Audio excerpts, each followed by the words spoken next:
got some stories to share with you in the world of entertainment. We'll start with Tyler Perry was reportedly seen attempting to help TSA agents at Hartsfield-Jackson Atlanta International Airport amid the ongoing partial government shutdown. Perry tried to give out what was reported as a significant amount of money, he certainly has it, to workers in an effort to ease the financial burden that they're facing. And he was dressed as Medea at the time, Preston. I would find that delightfully fun. But TSA regulations prevent employees from accepting the gesture. Officers are prohibited from accepting gifts at screening locations per the Department of Homeland Security. But sources say that Perry's gesture actually raised morale, and the director took time to speak with the workers and thank them, or the director took time to speak to them and thank them for their efforts. I know you're too modest to admit this, but if you ever travel with Preston, he will give all the TSA agents money. Yeah. I do. It's what I do. Thank you for what you do. The situation highlights the broader strain on federal workers, with thousands of TSA agents going without pay since February 14th. Speaking on the impact, union leaders Aaron Barker said for some people it can be life or death, adding it's just sad and terrible that this is happening. You know what I've noticed about TSA workers is that in the warmer climates, they seem to be happier. Have you noticed that? I thought the same thing. Thank you. And I think the correlation is there's less crap and clothing to deal with. Yeah, probably. It makes things easier. So, yeah. Not this last By time. the way, they're also in better climates. When I go through Philly, I usually, it's, I won't say unpleasant, but it's just kind of like you get this brush off thing. You get barked at a bit. But because I go to Florida fairly often because my mom lives there, I find them to be more pleasant at the security. And I think it has to do with just it's warmer and nicer out. Yeah. I think that's part of it. I don't know. All right. Pamela Anderson teamed up with, and I don't know how to pronounce this, Aerie. Irie? It's Aerie. So Aerie, it's okay. American Eagle, like their lingerie and like sporty version. That makes sense. American Eagle has lingerie? So What's that? American Eagle has lingerie? Yeah, I mean the same way that Gap does. Oh, I didn't know Yeah, that. I mean it's not like lacy lingerie. Okay. It's underwear. Yeah. So Pamela Anderson has Denim. teamed up with Aerie for their 100% Aerie Real campaign, which pledges to avoid AI-generated bodies and prioritize authenticity in marketing. And she strongly supports the message telling people that nothing can replace human beings. She said, unless AI wants to start becoming imperfect like human beings, it'll never have the same romance of a performance that's soulful and fearless. She said there's just no way to mimic that because we're all so different. The commercial's done very well. They have live actors sort of responding to AI commands to change them. Anderson says the collab has been such a fun and enlightening experience, especially working with a female director and team willing to take creative risks, she said. There's an Aerie in the gallery, Fashion District, it's called. So I called them right before we were leaving for Florida because I was like, do you guys have shorts? And when the girl picks up the phone, I was calling American Eagle and I get like, Aerie. I was like, hey, do you guys have shorts on the floor? Like, can I walk in today and buy them? And she goes, well, did you mean Aerie or American Eagle? I was like, you're looking at American Eagle. I know exactly where your stand is. Can you just tell me if the store has shorts right now? It's all the same brand. All right, there's been a fair share of controversy surrounding the latest season of The Bachelorette. We've talked about it quite a bit. Just a bit. But it's possible the season does air eventually. We talked about that yesterday. But for now, Kayla Nicole, who is the ex-girlfriend of Travis Kelce, has her own plans. The fitness influencer jokingly posted an audition tape to TikTok commenting, hey, ABC, heard you need a stand-in. Nicole and Kelsey dated on and off from 2017 to 2022, and she even referenced him in a Super Bowl ad this year. She has previously sworn off dating any athletes. She did admit, however, I'm down to date the owners of teams. Do you know what you can do? Honestly, just slap together a real-world dating bachelorette. Instead of having a balloon ride over a volcano catered by the Four Seasons, they go to Dave & Buster's. Yeah. Right? Have all the real-world stuff that real people dating would encounter. I think they met on that show he did. Remember, he did a show, He did? dating show with Where like he was a 50 bachelor. girls. Right, yeah. It was a girl from each state. I think she was one of them. Okay. All right, so more trouble in the life of Britney Spears. She claims a former bodyguard has hacked her personal devices and iCloud account, and she's lawyered up about it. Her attorney fired off a cease and desist letter to Thomas Bunbury, who she claims gained access to her stuff without her authorization and consent. Inside sources say Bunbury was fired in August for allegedly breaking his NDA by communicating with fans and media outlets. They add that the alleged hacking went down after he was fired, and Brittany was locked out of her accounts at various times. So I don't know what kind of proof she has or anything like that. But yeah, maybe. But she's got a lawyer who's working on it, so we'll see. All right, this one's kind of weird. Shaquille O'Neal has addressed a story that's making some headlines that had him, this is according to the story, it had him hitting up pop star Sabrina Carpenter and sliding into her DMs and being crude. So I'll give you some examples of the back and forth. So supposedly Shaq had written, "Damn, baby, I would keep your farts in a cologne bottle and spray it on me every day." That sounds very Shaq-ish. And then he wrote, "Just jokes. I'm Shaq's. What's your name, baby?" And then, quote unquote, Sabrina says, "I know who you are. You're way too famous to be sending me messages like that." And then Shaq supposedly wrote, I can't be horny and want some of that Snow Bunny kitty for myself. You're being rude for no reason. You can't handle Big Diesel anyway." Now, O'Neal has categorically denied the messages were from him. In fact, it's being alleged that both sides of this conversation are just straight up fake, and somebody it was a photoshopped creation or whatever. One of the exhibit in Shaq's defense is he said, "First of all, ladies, the Diesel has way more game than that." So, I wonder if that move, though, would work. Marissa, when you were dating, if a man was to offer to keep your farts in a cologne bottle and spray himself with it, would that be a turn on? All right, this situation made me giggle with that, but please do not DM this to me. But I have gotten many messages along those lines. And Really? Ew. Yeah. Yes. Really? Oh, yeah. And usually it's like a photo of, some dude's like car, some faceless. Right. Or like married, or the guy has a photo with a girl never in it. told us this type of stuff. You guys never wanted to ask. I don't know. We could go through my DMs. They are gross. Oh my sometimes. God! No kidding. Yeah. Wow. Okay. Mm-hmm. So congratulations to Taylor and Tay Lautner, who have announced that they're expecting their first child together. Taylor and Tay? I didn't know there was a Tay in Taylor's I didn't either. life. The couple posted several pics of them and a sonogram on their Instagrams. They wrote alongside the photos, "What's better than two Taylor Lautners?" And then Taylor and Tay had first met in 2018. Zero. Began dating that year and got engaged in 2021 and married on November 11th of 2022. He was a Taylor Swift boyfriend, wasn't he? For a while? He was one of them. Yeah. There was a Taylor. Is that a requirement of his? I think he's keeping it in the environment there. Your first name is Tay? I don't know. All right, could Tom Brady unretire from football again? He's been out of the game for over 3 years and will be 49 by the time the upcoming NFL season starts. In an interview on CNBC Sports yesterday, he said that he asked the league about possibly making another comeback. He said, "I actually have inquired, and they don't like the idea very much." Oh, he said. really? I'm sorry. I was just looking at him recently, and his face, he always looks like he's on the verge of a shart. Okay. He always has that suppressing fart look on his face. Yeah, he was just born with it. Yeah. I think. So he's a minority owner of the Las Vegas Raiders and said, "We explored a lot of different things, and I'm very happily retired." Let me just say that, too. But perhaps he was looking to break another NFL record because George Blanda was 48 years and 95 days old when he played his final game for the Raiders in January 1976. But it seems like that will remain untouched as of now. He just participated in this flag football game. So flag football is coming to the Olympics in LA. So they're like the next 4 years, we're going to see a lot of, or 2 years, we're going to see a lot of it. And I mean, it was pretty cool watching him throw passes to like Jalen Hurts and all these young guys. Have they ever flirted with a seniors league for football? That seems dangerous. It does seem dangerous. That seems But dangerous. And maybe flag football they could, yeah. I think they probably do have some. Well, not necessarily specifically for seniors, but I mean they have those leagues, and I know that like the police and firefighters have teams. Is it called like Blue Flame? They light a fart. and they play other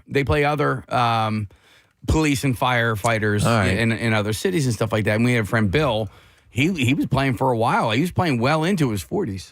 So we used to play flag football in high school in gym class, and every now and then it was a pretty cool little move to actually tie the flag on to your waist. Get your shorts ripped off. Yeah. We won the flag football championship when I was in college, my senior year. kidding. By the way, the big secret of flag football is a lot of times you end up getting tackled and tripped, and it can be really physical. it can as well. happen. And so, listen, if you hit the ground, that's just like being, having your flag torn from you. And I remember, there was one game that we were losing. We dominated the entire season. And this guy, I won't say names, but the guy on my team was so pissed off.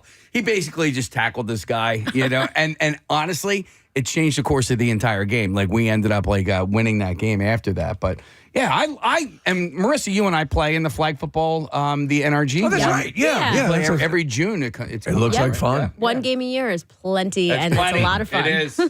Steve, you talked about, you can still get hurt in flag football. At WDRE, we had a football game I was doing afternoons, and Sarah and Vinny were in the morning, and we had a flag football game, and there was a torn ACL. Wow. And my buddy Will had to get surgery on his hand. Oh, boy. From flag A football. spiral fracture that happened in one of his fingers. Yeah. That was flag football. Yeah. Man. Yeah.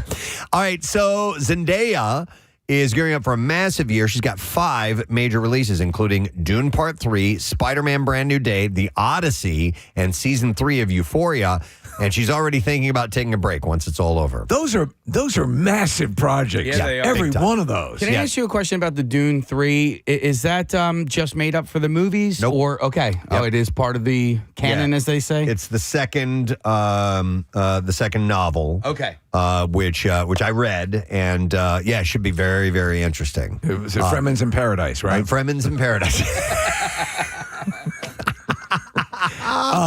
The trailer looks great. It does. It does look great. It does. And I will tell you something off air because you had asked me something a while back, and I don't want it's a bit of a spoiler alert. So. I can't wait to remember what I forgot what I asked you. Yeah, I'll remind you, and then I will tell you the answer to it. And then you can forget it again. Yeah. So, reflecting on that, she told Fandango while promoting her film The Drama, she said, after this, I'm disappearing for a little bit, and said, I'm going to have to go into hiding for just a little bit. The actress also joked about her being everywhere from theaters to red carpets and interviews, saying, I just hope that people don't get sick of me, which can happen if you have too many things out. Well, yeah. I wouldn't get sick of Zendaya, though. No. There was somebody that I literally got sick of seeing too much. Just overexposure. Yeah. But Zendaya has still expressed gratitude to fans, saying, I really appreciate anyone who supports any of the movies or supports my career in any way. I am deeply appreciative, she said. I saw her with Tom Holland at some event, and you tend to forget how gorgeous she is. Yeah, I know. I mean, she's out in the desert and Dune, and she's, Mary Jane. Yeah, and as a Mary Jane, you really dowdy her down a little bit. Yeah. So, but yeah, she's stunningly beautiful. I can't wait for this Spider-Man movie. Although I just saw something, like a little fan, what do they call that? Like theory as to, what's going to happen, who the villains are going to be and stuff. I was like, oh, man, I don't want that to happen. But Well, I like the trailer. yeah, me too. Well, what did you hear? Or is it worth They end up sharing? playing flag football. No, the fan theory is that his buddy Ned is going to become Hobgoblin. Oh, okay. That essentially Peter Parker's friends are the ones who become his enemies. Yeah. Okay. So the Green Goblin, the Goblin, all the these were all people that were his friends. And The Knob Gobbler is another one. the Knob but The Gabagool is another one of those. Yeah. in the last Spider-Man movie, Ned, when all the Spider-Men come together, and it becomes apparent that all of Peter Parker's friends become his enemies, his nemesises. Ned says, he goes, I will never ever Betray you. turn bad and betray you and become your enemy. But then Ned forgets who Peter Parker is. Right. So All right, we'll see. I know. Could be an interesting twist. All right, Ryan Gosling is lining up his next major role. He is set to star in a new Universal event film directed by Daniel Kwan and Daniel Scheinert, the Oscar-winning duo behind Everything Everywhere All at Once. The project is largely under wraps, but is expected to begin production this summer. Kwan previously revealed in an interview with Collider that the movie would be a sci-fi action comedy with a big heart, very existential. All those things that you would hope that is one of our movies would be. I think there's an obvious progression to the Project Hail Mary story. He should get Rocky to become a club boxer. And since he has signed the voice to Rocky because it's being channeled through a computer unit, give him Stallone's voice. I like that. Yeah. This movie is set to hit theaters on November 19th of 20. Left, right, left, uppercut, 27. left, right. I made a rock. All right, so I hate to share this with you, but for the second time in the last year, Netflix has bumped up its price. Under the higher pricing, Netflix's standard with ads plan now costs $8.99 a month. That's up $1 from $7.99 previously. The standard plan, no ads, viewing on up to 2 devices simultaneously is rising by $2. So that'll be up from $17.99 to $19.99 a month. And the premium plan, no ads, streaming on up to 4 devices at once, Ultra HD and HDR, is also going up $2. And so that goes from $24.99 to $26.99 a month. So I end up on Netflix a lot. So, I just roll with the changes, as Ario Speedwagon taught us. But I did take the time over the time off, Preston, to aggressively start shearing off things that I've been paying subscriptions for. Good. That I don't freaking use. Yeah. And it can be hard to collect all of those. You got to go through your bills. And I'm subscribed to REOSpeedwagon.com. Wow. The new fees went into effect yesterday, so you will see those very, very soon. Steve, there's a sound effect we're going to need for this one. All right. You'll know exactly what it is. Mark Wahlberg's 4 a.m. workouts are the stuff of legend, and we are about to get an inside peek at what happens during his early morning gym sessions.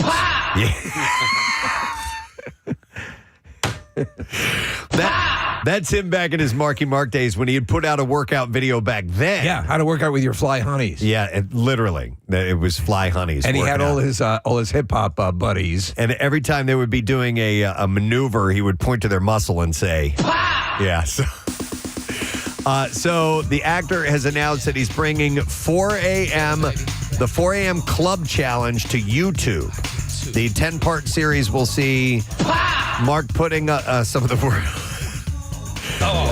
world's biggest digital creators through his famous workout routine at his home gym. And they've got the guest list here. I don't know anything. There's actually a couple that I know. One guy does a video series where he points out people who are juicing. In other words, he did a thing sort of disassembling the superhero.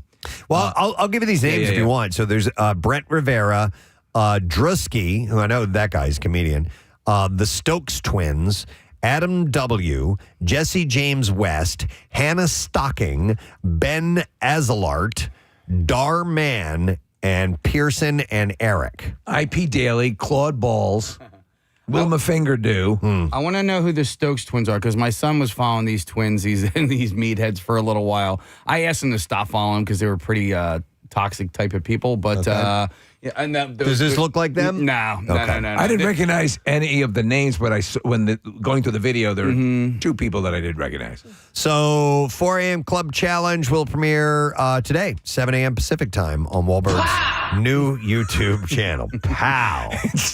That whole video is just great, and it's so of a time. Yep. But honestly, if you want to know how to handle your fly honeys, I don't think you can do better than that. Nope. All right, so there are new movies that are opening this weekend. If you're interested, lend us your ear because we're going to tell you all about them now.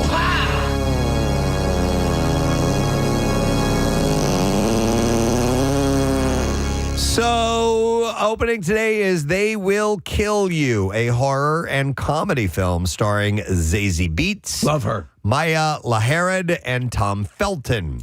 A young woman must survive the night at the Virgil, a demonic cult's mysterious and twisted death trap of a lair, before becoming the next offering in a uniquely brazen big screen battle of epic kills and wickedly dark humor. Hour and 34 minutes long, rated R, wide theater release, and its Rotten Tomato scores 72%. Forbidden Fruits also opens. It's a horror and comedy. It stars Lily Reinhart, Lola Tung, and Victoria Predetti. Free Eden employee Apple leads a secret. Is that her name? Free Eden? Yeah. Apple, I'm sorry. Free Eden is a company. She's an employed at Free Eden. Apple leads a secret witch cult with co-workers Cherry and Fig. New hire Pumpkin questions their sisterhood, forcing them to confront inner darkness or meet violent ends. Okay. All right. That's an hour and 43 minutes long, rated R wide theater release, and Rotten Tomatoes score at 76%. This is all making sense to me, though, Preston, because the name of the movie is Forbidden Fruits. Oh, okay. And sense. everybody's kind of got like fruit. A fruit name. See? Yeah, All right, how about the clips? An alternate reality where the space race never ended, is explored in For All Mankind. And here newcomer Sean Kaufman shares what it's like performing with more established actors. There was a lot of pressure in general. Like, it's such a historic show with a ton of legendary actors. I felt at times overwhelmed by and overcome with like anxiety about, but I think it was very grounding. Season 5 premiere For All Mankind streaming today on Apple TV+. Here's our next one. Yellowstone spinoff. Marshals follows Casey Dutton leaving the ranch to join an elite law enforcement team. Here, Luke Grimes explains the difference between the two shows. It's a very different show. It's a lot quicker pace. There's a lot of action in the show, but I hope the original fans will still like it.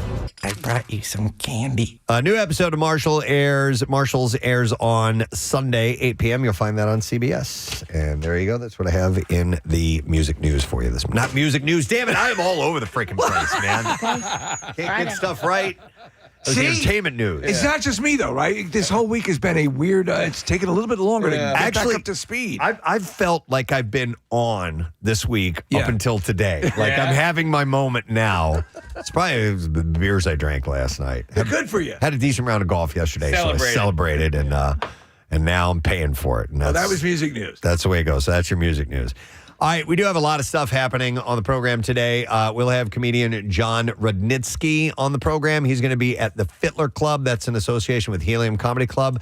Tonight and tomorrow, he's a former SNL member. He's going to be checking in with us today. We'll get to the Connoisseur and the Junk Drawer, and we'll give away our Word of the Week prize and all that good stuff. So let's take a break, come back in just a second, and keep moving forward. Friday morning into the weekend. We will be right back. Shells? Yeah, They go right on the ground. Oh my God. Absolutely. They're biodegradable. They're biodegradable. You're outside. It's good for the environment. We're making compost over here. Yeah. I do keep it in my area. Like I will try not to do it to the row in front of me. I'll tell you the delineation. If you're eating peanuts or popcorn in a theater, you're not going to. No, you're not going to do that. Yep. Because that's indoors. This is an outdoor park. I can understand the gray area there. I probably would still, put the shells in a cup or something, or on the person in front of me's head. Yeah. So I was a busboy. I was a waiter, and I also cleaned the cafeteria at college. Right. So after lunch and dinner, I would clean the cafeteria, and that one pissed me off because when you go get your food, you get it on a tray, and when you're done with your meal, you take the tray and you put it right. There were racks for you to put your trays, and nobody would ever do that. So. This is not me bitching about that, but it gave me more of an appreciation. So I tend to clean up after myself. Like if I go out to eat with, whether I'm with the children or not, I will, when I'm done, kind of like stack and put everything it on the together tray. And, put it on the tray and bring the tray back up. That's what you do. We try to make it as efficient for the server or busboy as we possibly can. It's just something we've always done. I mean, Rochelle was a server. I worked in a restaurant. I was in the kitchen. So you're pre-bussing. We kind of pre-bus the table. I don't fully do the wipe down or anything like that. But you'll refinish it. Collect everything. Yeah, we'll put a little lacquer on it. I sand it down. Stain. You got to sand it down first. Yes. Right. Then you got to clean up. Yeah. Hang on. I want to go to Steph, who is a server. Hi, Stephanie. Good morning. Morning. Sorry to bother you at work. Nah. What's up, Steph? So I'm a server. One, I want to agree with Casey. That girl has no idea what went on that flight. She was not there. All right. Okay. Second, I watch people all the time come in with kids. 1, 2, 3 kids. Sometimes it's just 1 and 2 parents, but the kid will outnumber them no matter what. Mess everywhere. I see them start to clean up. I'll usually stop them because they made the attempt. Just making the attempt made me happy. Okay. In fact, I like when they just wipe it right on the floor. It's so much easier just to sweep it up. I'm okay with that. But at least try. At least try. So what we said earlier, and I think that's it. Just that effort alone for you, and you deal with this all the time, makes all the difference in the world. That's right. Never All right. be presumptuous. Thank you. All right. There we go. See, from a professional. Hang on here. Pat has a comment. Hi, Pat. Good morning. Good morning, Ed. Hey, good morning, man. What's up, Pat? Patrick! I just wanted to say, on the other end of it, when a flight's over, I mean, they do clean the planes, right? In that situation, I see a pregnant woman, there's a mess on the floor, and I'm an employee there, I'm probably going to talk crap about them behind their back, but I'm probably just going to grab a vacuum and clean it up before I go tell a pregnant woman to get on the floor and clean it up. So, Pat, you're the passenger who's supposed to get onto the next plane, right? And your flight's at 1:30, and you got to wait for the flight attendants to clean up after all the kids that are on the plane. You can't board the plane until the flight attendants clean everything up. So, what you're saying here now is all right, well, there's 150 people on the plane. Everybody can make a mess, and the flight attendant's got to clean it up. I mean, I could probably, with a little dustbuster, clean up my popcorn in about 10 seconds. No, so what? They come in, they're ready to go, and they can clean it up. However, just would it be too much to make an effort, Pat? I think that's what people are saying. Is that not at all? Not at all. But I'm just saying, rather than end it up on the news, just grab a dustbuster. You got to understand, there's literally nothing else going on in the world than this. That's the thing. And that's why it cut through. It's on the news not because of the flight attendant, but because of the privileged celebrity baseball player. Yeah, He's a baseball player. Yeah. All right. Well, interesting. All right, Pat. Thanks for your 2 cents. Let me see. I will go to. Hang on a second. Peter. Hi, Peter. Good morning. Hey, good morning. Hey, Peter. First of all, as Pierre would say, it could have been avoided. To Nick's point, it's going to happen. Parents, though, can be a little bit responsible, but giving a kid a toddler popcorn is like giving them a glitter bomb. It's going to end up everywhere. And in a public location, come on, man, a little foresight. Are you talking about on the airlines side? Yes, sir. Yes, I am. Because the airline gave him the popcorn. Yeah. No. So something that's more containable as a treat or to keep the kid occupied, anything other than popcorn. Well, my understanding is they usually hand out to the kids, they'll hand out gravy boats. Oh, okay. Well, no, listen, any snack item you're going to give to a kid is like that. We're talking about Cheerios. We're talking about pretzels and things like that. So it's going to make a mess, no matter what. I mean, here, we keep calling these kids it. All right. Well, thank you, Peter. I appreciate it. Don't touch it. Don't touch it. It's not trained. It's angry!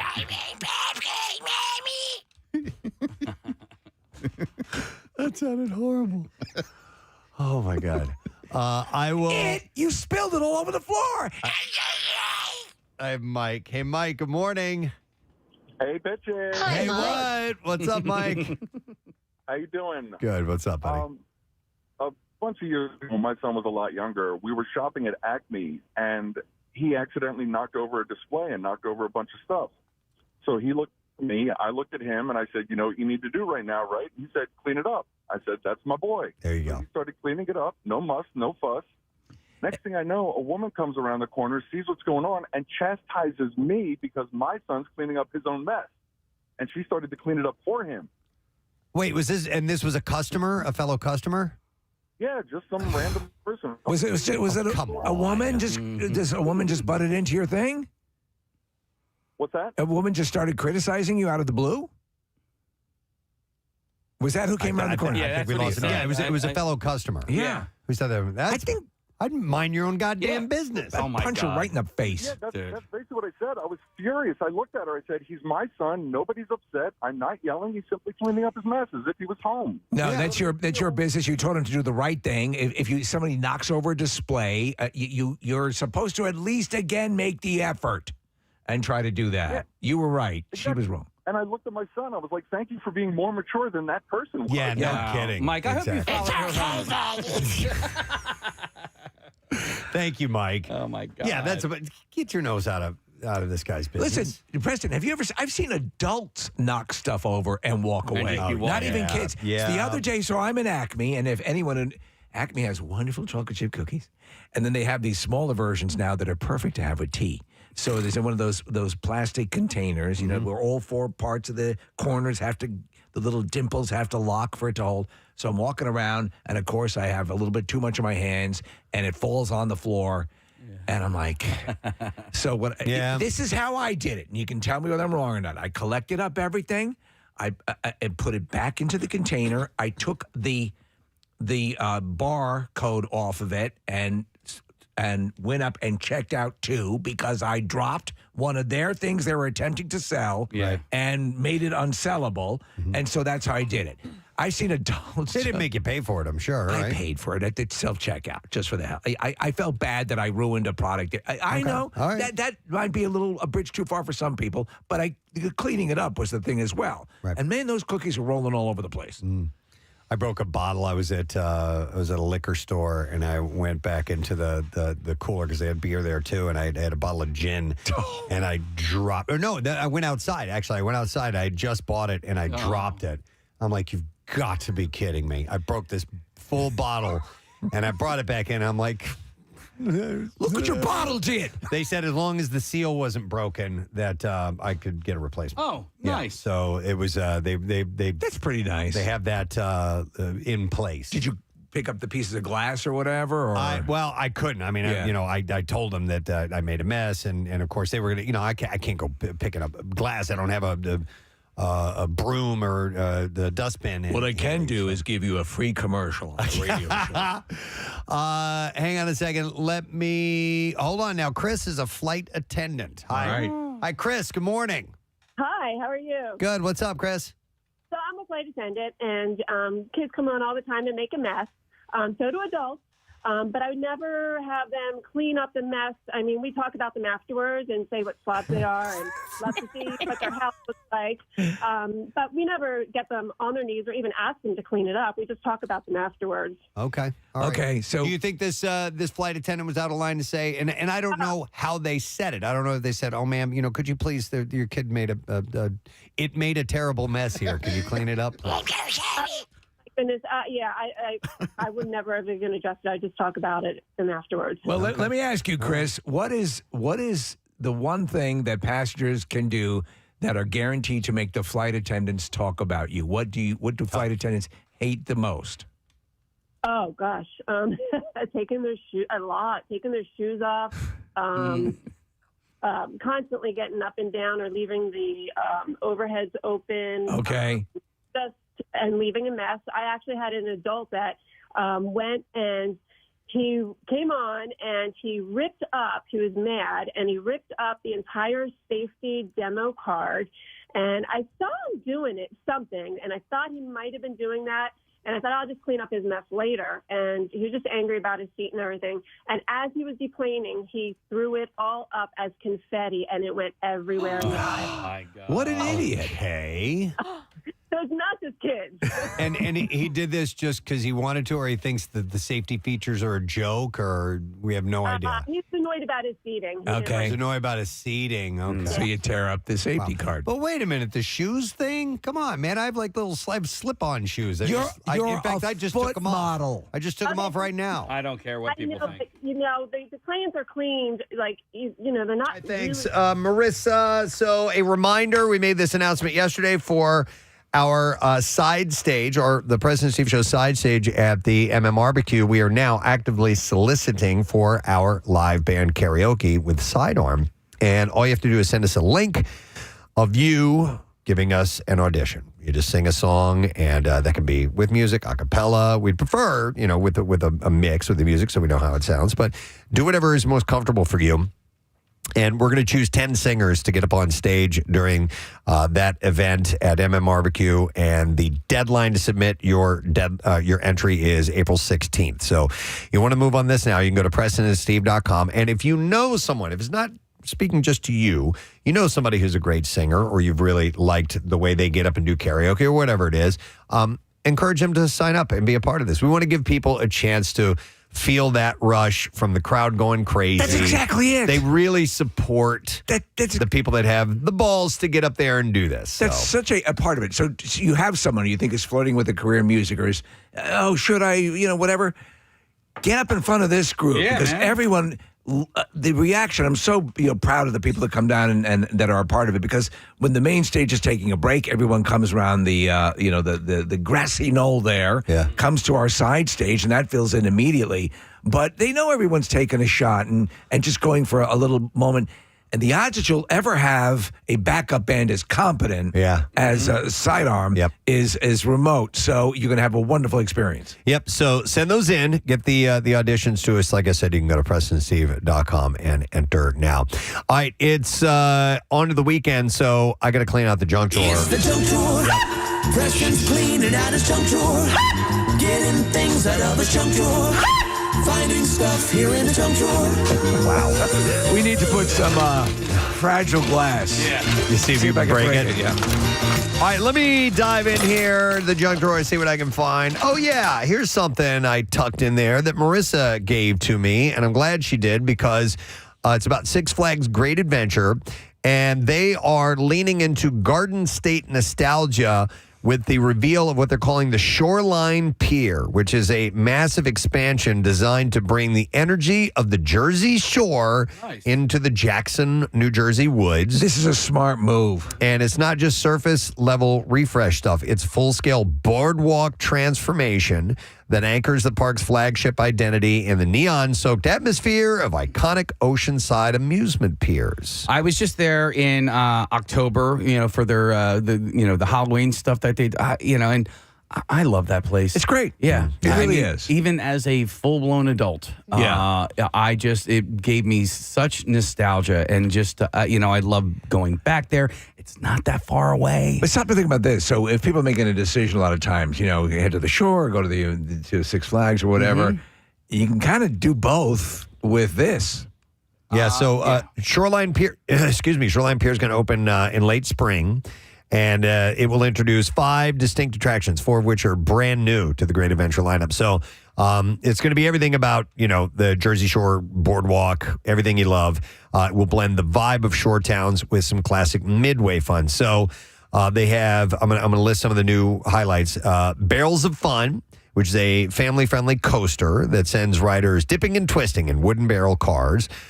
They also have Flying Scooters, which is a classic pier staple that allows guests to pilot their own flight using manual sails. You actually know the one where you adjust the sail and it kind of turns the contraption a little bit. They also have what's called the Wave Swinger, which is a breezy swing ride. And then you have the Hypno Twister, a high-intensity spinning ride with 4 interlocking arms, and also the Super Roundup, which is a high-energy platform ride that tilts 80 degrees while pinning riders to the wall with centrifugal force. This classic attraction, by the way, is reclaiming its original name after a complete mechanical makeover, marking a return to its 1974 roots. Like almost every one of these rides, I would not ride. Because anything that goes in a circle is going to make drive me you crazy. Maybe the Barrels of Fun family coaster is for me. You should ride the Under the Boardwalk Hummer. That is that one I'd be okay with.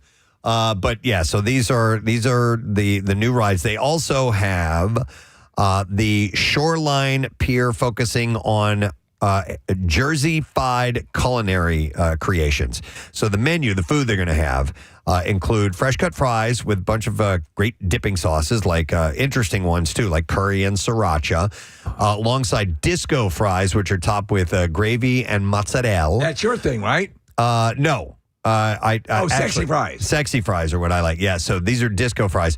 But for a more aggressive local flavor, here's the one that I have to try. Right. The park is introducing gabagool on a stick. Whoa! What? Yeah. Oh, yeah. Capicola dipped in corn batter and finished with a hot honey drizzle. Okay. So I'm down for trying that out. Yep. And they also have dessert hybrids like the triple blueberry roundup and the holy cannoli funnel cake.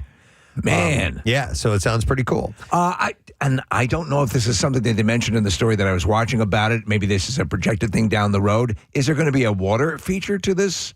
It doesn't say anything about it. I mean, in this press release, I didn't see anything. What case? They have a lake there, and the woods kind of hug the shoreline of the lake. Right. So maybe this will be around that sedentary area. amoeba lake. Yeah, yeah. Well, I mean, they used to do a water show there, like water skiing. I remember that thing. Yeah. I saw that boat show. Yeah, no, it's not a boat show, but it's like a performance they used to have. I thought it was cool. It was cool. There was an injury or something where somebody got hurt bad, if I remember. But I remember correctly. seeing it. I thought it was pretty amazing. I think, didn't a boat like go up into the crowd? That's it. I think that's it. Yeah. Ooh, that's so real. Marissa will look that up. A new limited time event also called Boardwalk Nights is going to be taking place, and that'll have like stilt walkers and live musicians and high energy stage performances, and so that I like that interaction. I think that's pretty cool. And I was actually thinking it would be pretty cool if the actual boardwalks on the Jersey Shore had stuff like that, like live performers and stilt walkers and kind of cool things like that. I think that would add a nice flavor. So I don't see that at like Maury's or I never saw it at Gillian's or anything like that. Do you know when you used to get it? When they try to revitalize Coney Island, you would have that. This is so you went through the period where it's like the Warriors, and then they tried to refurb it a little bit, and they got back to that. And now it's sort of on the downslide again. So the 2026 rollout is part of a broader growth strategy for Great Adventure that also includes mechanical upgrades to the legendary El Toro roller coaster. It's a damn good coaster. Love that ride, and a teaser for a major new roller coaster slated for next year. The season officially kicks off with an exclusive season pass holder preview night coming up, I think tonight. It's the 27th. Yeah, so it starts tonight. Cool. You'll be able to check that out. I think that'll be a really, really cool flavor to add. And I'm assuming it takes over like the Midway area that they have, Casey, where all the games are and stuff. I'm guessing that's where they're going to have that.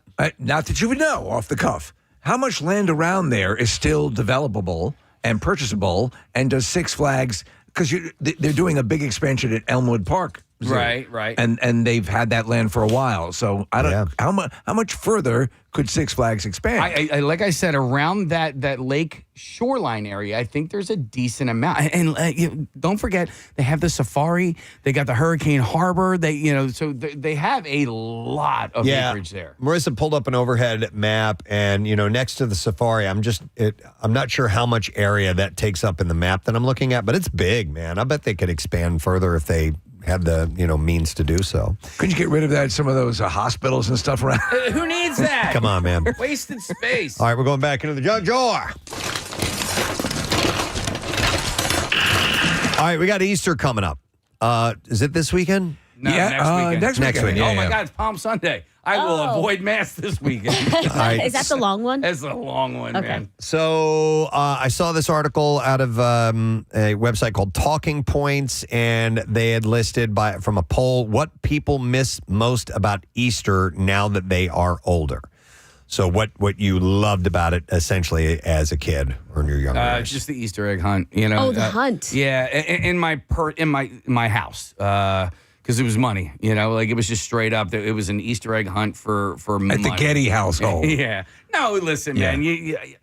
I think maybe I'd walk away with like $20 or something like that. But as a and 10-year-old kid, $20 that got me so much candy, more candy up at the corner store around the corner from my house. Oh, speaking of that, I need to thank our annual. Here you got the letter over here. Our annual Boxo candy that we got, and it's from.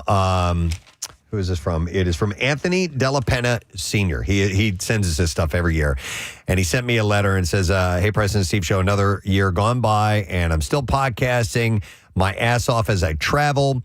I have to catch up all the time, and I feel bad when I jump ahead because I miss stuff that you're referencing from previous shows. But when I catch up on the podcast, I can always listen live. Can't wait until I see you guys at the MMRBQ. You guys rock. Happy Easter. Love, Anthony. So he sent us a box. It's enormous. Full of amazing stuff. There's, loads of Peeps in there, by the way. If anybody wants Peeps, come and get them. So for me, obviously it's eclipsed by when you're a kid, Christmas. Yeah. But waking up when I was younger, and the 2 Easter baskets always on the dining room table, and that was really cool. The candy was the big thing. Yeah, I miss the bartering, the trading for it. Like my brother and I would switch Peeps for Cadbury eggs. Yeah.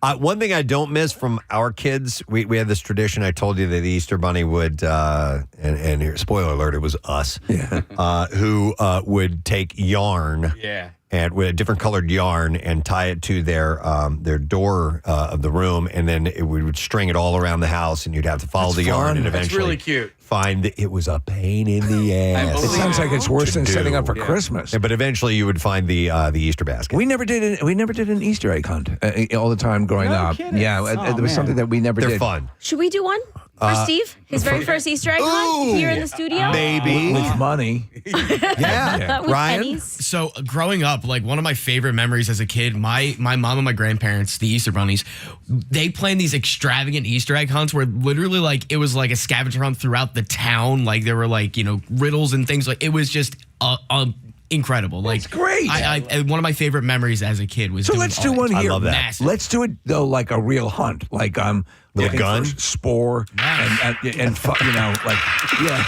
Yeah. So, on to the list. Here are the things that adults miss most about Easter now that they're older. Getting together without worrying about work. Well, having fewer responsibilities at Easter. Easter takes place on a Sunday. I know. Yeah. So it's not like thank God I don't have to go to work. Time off, feeling more relaxed. Well, that's what they were saying. Like when you were a kid, you didn't have work, so you didn't have to worry about that. All right, yeah.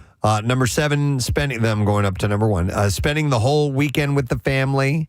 Number 6, family traditions around Easter. So yeah, we all kind of had our own little twist on it. Would you do ham?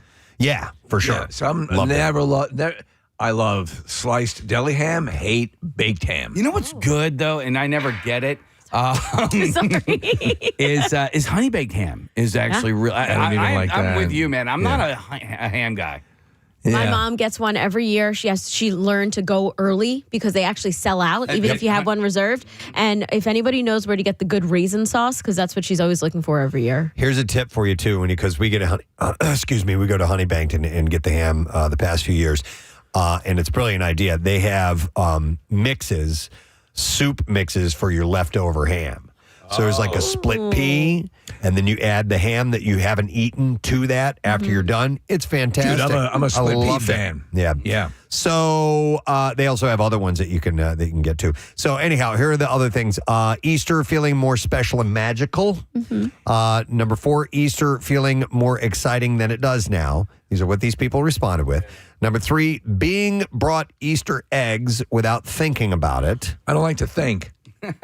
Being bought Easter eggs without thinking about it. Like buying, like given the basket? I don't know.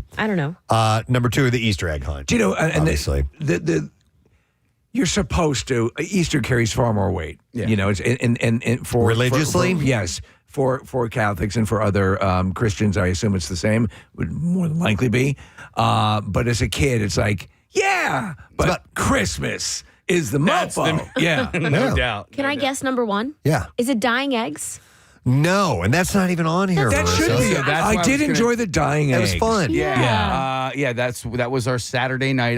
That was our regular Saturday night thing. Holy Saturday. What was the brand? Paz, P-A-A-S? Yes, P-A-A-S. Yeah. Paz? Yeah. Yeah. Or Paz or Paz. Paz? Paz. I don't remember. Regular Saturday night thing, baby. P-A-A. You're right. You're I thought exactly it was. right. Yeah. Marissa's going to look it up. So, no, number 1, it is, P-A-A-S, Easter eggs. So, and then number 1 is waking up to chocolate on Easter morning. Which was wonderful. Yeah. And I remember the proper, maybe this is the old way, when, you would dye Easter eggs, you get this very thin little piece of copper wire that the egg would rest on, which was useless. And then what you'd also do is you would put, what would you put as like iodine? What would you put in the water? Vinegar. Vinegar. Yeah. And I don't know what the purpose of the vinegar was, but you would always put it in the water when you're dyeing the eggs. I think it absorbs Oh, is onto that what the it does? egg. Okay. Yeah, the shell. You know what I do, and I loved it as a kid and as an adult, is the smell of hyacinth. That was always the flower that we would have, the flowers we would have in our house. And for some reason, I always associate that with Easter. But the hyacinth smell is so great. I know. I do like it as well. You know, it's another fond memory. Our neighbors were Greek, and Greek Easter bread. Oh. It's just awesome. Yeah, we had Not so for me. much bread. Yeah. Well, Steve, I was going to say after all of the Easter egg dyeing was eating like blue colored egg salad for the next week. I'm a huge hard-boiled egg fan. Yeah. You're right, Marissa. It would be like pink or blue or some weird color. Yeah. Hey, does this dye do anything? Yeah. I don't think so. Fine, just vinegar. My sister always made an Easter bunny cake. And Preston, I'm going to draw a little picture for you. And it's so easy to make. You just make 2 round cakes.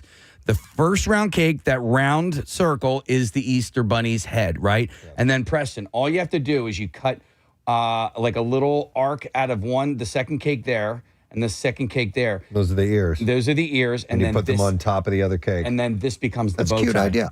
It's a bow tie. That's a great idea. You'd have to see it to kind of understand, but that's fun. Our other Easter tradition, I can't remember the place, but there's this candy shop in New Jersey, and we would go and we would always get our big Valentine's Day hearts filled, and then we would get the Easter eggs that are like filled with either buttercream or coconut. Mm-hmm. Is this the one that's right across the Commodore Barry Bridge? Remember, okay, because Casey, we literally just got a package from those guys. Damask is what they were. Yeah. Oh, yeah. Okay. I was going to bring it up in Connoisseur. I'll mention it a little bit later. No, it's that all one, good. this was it was like a standalone house somewhere near Cherry Hill. It had these big columns out front. Oh, I know what you're talking about. It's not there anymore. It's not there anymore. So I would on the if you want to talk working against purposes, on the way to the dentist, my dentist is in Cherry Hill. I'd stop by and pick up a whole bunch of candy. But yes, they were really great. Well, and as if you would go and you'd get your name on the Easter egg, like a birthday cake and everything like that, and that was fun, it's special. Not there anymore. And then you would I would slice off little, each Fingers? day I'd slice off a little slice to eat. By the way, later on in the Connoisseur, I'm also going to have a rundown of some places that you can go for special Easter brunch. I have a list locally of some places that have some deals, prefix menus and stuff like that. So when Claire and I first got married, we lived in a place in Massapequa, and there was a famous chocolatier. It's a famous place. Yeah. Everybody went to called Krish's. It was literally at the end of the block that we were on where our first apartment was. It was amazing. All right, let me go back into the junk drawer. See what we have here. Here's one about artificial intelligence. AI obviously has become a part of everyday life. Using the M dash has become the telltale sign that a student used it to write their essay. What is an M dash, Marissa? So it's those little dashes when you are. It's almost in place of a comma. So it's literally a dash, a flat line dash, but it's not a low dash; it's a mid dash. Okay. And you can tell. I want to say this to the entire world: if you are using AI and your writing is filled with M dashes, it is a obvious sign that you are using AI. All right, so I have some other ones. But I call cap on that. I'm a dasher. You are, but not the way that AI uses it. Okay. They overly use it. You know who's also an M dasher? Eric Simon. Eric Simon loves an M dash, but in the proper form because he's writing things for us to read on the air. Right. That's when you use it. But when it's kind of like, Casey, you like chocolate. All kinds of M dash, all kinds of chocolate that you can get all over the area, M dash, and you brought it to work today. It's in place Instead of of a commas, comma. pretty much. Yeah, I use them for when I'm listing things. I'll put that dash at the start of it. But this guy, Matt Prince, who's an adjunct professor at Chapman University in California, says there's one word that is an even more revealing giveaway. That you've been using AI. That you have been using AI. He said if the word moreover shows up in your paper, that there's a 99% chance that AI has written it. According to Prince, this word rarely appears in his students' casual short-form writing for his social media and personal branding courses. So when he sees it used repeatedly in papers, it's tough to miss. But students were quick to hit back online defending the use of moreover, furthermore, and thus in their formal writing, even if they don't use it much in everyday speech. The reaction was enough to have the professor post a follow-up video about this to clarify that he's not condemning the use of AI, which he says actually is a good tool, not a violation. But he shares that he assumes most students are already using AI and he's not trying to catch them, as the issue isn't the technology. But if it's being used to replace a student's own thinking instead of supporting it, he said, I want them to use AI, but I want them to be careful about them becoming solely reliant on it. In addition to moreover, he also says that he noticed words like delve and tapestry being used more in papers written by AI. Yeah, when does tapestry get to come up in a conversation? I use tapestry because I'd say, like, we're all part of the one tapestry, like to bring people together. Yeah, or if you're talking about, these varieties of food are the tapestry of culinary, blah, blah, blah. You can use it as a flowery word. It's a flowery word if you're overusing it, though. Exactly. Yeah, that's the key, yeah. I've only used the word tapestry when talking about an actual tapestry. An actual tapestry. Yeah. He also sees a sudden appearance of emojis in otherwise straightforward responses as another sign of AI use. And actually, I have another AI story, which I'll just lead right into with this. But there is an uptick for college professors to start to use oral exams as testing. Well, there's a question I was just about to ask. So remember years ago, the big thing was people would buy pre-written term papers, and they were, they'd be offered in the back of magazines, Cliff Notes. These were kind of the cheats that you'd look out for. Now you have this vast machine available. Yeah. How does the professor, how does the teacher, what metric do you use to grade? How do you foil the person who's relying solely on AI? Yeah. I mean, there's a lot of stuff for teachers to now deal with. I saw something where students had to submit their papers in a Google Doc, and then the teacher can actually go through and watch in live time as the person writes it. Wow, that's time consuming. It's super time consuming, and that's why they have teachers' assistants to do that. But if it just goes from 3 words to 500 words because somebody pasted in it, or did they write it? Did they erase a couple of words? Did they go back? Did they rewrite? Did they go forward? I thought it was pretty interesting. That is. So, University of Pennsylvania, Emily Hammer, who's an associate professor of Middle Eastern languages and cultures, now pairs oral exams with written papers in her seminar classes. This is in this article that I read. So I was watching a show. I'm a big fan now of the Lincoln Lawyer, which is on Netflix. I'm jumping in. They show one of the characters taking the bar exam. And, which is considered one of the most, gut-wrenching tests for anyone to take. It's a big pain in the ass.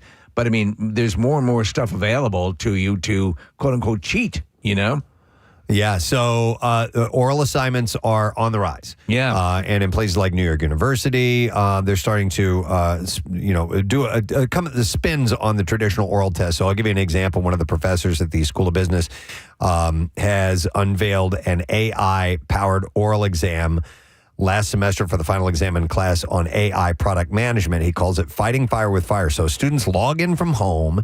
At any time that fits their schedule, a voice cloned from a business school professor greets them. And the voice says, hi there, on the screen, and asks the student's name and an ID number, and then says, I'm ready to conduct your exam today. The chatbot starts with questions about a final group project and dives into details based on each student's answers. If the student stumbles, the AI agent gives them clues along with criticism and positive feedback. And then they grade the exam separately, also with the help of AI. So it's all over the place. I do see. It's kind of cool though if you're kind of getting a more one-on-one experience with your testing. It sounds like your professor's using AI. That's exactly what the they're weird doing. thing. There's only a couple of times where I've had a chat, GPT write something for me. Is at the end of it are the prompts to, would you like me to do with this? Would you like me to change? You want me to make this more conversational? Do I need to add more of this? Blah, blah, blah.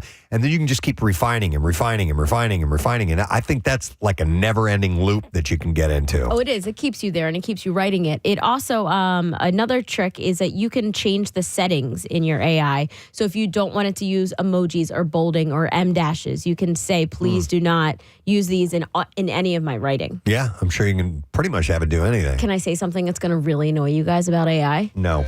Yeah, go ahead. I just learned over the weekend that now people actually judge you on which AI you're using. So if you use ChatGPT, you're low rent. It's like boomer. Oh. Because the What's new one the is other one? Perplexity. Okay. How about if you don't use any of them? Because I That's really great. don't. I really don't use That's any mega of them. boomer. Yeah. There you go. Yeah. It's like it's like Instagram versus TikTok kind Because of thing. listen, I've tried ChatGPT, and I was like, this is pretty cumbersome. Just like you were saying, Press, you end up in this never-ending loop of like refining. And I'm like, I could have just gotten this freaking done, you know, if I would have just done it myself. Let's jump around and use different ones like Gemini or Grok, or there's a multitude of them out there. I'm using it mainly for research. I'm not using it to write things for me. It's like Google. Or if you're writing something that's sort of a perfunctory response letter, or legalese, or you're a document, or you've got to follow a set form. Maybe I'll use it for that. But otherwise, I just it's research mainly that I use it for. All right, we have other junk drawer stories. All right, here's one. I saw this over the last couple of days, and I almost didn't mention it, because I wanted to go to this and take advantage of this. Yeah. But I couldn't think of anything I needed. Dude, so I see what you're talking about. Yeah, here. so the former Doubletree Hotel in Plymouth Meeting, so right next to the Plymouth Meeting Mall, they have reopened it for a public liquidation sale. And I mean, like, everything in the building is going on sale, and for cheap. So I've there've been a couple of these throughout our time here. One time we were contacted and able to direct a number of the pieces of furniture and stuff to like a homeless facility, which is great. But if you had the run of a Doubletree facility, and you could go in and buy. TVs come to mind, obviously. TVs. Yeah. So I was looking at like actual beds. Like you can get a king size bed for like a couple $100, as opposed to the couple $1,000. Now it's used and it has a little less life in it. But only a few thousand people have slept in it. You know what I mean? Like, once you're done ringing the I don't care out, about that. Yeah. If you need a bed and you don't want to pay thousands of dollars for it, you can go get one for tables. The pillows are like $2 and stuff like that. It's crazy. Well, it grosses you out. It does. I don't care. Yeah. You put a pillow, sham on it. It's fine. But there are other things like industrial equipment and all kinds of stuff that are going for cheap. Immediately, I thought of mirrors. It is really hard to find mirrors. Yeah. So it started yesterday. 250 guest rooms full of stuff. So the hotel closed last fall, and now the contents are being sold off at a discount. Chairs are $65, couches are $99, luggage carts are $350. I'd like to have a luggage cart. luggage I have no cart. use for it. Oh, I use one every day Okay. at my building, because that's really? how you can get your groceries upstairs. All right, there's also forks, tables, chandeliers, and sinks on sale as well. So how do you feel about used forks, Marissa? Well, it's like a restaurant. I'd be okay with a fork. Yeah, but a pillow, no. Nah, Yeah, this you're actually putting in your mouth, though. I know. So She puts the welcome. pillow in her mouth. She's a big pillow sucker. Are they like imploding this building? Like, what's going on? I don't know what they're going to do with it, Okay, Casey. yeah. So also the hotel's banquet and event spaces are also being emptied. So you can get items like chafing dishes for $150. They had like a stage, or I'm sorry, a dance floor that you can buy. They have heavy duty vacuum. It says listed as $2,500. So that's got to be That's going to be a badass. mofo. I wonder, like, with what about like the large coffee Oh yeah, craft. crafts? Well, I was looking at the fridges. We used to have a fridge in our office. Maybe it might be. Worth going by there? I saw this and I was like, Put a dance floor in our office. we could do that. No, I thought about just walking through just to see, because obviously we're thinking of the obvious ones, but I want to walk through and go, wow, I didn't even think about that. Yeah. If they're literally selling everything. Like shelving and all that stuff that you may need. So they're trying to get rid of everything. But I'm thinking of my friend who is, he's selling his property. He's a business owner. He's selling his property, but he's keeping his business, and it's, food business. Going through and buying this stuff, because he's selling the property, everything that goes along with it. So there are other things that he's going to need. It's like when Bankroll went out and people were buying the TVs and the chafing dishes and all of that. What is it, Bankroll? It was a restaurant in Philly. Yeah, the big restaurant. So here are a few other items. Forks are 10 cents. These are some smaller items. Forks are 10 cents. Luggage racks are $8. Drink dispensers, $10. Lamps for $10. Box of used tissues. You'll also find mini refrigerators and even Christmas decorations as well. Now, I would check into that. The sale is expected to last several weeks. It continues daily from 10 a.m. to 5 p.m., Sundays from noon to 5. Admission ends at 4:30 p.m., and the property must be vacated by 5 p.m. But they're going to keep this going on until everything is sold. Why don't we open up the Preston and Steve Arms, our own hotel? Oh, the arms. I forgot about that term. By the way, that hotel, Steve, if you remember years and years ago, was part of a bachelor auction that you hosted. Yes. And so was that there? Yeah, that was at that. Oh, wow. That was at that location. I was the highest going, I remember, the highest yeah. going bachelor. Yeah? I got bought. Yeah, yeah. Nice. So good memories. Good memories, times. yeah. All right, one more story from the junk drawer, and then we'll close it up for the week.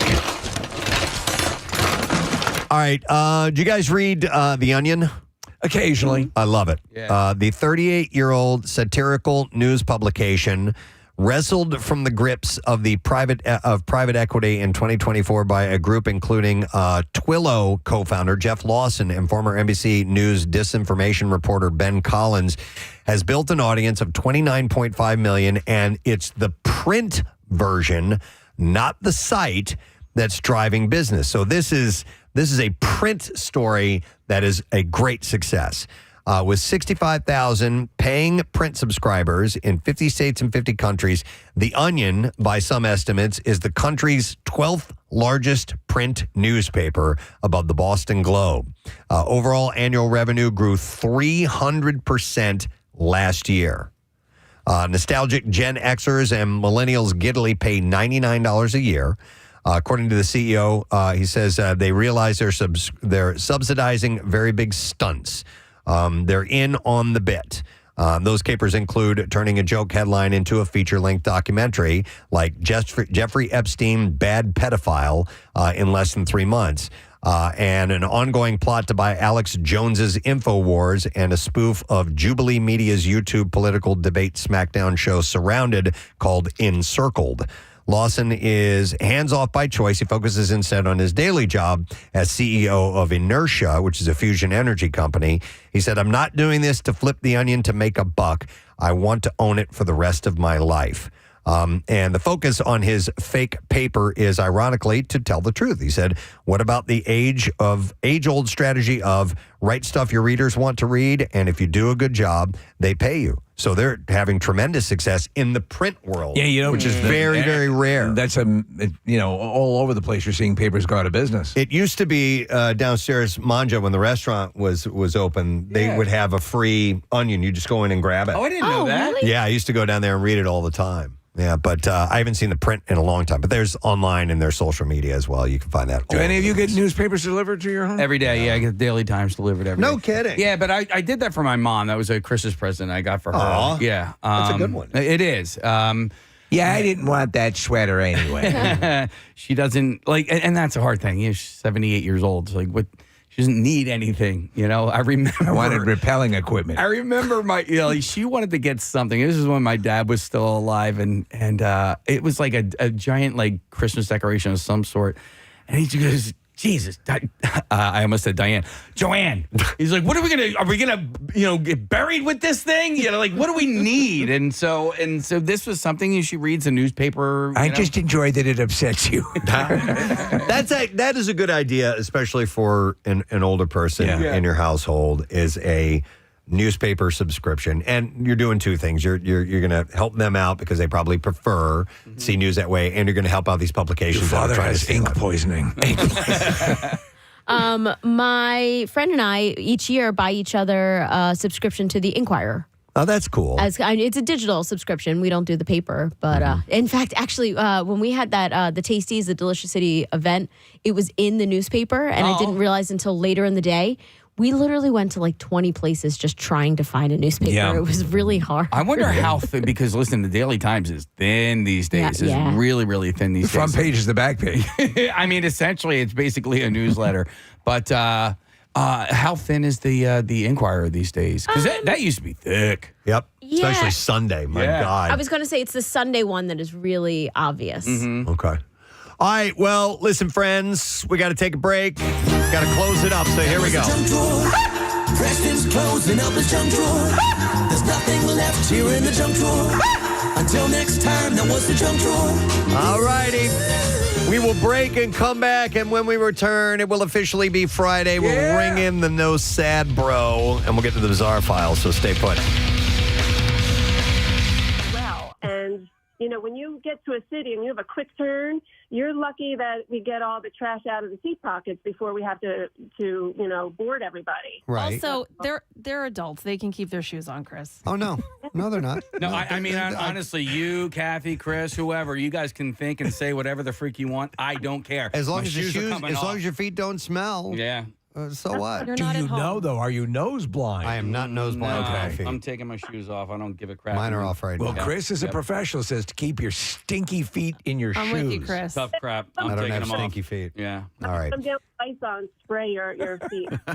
Yes, spray your feet with Axe body spray. You don't even use soap That to would wash be your worse. You don't even use soap to wash your feet. Don't say they're clean. There is soap that travels all down my body that eventually ends up on my feet. My feet are squeaky. Chris, Preston does it. Kathy says Preston doesn't wash his feet. He doesn't. Can you imagine that? He lets the soap run down his legs. It just runs down She his knows. legs. She knows. Exactly. I think though they also give you the little slippers so you can put them on, right? No, I don't want slippers on. I want my Who gives you socks. slippers? Well, you're just in your socks. You're not your bare feet. Then you're fine. Exactly. Yes. I don't take my socks off. I'm not an animal. Casey Come on, probably man. does. Casey, do you take your socks off? No, and I resent you for saying that, Kathy. Thank you. All right. Thank you, Chris. They should give you slippers, though, right? Like as long as we're tossing stuff out there. Excuse me. It just took its socks off. I don't know. Slippers? That'd be nice. Yeah. Do Do you guys ever wear them? I did once. I hated them. What, on the plane or at home? No. At home, around the house. There's slipper season. Hell yeah. Right now? All No, year, we're coming out of. Yeah, we're coming out We're of almost done. slipper Yeah, season. we're in flip-flop season now. I never year. wear. Casey, I can't believe he just asked who wears slippers. I wear Casey- slippers. Casey and I wear the same UGG slippers. If you don't wear slippers, you have to get these, and you'll wear slippers. Okay. I do like slippers. Yeah. I will wear I'll the try them out. sneakers or whatever my footwear was, unless it's like formal stuff. Yeah. I'll switch. You don't know if a deer is going to come jumping through that window. Right. You You got to be able. But that's why you keep your slippers by the door. You No, you jump gotta in wear and them. get out of sneakers there. by the door. I can go outside with slippers. Yeah. Oh, Well, totally. these In an are like emergency. rugged outdoor, indoor Yeah. slippers. They're yeah. tactical slippers. Yeah. These are, and those are, I would say, more of the colder weather slippers. Sure. I have warm weather Yeah. slippers as well. So do cold weather slippers, that coincides with sweatshirt season, right? I Like think so. They're the same, like hoodie season? Yeah. okay. Yellowstone are pajama cold. pants season. Yes. We're working our way into foot hold- bath season, by Real the way. quick, I just want to ask Casey one question because I think here's where we're going to separate. Do you wear those? Do you actually wear those slippers outside? I do. Okay, yeah. Not like- now we're on different pages. Well, like to take the trash out or something like that. Take the If it's trash chilly, out, you got to run or- outside real quick, go get the mail, Stomp down the mulch. Or Yes. if I'm like I got to go pick somebody up from not class, but like practice or something Oh, like she that. If I'm just gonna be got in the car. side-eyed by Kathy on I'm that. like wearing driving. pajama pants to Wawa. Yeah, but that's what the kids are dude, doing. I want to have I want to get a group of people to go to Wawa in pajama pants because it's very freeing. Talk I is love cheap. it. Let's Yeah. do it. Let's do Let's it. rent a bus of people. We'll get rent a bus. We'll get everyone in their pajama. Yep. And socks, no shoes. I would love to do that. All right, hang on. I want to go to Todd, who worked in a store that kids would frequently mess up. Hey, Todd, good morning. Good morning. How's everybody doing today? Good, buddy. What's going on? So I actually have an interesting story. One of our beloved Philadelphia Flyers, I'm just going to keep his name private. Okay. He came in with his wife and his two little crotch goblins, and the kids were running all over the place. They were throwing pillows all over the floor. They had like cookies or. This is a mattress store that you work at, right? Yes. Okay. So, and look, it's expected. I've had it a million times where people come in and they throw pillows around. Right. It happens. I get it. But the idea is, like, at the bare minimum, tell your kids, pick the stuff up. Yeah. Or make an attempt to just, before you leave, Yeah. follow them around and pick stuff up. Sure. That's all you ask. When they left, the like I said, our beloved Philadelphia Flyer, and his wife did nothing to pick anything up. They walked out. Now they bought a lot. I was happy with them because they bought a lot. I got a good commission from it. But were they French Canadian by chance? They were not. Okay. That narrows it down. All right. Well, yeah. So you left. They left, and you had a bad taste in your mouth because it was just disrespectful. Exactly. All right. I think it's a courtesy. you're obliged, even if you're a Philadelphia Flyer. Yeah. Your kids, if your kids go in and do something, you need to correct what they've done. If it's knocking down a display, if it's sullying the reputation of the NHL, it's what you do. Let me see here. It's Eric that we're going to go to next. Hey, Eric. Morning. Hey, good morning, it. Hey, good morning, it, buddy. What's happening? Hey, congrats to Marissa for getting married. Pass along your love. So I used to work in customer service, retail. I work in construction now. Shout out to Glazers 252. But I was raging to Nick through the text earlier. This Anthony Bass guy. What gets me the most is the entitlement, like the basic human decency of just pick up after yourself. Teach your child to pick up after yourself. It's your job as a parent. And Nick, you can check the stats on me. He can't even do his own job as a closer in baseball. He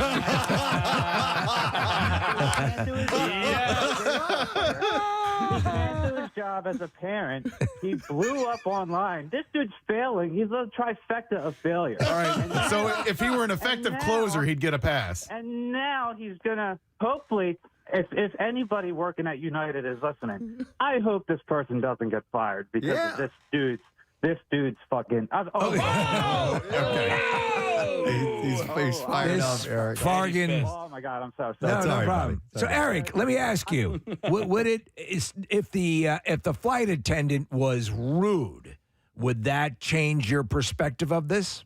Okay, so I understand there's probably three sides to the story: what the flight attendant says, what Anthony Bass says, and then what actually happened. Right. I'm sure what really happened is somewhere in the middle. Yeah, but how he came across in posting like what he did on Twitter, it just ruined anything that could have gone in his favor. And to top it all off, if you go back and check his Twitter, he posted a picture of his kid holding a bag of popcorn, like, oh, look at my cute little kid, like as a deflection. Like, come on, dude. Well, no, I agree about the nature, the tone of his original post seemed a little pompous. Yeah. And by the way, you're right, Eric. His ERA is like 7.36 or something like that. So it's terrible. And the fact that he doubled down on it, saying, "Oh, I got," they're going to take care of it internally. United, whoever's listening, please don't let somebody lose their job because this guy can't teach his kids how to clean up after themselves. Okay. No, I agree. Thank you, At least a Eric. 4-year-old, right? A 2-year-old. 5-year-old can clean up after 5-year-old can clean up after themselves. Yeah. Yep, most definitely. All right, I want to go to one more call. We're going to take a break here in a moment, but Don wants to comment. Hi, Don. Good morning. Morning, guys. What's the word? Yo. Nope. No, not going to. Too late. All right, so you are you're a rideshare driver. Yeah, I'm an engineer, but in my off time I do ride share. And people get in and they treat these cars like their personal trash pit with their kids. I'm sure. They get in, they want to eat food, they want to have chips. And when something happens, they don't say anything, or they're just like, they'll get out of the car. Even the adults do the same thing. And it's just, they don't teach themselves. They're not parents to their kids. They think it's somebody else's problem to clean up. Yeah, and it's the wrong way. I remember years ago, Preston. You remember the Good Charlotte we had on years ago, and one of the guys, Benji or Joel, or maybe it was their mother who had worked in a hotel and would clean rooms, and there were some girls who went up and hung out with them in their hotel room, and they were the girls were getting a little bit rowdy and they were making a mess, and one of the guys, Benji or Joel, goes, "Hey, somebody works here, and they have to clean that stuff up, right?" And I think they said, "Yeah, our mom was worked as a hotel maid or staff or whatever." And they were like, "Don't do that." Gives you a different perspective. Yeah, I was like, I thought it was pretty cool. Of them too. That's why we eventually married those guys. Be observant of that. No, they got married to Lionel Richie's daughter. Wait, Nicole Richie and Cameron Diaz. So I always consider us them. I know. Me too. Yeah. All right, I lied. I have time for one more call. All right. I want to go to Kendra. Hi, Kendra. Good morning. Hi, good morning. Kendra, are you weighing in on this whole mess thing, or what are you calling about? I just won $1,000. It's our concert cash winner, Kendra. And Kendra, you also get tickets to the barbecue as well. How's about that? That is so great. Yeah, congratulations. $1,000 going to buy a lot of popcorn. Yeah. Yes, definitely. And my birthday's Friday, so I can buy myself a nice present. Oh, that's awesome. Huge. We are so happy. Where are you from, Kendra? I'm from Cherry Hill, New Jersey. All right. Thank you, Jersey girl. We appreciate you listening and especially calling in and winning. And we will see you at the barbecue, and we'll give you $1,000 for listening to MMR. All right, Kendra? All right. Thank you so much, guys. Happy birthday. Let's hear it for Kendra. All right. Next chance coming up about 1 hour from now exactly, because it is 9 o'clock. So hang in there. All right, Casey wants me. We're going to, do it when we return. Yes, sir. We have a concert announcement when we return. So we'll take a quick break. I know it's a lot to take in. We'll come back in just a moment, and we'll get to all that. Stay with us. And Sarah Silverman is going to be joining us as well. Stay put. Preston and Steve. On 93.3 WMMR. Thank you very much, Kathy. As we have stated a couple times, today is April 20th, which is 420. And that is, of course, the international celebration.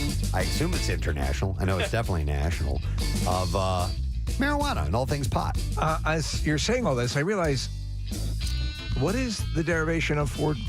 I'm glad you asked that, sir, because I've got the history of it, Right. and I know we've mentioned it before, but it's easy to kind of forget because it's this weird little thing that happened. The most credible story traces. It's Friday. Well, now it is.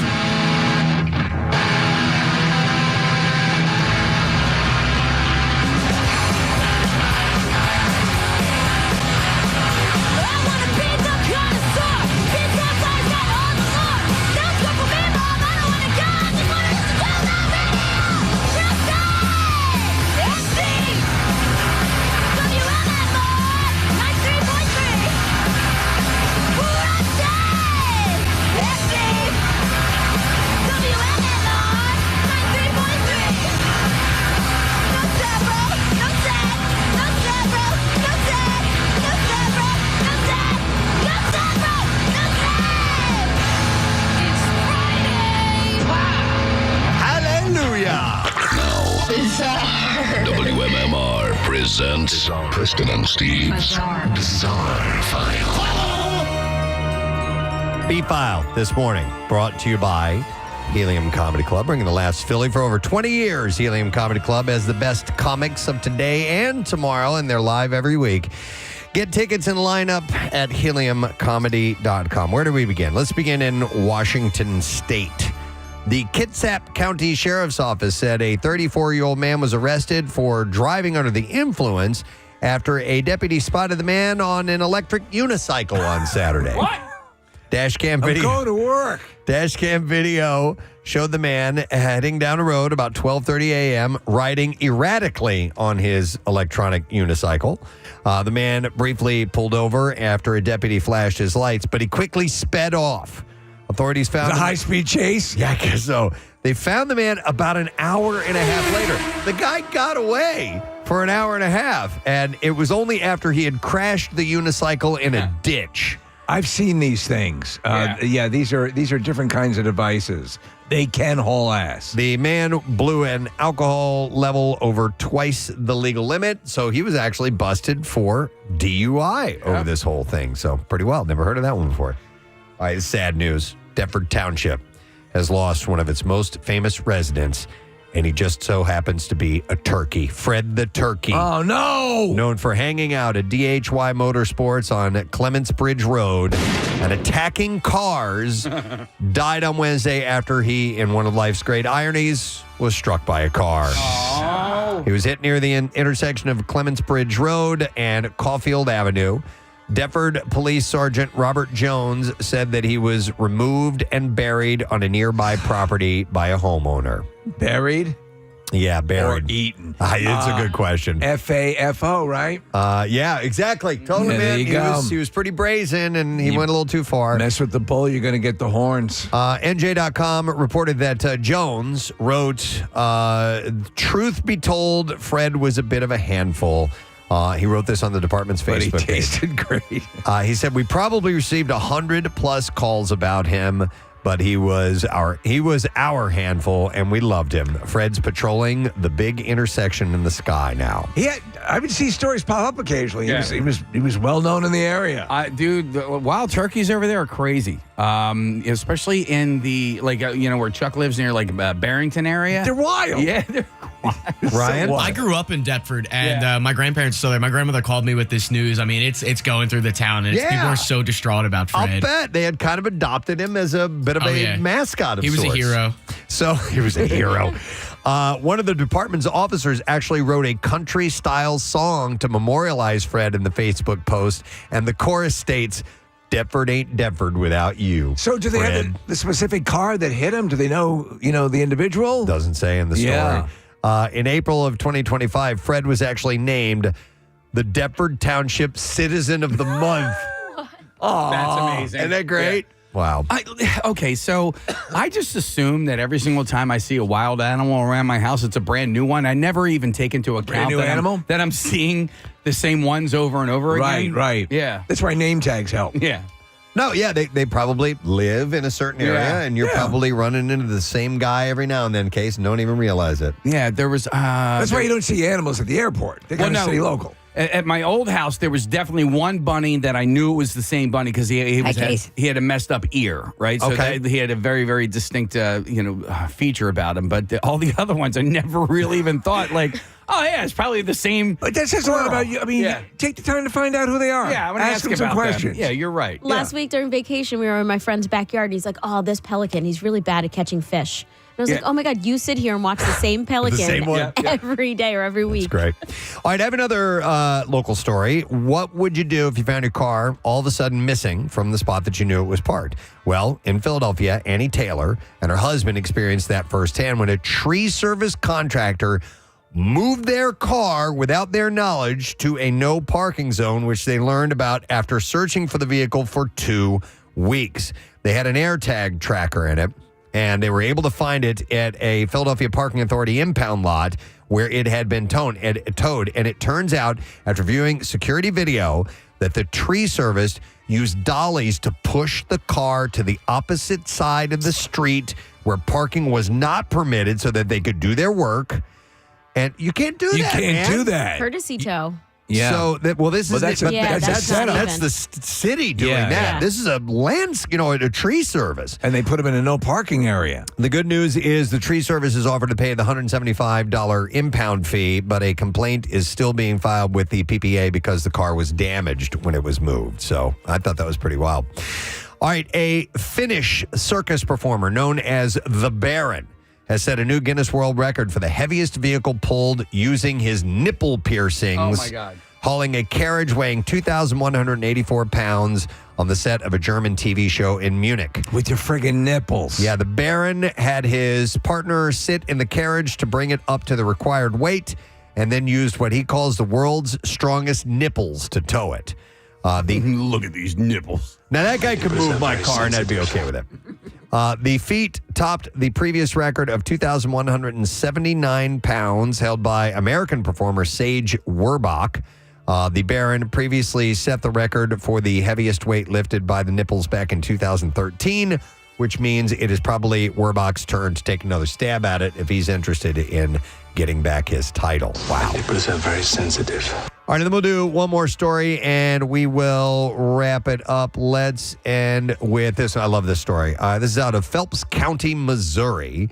A semi-truck full of tofu has been sitting underneath I-44 in Phelps County for over 3 weeks. On March 1st, the semi crashed into a guardrail by exit 172 for Jerome, Missouri, sending 40,000 pounds of extra firm tofu down with it. The Fire Protection District says the cleanup has become a logistical nightmare.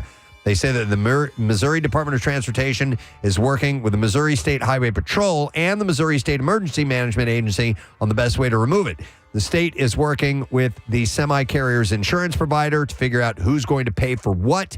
And all the while, firefighters say the tofu is starting to stink really bad. Yeah, I was wondering about that. As it sits there. Extra firm tofu.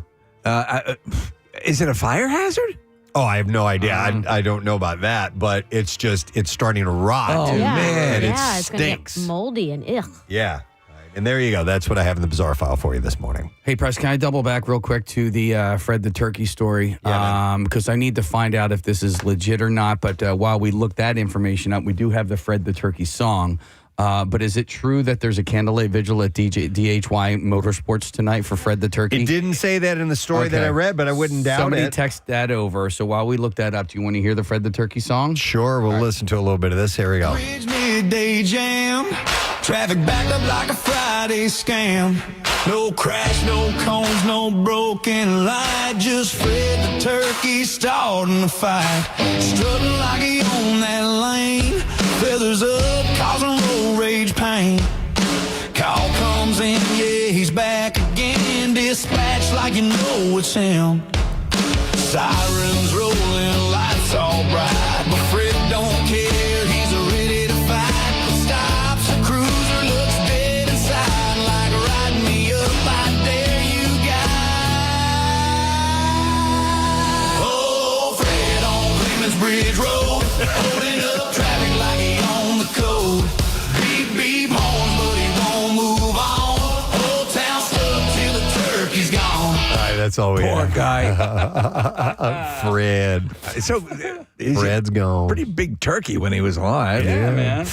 All righty, gang. We're going to take a break. We'll come back in a moment. A little bit later on this morning, John Rudnitsky is going to be joining us. He's going to be performing at the Fiddler Club tonight and tomorrow with Helium Comedy Club. But we'll come back in a moment, and it's Connoisseur time. Yay! We'll be doing some giveaways in conjunction with that. We'll be right back. Stay there. County, California in 1971. That's it. There were 5 students at San Rafael High School, and they would meet at 4:20 in the afternoon by the campus statue of Louis Pasteur. Right. And they would get high. And they chose that specific time because extracurricular activities had usually ended by then. And the group of guys, Steve Capper, Dave Reddix, Jeffrey Knoll, and Larry Schwartz, and also Mark Gravich, became known as the Waldos because they met at a wall. There was a wall there, and they called them Waldos. As simple as that. So they would say 420 to each other just as a code. Yeah. So, if they were in the hallways at school, they'd say, 420, and it was just for them to know. Now, the interesting thing is how it got out into national. Yeah. And to become part of pop culture. So, and I want to find out if it has extended to other countries as well. That is a good question. I'll bet you it has.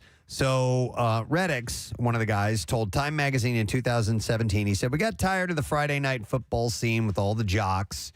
We were the guys sitting under the stand smoking a doobie, wondering what we're doing there. And it continued long after 4:20 p.m. as well. The group challenged each other to find ever more interesting things to do under the influence, calling their adventures safaris. Safari. Yeah. Sick. Going safari. Dibbies.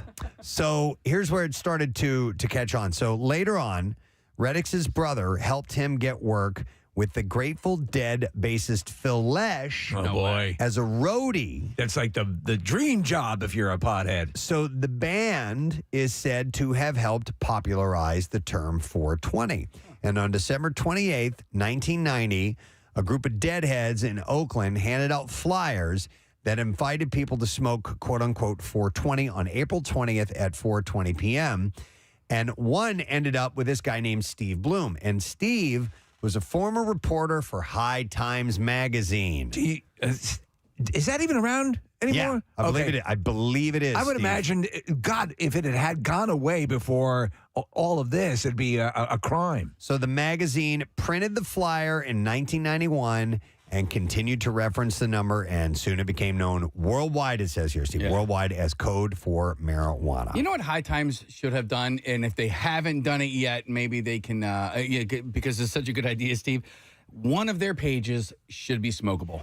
I think I know the case. I think years ago when it was really a controversial magazine and be on the shelf, didn't they include what they call a roach clip in one of their issues? No, but like it's they a paper, did something like that. Yeah, it's a paper magazine, like maybe page 4 or page 20. Right. You know, It's smokable. Rolling papers or actual marijuana? No. Like, but something like a you can rolling roll paper, up like in. a blunt wrap, or something that you could roll it into. I get and Acid smoke that, magazine and their tabs of acid on it. No, it's. I remember how controversial that.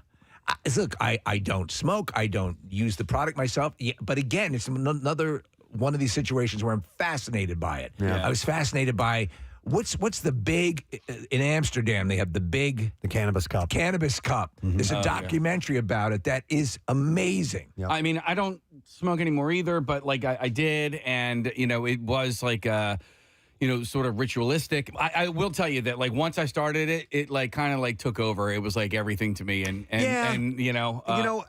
have a history with 15. So I said, I grew up. My sister, my uncles, they were all weed smokers. It was around me even before I was a teenager, and I was kind of used to it. But I started around that time, and I have never quit, and I enjoy it. Now I am not the level of some weed smokers. You're not Doug Benson. There are people who just smoke it all the time. Yeah. And I'm an everyday user, but I am not, and I have my medical marijuana card, but I'm not a, just get baked out of my gourd person. Preston, the agent who used to book me into colleges and booked me around in my early days of stand-up comedy smoked pot the way most people smoke cigarettes, right? Like heavy cigarettes. So he was constantly smoking pot. And I'd have to say to him, is there any effect at this point?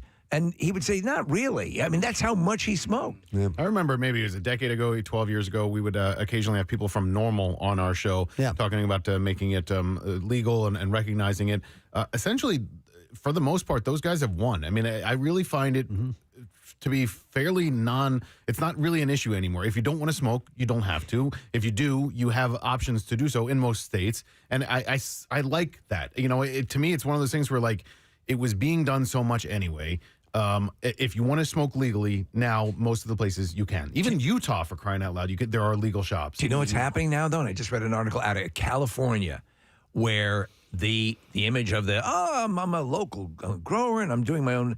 Those businesses are getting swallowed up by corporate. Sure. Yeah, the same thing's happening with that industry as well. It's funny though. I mean, because I don't want to be like super prudy and stuff like that, but I do feel like there's a time and place, and like I don't feel like I should be walking through a cloud of pot smoke as I'm walking into the fashion district of Philadelphia, or walking through a cloud of pot smoke as I'm walking down the boardwalk in Wildwood, and it happens. But at the same time, the pot in New Jersey is just as legal as people drinking their White Claws on the beach, and I have no problems with that. But I think the difference is like I'm not smelling your not wafting over. You don't get a contact buzz from somebody drinking a beer. Yeah. And you may not necessarily from somebody's from smoking weed, but if you're someone who's in recovery and you go by and you smell that, you have inhaled a little bit. You know what I mean? And I can see that be concerning, especially for people who've gone through What about recovery. cigarettes, though, man? You've defended people smoking cigarettes out in front of a building in the past. Yeah, I know, but I love the smell of cigarettes now. Everyone picks their poison. No, in fact, I haven't. Not out in front of the building. Like, I think, like here at this building or like at a mall or something like that, you need to give them cover, right? Like, when it's raining out, it's not like, oh, tough crap, you stinky, filthy smokers. Like, go smoke in the rain. Stinky people. Yeah. But, so you're talking about make some sort of area where they can congregate. But not for the pot smokers? Right outside the entrance? Well, but you're the one that said it, not me. Yeah, I'm right out. Okay, first of all, it's not legal in Pennsylvania recreationally, right? Like in Philadelphia, it is. Recreationally? Smoking legally is recreational in Philadelphia. Pennsylvania's odd because it's by municipality in most areas. Smoking weed, as far as I understand it, is allowed in Philadelphia in public. I don't know. Let's check that. It's the public thing that I'm curious about, Nick. I think that you can have small amounts and it's okay, but consumption, there are there are regulations on when and where you can do that. Can you be the mayor giving a speech smoking a blunt? Hey, you're the mayor, man. Go for it. Yeah. So let me see here. Whether people buy marijuana legally in New Jersey or illegally in the underground market, it's a crime for them to possess, consume, grow, or sell marijuana in Pennsylvania. Except in certain instances. Okay. All right. Well, we can. I know. That's what I'm saying. It's odd. And that's part of the reason why it's still so strange is that there are, it varies from state to state. And not only does it vary from state to state in Pennsylvania, it varies from Philadelphia to Pittsburgh. And federally, you can still get in trouble for Exactly. it, even though it's legal. Oh, they got to shake all this stuff out. What kills me, Preston, is about this the creation of 420 as a thing. There's a good organization attached to a commercial that we run on air that mentions DBH. Do bong hits is what I hear. Of course. And that this thing would take off and become the thing from a school playground with DBH was your school thing. Yep, that was our thing. Yeah. Yep, And our DBH thing- we had it written all over our notebooks and stuff, yeah. Our thing in college was, Hendrix, right? So we would, be at a party or whatever. Like, okay, we're going to be at Hendrix at like midnight. All right, meet me at Hendrix. But Hendrix was a gravestone. It was somebody's name. And there was a graveyard next to our fraternity house, and all the way back in the far back of the cemetery. That's where you guys would congregate? Right next to this big tree. It was the biggest, and the last name on the headstone was Hendrix. And it was, so when you're talking about DBH and 420, like these things become lore. They're these cool little ritualistic things that and it's code, right? Like not everybody knew what Hendrix was, and you could say that, and people knew what you were talking about. Right. I think line one might be able to help us. Yeah, that's where I'm going to go. Yeah. I have Mike on the phone, who is a police officer in Philadelphia. Hey, Mike, good morning. Good morning. How you guys doing? Good. Well, we're a little confused, Mike. That's clear. But that's par for the course. Maybe you can help us out here. What's the story with marijuana, smoking it, possessing it in Philadelphia? So it is recreational use. You can walk down the street and smoke it. It is basically when I'm working in the city and we're driving by and you smell it, it's like, oh, well, that's just the new smell of Philly. So instead of, you get down to the subway. Marissa, before we get into the Connoisseur, I mentioned this earlier because Casey name-checked Damask Candies, and we received this wonderful Easter package from them, and they wrote a note and said, hey, Preston-Steve, we heard that we were mentioned on your show, so we figured we'd send you a few of our popular items, and we hope you enjoy the chocolates. And we had originally started talking about them because a while back when we had our latest sorority party, bingo night, somebody had brought out their chocolate-covered oyster crackers. Yeah, which seemed like there's no way that's going to taste good. Oh, they so did, man. I went through that whole bag. So they gave us different varieties of the chocolate-covered crackers here. Oh, nice. So you got, it looks like milk chocolate and dark chocolate. So those are bags of crackers, not boxes of crackers. They're not boxes of candy bars or crackers. Of crackers. And let's see what else they brought. I didn't look for all this. That's a cold pack. Anybody want a cold pack? That's delicious. Got them nice and cold. It was so refreshing. Whatever I just ate, it was a cold pack. Coconut cream Easter eggs. Oh, I'll take those. All right, done and Thank done, you. Marissa. Those are yours, dibs. And peanut butter Easter eggs, Casey. Dude, for you. yeah. Steve, I'm sorry, I jumped ahead. He was No. so disappointed he didn't get some Absolutely. peanut butter eggs the other day. I'll just eat that cold pack. Do you want the dark chocolate crackers? Dark chocolate, All right, if I coming can. over. Well, Coming wait over. a second. Are you sure that you don't want them? Yeah, I'm good. Okay. All right, here.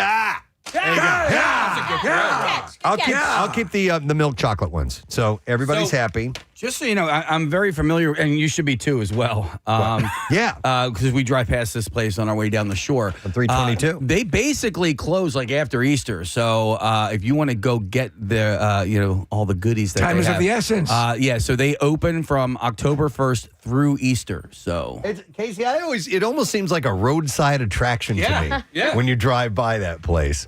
And Ryan, I'm sorry, we'll share some with you. We'll share. You Yeah. can have some of my eggs. Yay. You can have my cold pack. Yeah. I'll take it all. Okay. I'll take it all. All right, we got to set Ryan up. All right, now we can get into the Connoisseur. Here we go. It's time for the Connoisseur, and we just got chocolate covered. Yeah, we did. All right, thank you, Damask. All right, so I have some. Oh, and by the way, listen to this. For the giveaways with the clips we played today, everyone who gets it right is going to get a pair of tickets to see The Black Crows. Wow. June 12th at Freedom March Pavilion. They're performing with Whiskey Myers. So how about that, man? That's a humdinger of a prize. Tickets are on sale now, by the way. All right, we're going to start with this story. I saw this. I love this. I sent it to my friend Lori because she does this type of thing all the time. There's a woman's Tinder date went viral after turning Olive Garden's unlimited breadsticks and salad into a do-it-yourself sandwich. I love that. Maddie B is the woman who posted this, racked up nearly 7 million views. And for the most part, TikTok had advised her to get involved with this guy. Apparently, if your date can max out an unlimited breadstick and salad deal like a genius, it's a green flag. So the clip irritated commenters who are jealous that they didn't come up with the Olive Garden breadstick salad sandwich themselves. Others grateful for the tip and hoping that Maddie B's date has more tricks up their sleeves, suggested restaurants for the couple's second date as well. So the unlimited soup, salad, and breadstick deal is available to adult dining customers as long as they're still eating. Each salad is made fresh, and breadstick refills come with one per person per round. So the reckoning there is if you're still eating like an entree or something, right? Is that the deal? You have to still be eating to get your unlimited breadsticks and salad. How does it work? I think you can just keep eating the salad because you can just do the salad and the salad and soup combo and just keep and going. eat as much as you want. I didn't realize that. Yeah, it's good too. Rochelle and I do Olive Garden every now and then, and just that, the soup, salad, and breadstick thing, done and done. I told you I'm a fan. It's still tasty. So what the guy did is he took the breadstick, he split it down the middle, right, and opened it up like a roll. And then he would take the salad and spoon it into that bread and then eat it that way. So like a little salad slider. Yeah, exactly. And so people thought it was kind of genius. So the reason I sent this to my friend Lori is because she is known for turning a salad into a sandwich and a sandwich into a salad. Yep. She will take She's an alchemist. Whatever bread that comes with the salad and she'll create little sandwiches with it. But if she gets a sandwich, she will pull it apart and take out the lettuce and the meat and whatever's on there and the bread and then eat that separately. So she does kind of the opposite for what it is its intended purpose regularly. I learned about this from Nick Murphy because him and his wife actually met at Olive Garden years and years ago. That's where they were working. And all of their staff meals, they would eat them on the breadsticks. They would turn those into sandwiches. You could put some of the pasta on there. You could Meatballs? put meatballs on there. Make a little meatball sandwich. Little meatball sandwich? Yeah. Press, I want one now. When Lori makes a salad into a sandwich, does she butter the bread first? I haven't seen her do that. That is, to me, an absolute game changer. So butter on the first. bread and then put because in- you're trying to watch your weight. Yeah, So, you're right. You're right. You're trying to watch your weight go up. So it was Maddie had narrated. Narrated as her date assembled the sandwich, and you can hear in the background saying, "Okay, a tomato, little crouton, and some onion," as he's creating it, and then dives into it. So did they in fact end up together? I don't know the follow-up on that. That has to be the follow-up. I would like to, because people were texting. I want to toss your salad. We're responding with comments like, "Girl, get involved with that." Yeah. So try that out at your local Olive Garden. I used to eat quite common lettuce and tomato sandwiches. You know, I liked tomato and cheese sandwiches. Yeah. I always thought that was pretty tasty. That is the perfect summer beach. When maybe put some potato chips on it. Also, Potato chips. cream cheese and tomato. Yeah, On absolutely. toast. With salt and pepper. Boom, Yes. man. Maybe a little oregano or something. Yeah, you can spice that up. Yeah, Yummy. throw some turkey on there as well. No. Yeah, then you got a turkey sandwich. Simple it and is. then you cook it for 5 hours. All right, we ready for our first clip? Yeah. All right, this has to do with food or beverage. And if you can identify this, we have those tickets to the Black Crows. Here we go. That pipe, it just so happens to lead directly to the room where I make the most delicious kind of strawberry-flavored chocolate-coated fudge. Then he will be made into strawberry-flavored, chocolate-coated fudge. They'll be selling him by the pound all over the world. No, I wouldn't allow it. The taste would be terrible. All right, 610-660-9333. Call if you know the answer. Order up.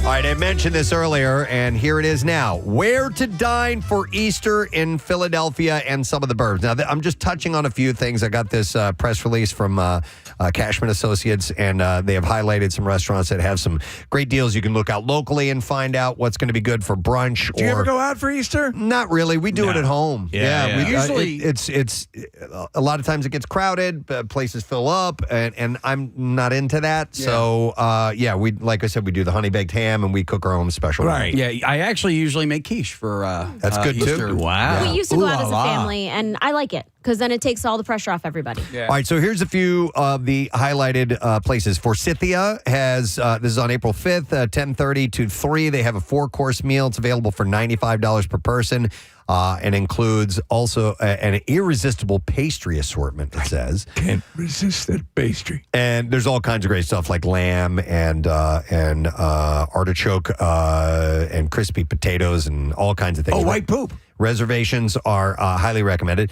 The Barnes Foundation also. Didn't know they have Barnes that. is a really good restaurant. I It's a did not Steven Starr realize that. restaurant. Yeah. Really? Yeah, so Easter cookie decorating kits. So they're doing this, though. This is at the Reflections Cafe. So they're doing Easter cooking decorating kits available beginning, actually, they're going on now. On Sunday, April 5th, the Garden Restaurant will feature special menu editions for Easter highlighting fresh spring-inspired dishes. And you can check out the museum as well, which is beautiful. Dolce Italian. Hey! In the W Hotel, they're hosting Easter brunch at 7 a.m. to 2:30 p.m. on the 5th.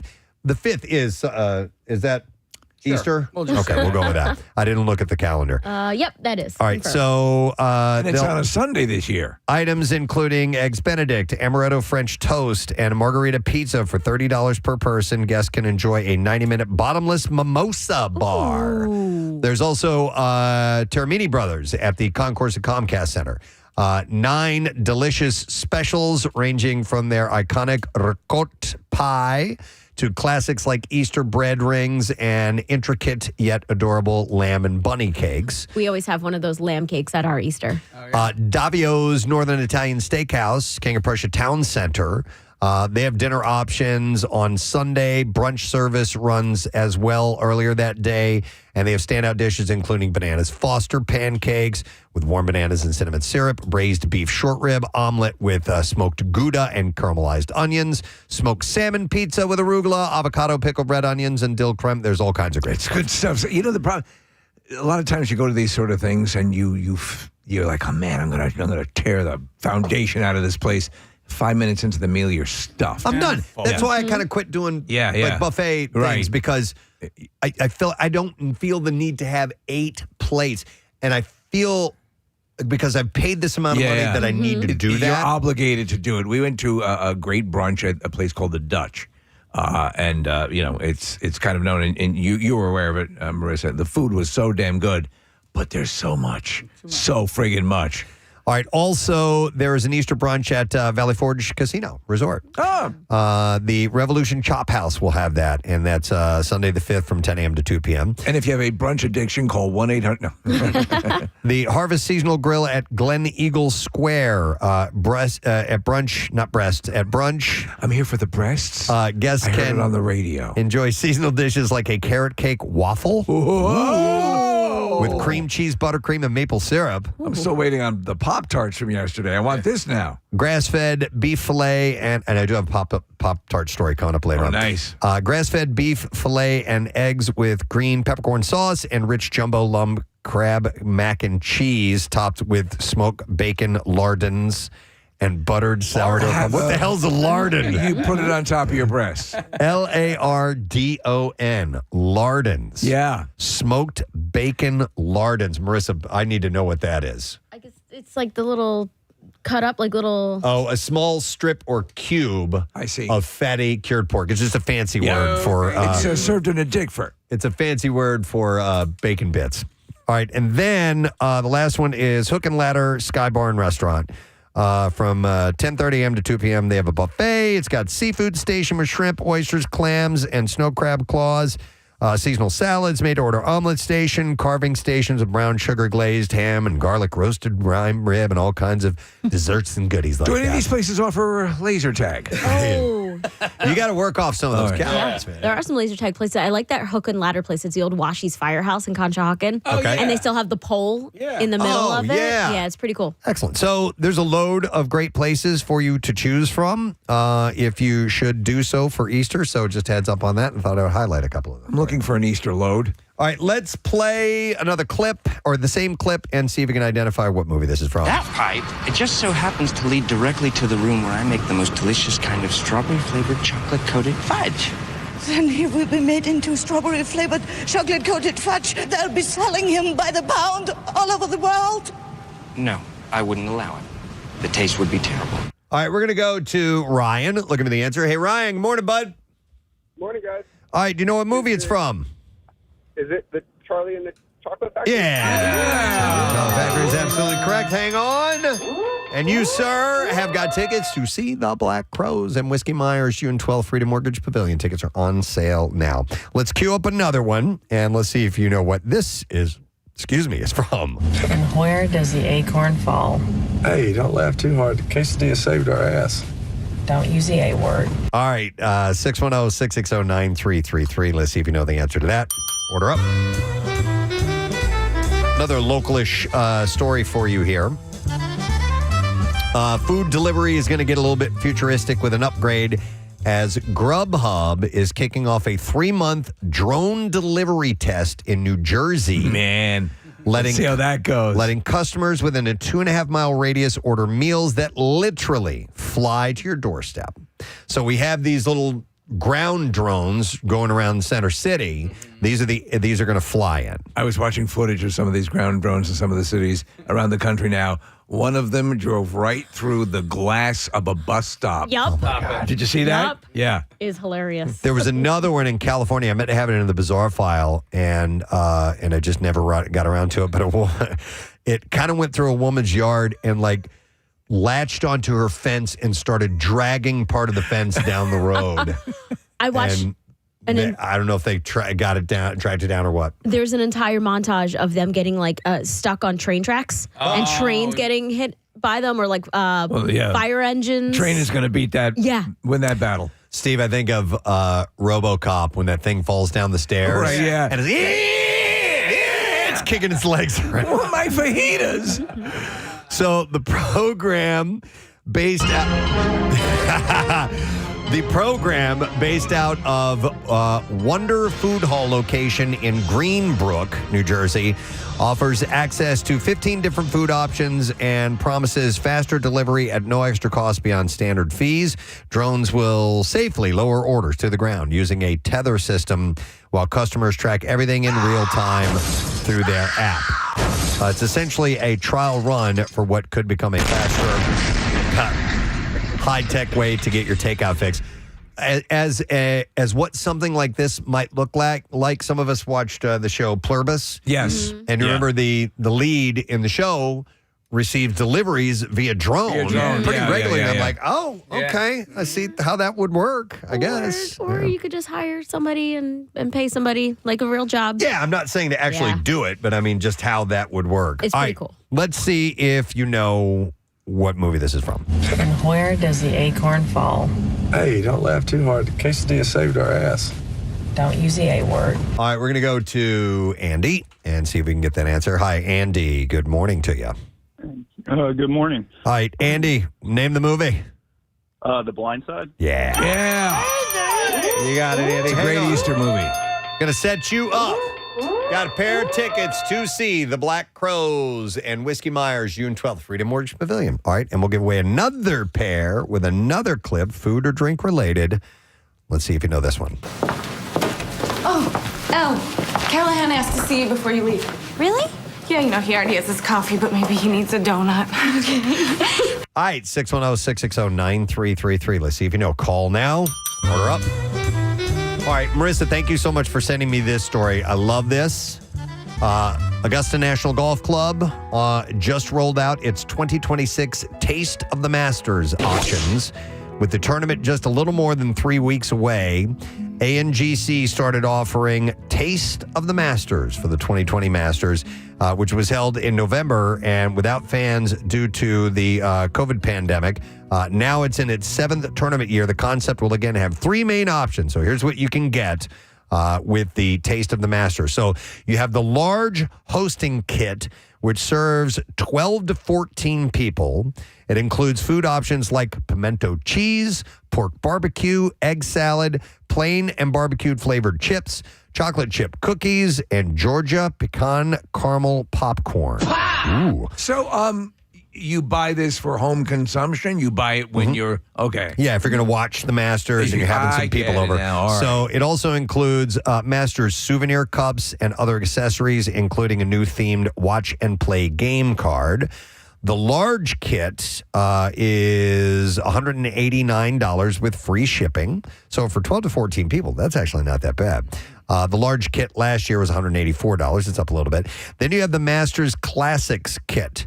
That's $99, and it serves 4 to 6. It includes pimento cheese, potato chips, and mini chocolate moon pies, as well as souvenir cups and other accessories. I might order that. Are there collectibles? I mean, are there things that you keep from the order, like a whole set of clubs? Those souvenir cups and other accessories. So last year, the tournament introduced an Azalea cocktail kit that it says sold out in hours. That item is back this year, and it comes with a roughly $35 increase. $99 is what it'll cost you. It includes a non-alcoholic cocktail mix, now served in a larger bottle with an enhanced recipe, according to the club, and it features a new cocktail shaker and jigger as well. Masters cups, coasters, and custom drink stirrers, too. It does not include the alcohol, so you get everything but that. Did I mention to you that my niece is now working for the... working in the Masters? Augusta? Yeah. Awesome. What? Yeah. Like regularly or just for the event? She is... This is a temporary position that could become a permanent position. Oh, that's awesome. But she went to school for... hotel and hospitality. Okay, that's if awesome. I had a dude. brain this week, I would have remembered that word. So the kits can be ordered at tasteofthemasters.com, a platform that's hosted by Goldbelly, and it will arrive in the days leading up to the tournament. Will it be delivered by drone? I don't know. That'd be awesome. We can only hope. But they already sold out. If you want to order it, there's only one left, and get it today because I sent you this story a Just a day few or two days ago. And yes. The classic kit is sold out. That's what I was going to order. Son of a bitch! I also, if anybody locally, like restaurants or places, make pimento cheese, I would really like to buy some locally made pimento cheese. You can get some at grocery stores. Yeah. But you would like to have a restaurant that makes it? Yeah. Like at De Bruno's or something like that. Somebody has to. Yeah, I'm sure it's out there. So, all right, let's see if we know what movie this is from. Oh, Callahan asked to see you before you leave. Really? Yeah, he already has his coffee, but maybe he needs a donut. All right, we're going to go to Christy. Hi, Christy. Hi, how are you? Hi, I'm good. You know what that movie is from, or that clip is from, right? I do. Legally Blonde. Yes! Nice job, Christy. You're going to see the Black Crows. That show is going to be at Freedom Works Pavilion on June 12th, so congratulations to you. What's that move that they do in the snap? Yeah. Bend and snap. Bend and snap. All right, let's play another clip, and then we'll get into another segment. Here we go. There's a baseball diamond where I coach our little league about a mile from here. We meet there around 2:30 in the morning, dressed all in black. Your hair in a black stocking. We have us a knife fight. We won't be bothered. Now, I have to fix Nikki's cereal. All right, cereal. 610-660-9333 is the number. All right, it's time for this, friends. Yeah, let's get into the fast food roundup this morning on the Connoisseur. Researchers with NetCredit have crushed the numbers to find the fast food chain with the best value on an all-American classic burger. The best value on a burger. Yeah. Now, I threw this in here. There are some non-fast food restaurants on here, but the bulk of them are fast food restaurants. Is the winner an obvious? No. Oh, not at right. all. So they calculated the national average price per ounce of single patty cheeseburger at 14 of the largest burger chains nationwide. The study also compared portion sizes, calories, and protein to find the best value fries, too. and finds the best value fries. Whataburger, their classic Whataburger lands at number 1. Number 1 for Whataburger. For value. Wow. Whataburger's out of Texas, is it not? It is, Steve, yes. And the only Whataburger I ever get is usually at the airport. There's one in Philly International, and there's one in Tampa. Okay. Is there Whataburger at Philly Airport? Yeah. I've never seen it. It's so, in the main... like Terminal C? Yeah, in that area, the food C court. for burger. If you go in and it's back to the right. In the BC connector. Yes, It's right in the where we BC connector where you were the other I was day. broadcasting right across from it the other day. So they found that the sandwich weighs in at 3.56 ounces, costs an average of $5.92, making it the biggest patty in the study and the best value at $1.66 per ounce of meat. McDonald's. The classic cheeseburger came in second. Not bad. Even with the thinnest patty, but because the price is so low, you get the best bang for the buck. Then you have the All-American Smash from Smash Burger. That's Casey's, John. That's my jam. Has the most protein of all with 15.7 grams per 100 grams per burger. And then you have my spot, Shake Shack, in there as wins for best value for fries at 40 cents per ounce, followed by Culver's at 50 cents. You know what I've determined, by the way, and talking about fries and fast foodish fries, I love when we go up and do the Cardboard Classic because it's the one time of the year where I go to Five Guys. And I do love Five Guys. The fries, which have always been, man, and they put the extras out of the container in the bag, and it's all... You never get to eat the ones in the bag. No. There's so many fries to begin with. By the time you get to them, they're cold. So it looks good, but you never really get to eat all those fries. So for burgers, number 4 on this list is Burger King. Then you have Dave's single cheeseburger at Wendy's. The single deluxe from Culver's is 6. Then you have the cheeseburger from Shake Shack at 7.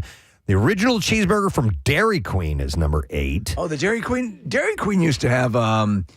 or maybe they still do. Good hot dogs. Okay. Yeah. My Dairy Queen doesn't really, it's just ice cream. But there was one.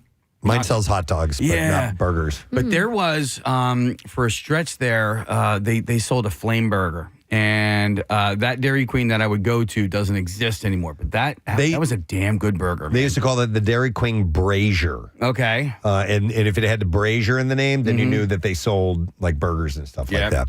All right. And then you have the big cheeseburger from Carl's Jr. at number 9 and the Junior Jack cheeseburger from Jack in the Box at number 10.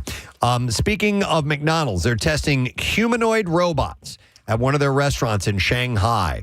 And videos of the machines in action have already gone viral. The robots, made by Chinese firm Kenan Robotics, are dressed in the chain's signature red and yellow uniforms and can be seen greeting customers, answering questions, delivering food to tables, and collecting used trays. The pilot is taking place at a single location and is not an official company-wide rollout, but it's something that they're kind of test marketing. Okay. Gail. They have not commented publicly on the test. Analysts say that the move reflects a broader tension in China's labor market, where some industries struggle to find workers while millions of young people still can't find jobs. So they're trying I didn't machines order cheese on this. with basic front-of-house tasks while humans continue to do the specialized work. All right, and then one last Connoisseur fast food roundup story. KFC is getting in the groove of the basketball bracket season with a new 20 wings for $20 promotion, along with the return of their fan-favorite Nashville hot chicken. The wings deal is available exclusively to KFC Rewards members through the website of KFC or KFC app, and features a choice of 20 hot and spicy original honey barbecue or Nashville hot chicken wings, marinated and double hand breaded in KFC's extra crispy breading. So 20 wings for $20. That does not sound like a deal to me. I was thinking about that when you were saying that. Like, that's not impressive. I mean, honestly, and I don't want to be the back in my day guy, but when I was in college, Wing It Wednesdays, it was 10-cent wings. Yeah. You know? Yeah, I know what you're talking about. It was like, honestly, like at Ursinus, we never really went to bars and went off campus, but like on Wednesdays, we're like, yeah, we're going to the Trap, Wing It Wednesday. Like, yeah, 10 wings for $1. Yeah, that's worth it. Yeah. Absolutely. So just passing along the information. It's $20. All right, let's see if we can identify this movie. There's a baseball diamond where I coach our little league about a mile from here. We meet there around 2:30 in the morning, dressed all in black. Your hair in a black stocking. We have us a knife fight. We won't be bothered. Now, I have to fix Nikki's cereal. All right, 610-660-9333. We're going to Leo. See if we can get the answer. Hey, Leo, good morning. Morning, guys. How you doing? Good, brother. All right, do you know the movie? That's Kill Bill Volume 1. That is correct, yes. Hang on just a sec. You got yourself some tickets to see that Black Crows show, and it's June 12th, Freedom Mortgage Pavilion. Tickets are on sale now at Ticketmaster.com. One more clip to play. Here we go. So I heard about the whole engagement thing. That blows. Did you know I walked in on him trying to his dog? Peanut butter everywhere. It's gross. That's gross. Yeah. 610-660-9333. Order up. All right, so here's your Pop-Tart story. Yes. Save this one for last. They've responded to one of their most requested changes to the original line of pastries with the new Pop-Tarts Super Stuffed line. The new Pop-Tarts are just like the originals with 50% more filling and are available in 3 flavors. Let me mull this over for a little bit because jamming it with extra stuff doesn't always, like I'm not a fan of the Oreo double stuffs. Mm-hmm. I think the ratio of cookie to the frosting or whatever you call that chemical, that white chemical that sits in it, is just right. Steve, we are opposite. I will only eat a double stuffed. Okay. I think a single stuff isn't enough cream. Nah, yeah, I think the ratio is perfect. Yeah, I'd have to try this, Steve, to give my opinion on it. I think it's already good the way it is. Do they show a picture of it? They do. There's a video that Marissa has pulled up on Instagram right now, and it is significantly more. I think it makes the crust have enough filling. Like, sometimes by the time you get to the crust, it's so dry because you've eaten I know all what you're of saying. the Yeah, filling in the center. You're eating this dry remaining crust. Yeah, now you can kind of spread it out. I'm willing to give it a try, guys. So here are, and Rob's got to bring by some. All right, so listen, I talked to Pop-Tarts, some bakery made Pop-Tarts for us. All right, so Rob, old intern Rob Chinstrap, he has a place called Pandomanium in Downingtown. Listen, he's a one-man operation. Is he? Yeah, so He's the owner? He's the owner-operator of this place. Good for him, they're man. open Friday to Sunday. But he goes in at 9:00 at night, and he stays until they sell out whatever And it's the next just day. him? It's just him. So him getting the pastries to us is proven to be difficult. So what I'm trying to figure out is, do we have an intern or anybody that lives in the Downingtown area that can pick them up? Or and a then bring drone. them to- Yeah. We'll figure something out. Yeah. Uber courier. All right, so here are the flavors. Super Stuffed Strawberry Blast, which is going to be like, this extra, what do they call it? The Super Stuffed line. Super Stuffed Molten Lava Cake. That could be good. And Super Stuffed Cinnamon Caramel. When I was doing stand-up comedy for years, if I'd pull into any sort of gas station mini mart, I would get the brown sugar Pop-Tarts. I effing love those. And you know what? They're good for you. The Super Stuffs will be on shelves beginning in April. So you can look for those. And it says exclusively at Walmart, or the Super Stuffed Cinnamon Caramel flavor. The caramel flavor will only be at Walmart. Before we get this, Marissa, do we have an encore today or no? We do. All right, and how are we doing on with our interview? Is he okay on time if we're a little bit late? Sure. Okay, good. Then we're going to do that. All right, let's see. Not yet. Come on, man. Not yet. I have to get a winner. I got to play this clip first, and then we'll do the encore. Here we go. So I heard about the whole engagement thing. That blows. Did you know I walked in on him trying to his dog? Peanut butter everywhere.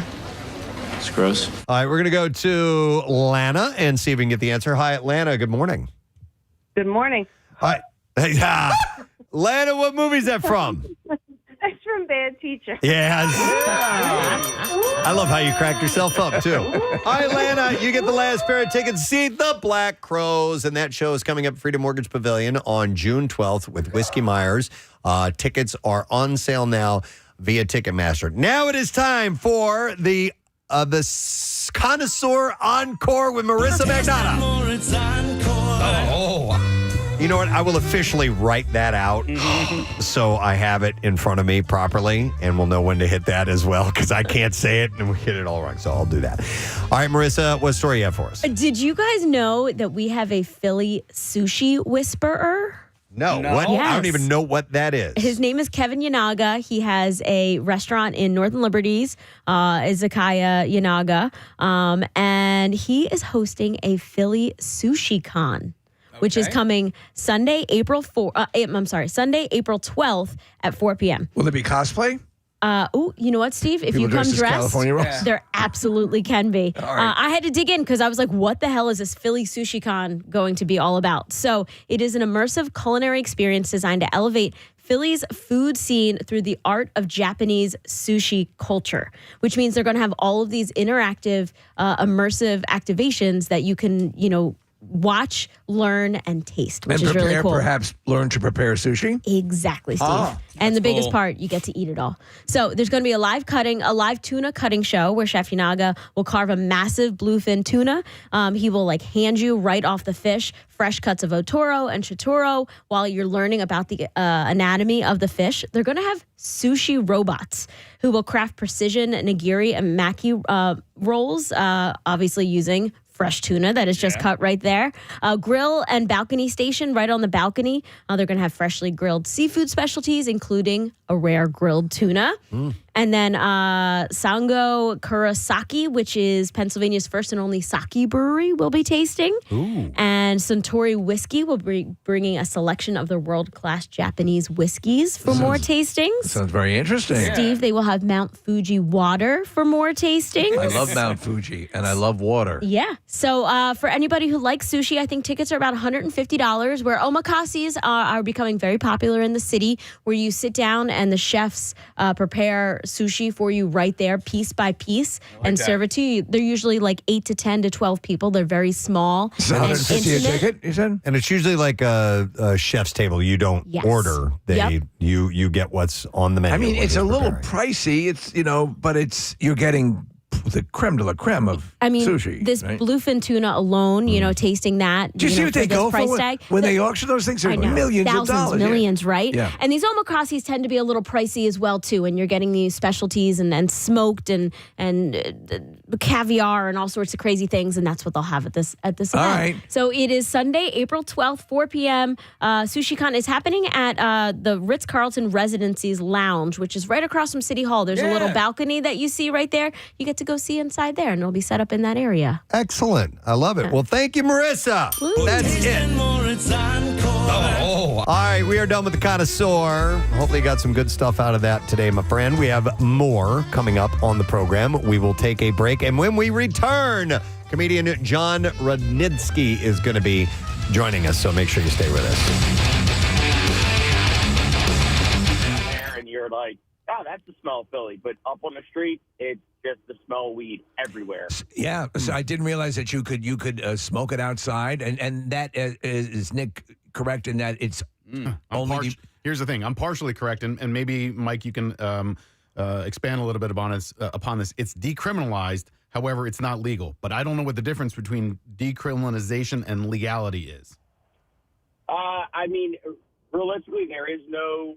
I'm sure there is a nuance, and if you're caught with it with a certain amount and it's all baggied up, then it could be, then it's criminalized. However, it's gotten to the point now where it's so prevalent out there that there's no point in doing anything about it because of how willing people are to just say, oh, okay, yeah, that's just the way it is. Yeah, and it's so low level that it's hardly worth the waste of time.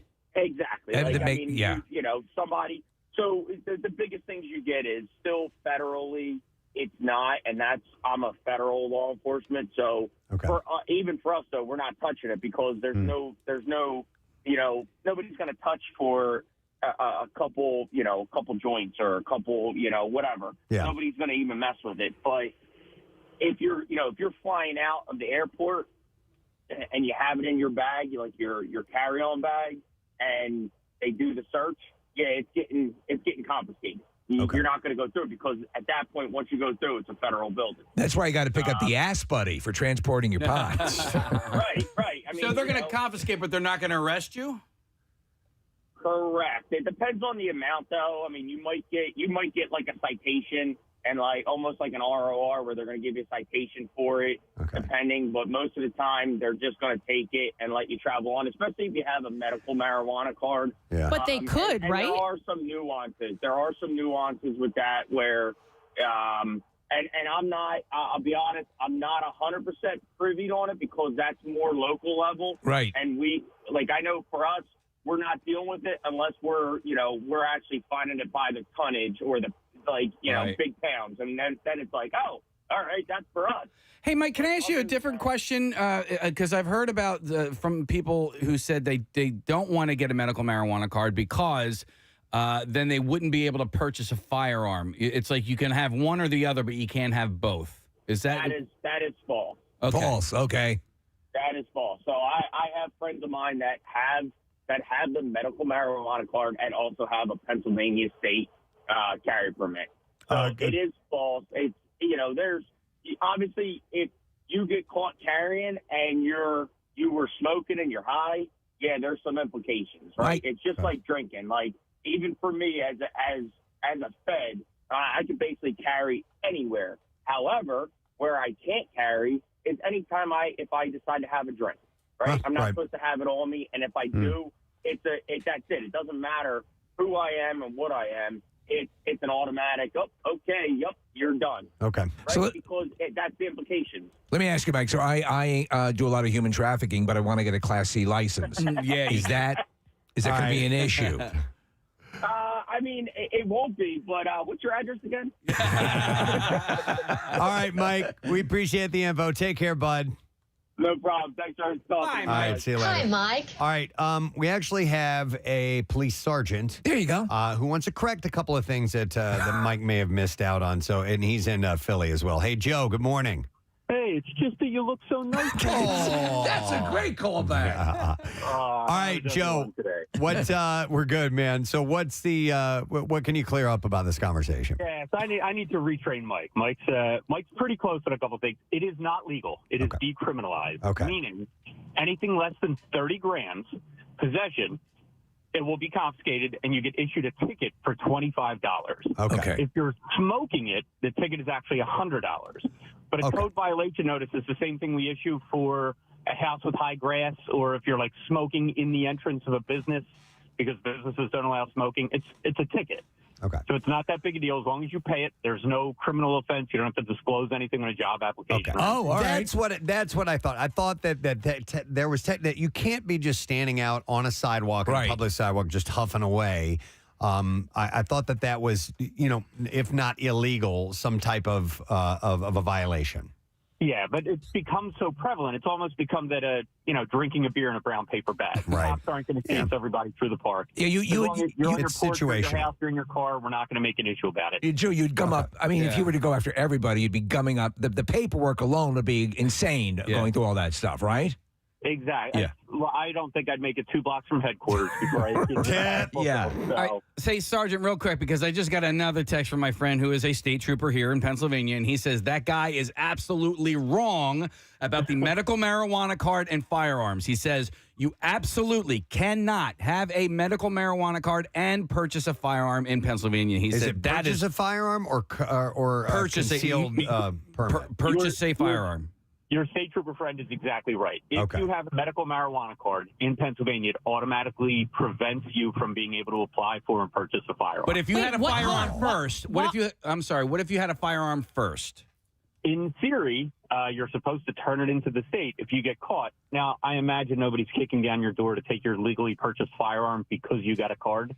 But it's probably in your best interest to maybe not disclose. Wow. Why is that, though? Just go visit Jersey more often. Why is that? What is the reasoning behind that? Because it's federal. So the state, which is got it. when you purchase a firearm, you have to register it with the state. Right. When you purchase that firearm, because it's state, it's all submitted to the federal government. All right. Where Got the it. federal government, all marijuana is still illegal. All right, Joe, let me throw this scenario out to you. Let's say I have a medical marijuana card. I am defending my home. Someone breaks into my house. I have a firearm. I use it. Does that complicate things? It can and it can't. What you're looking at, I mean, is you can justify the use of deadly force. In theory, I can take my firearm and leave it at my father's house.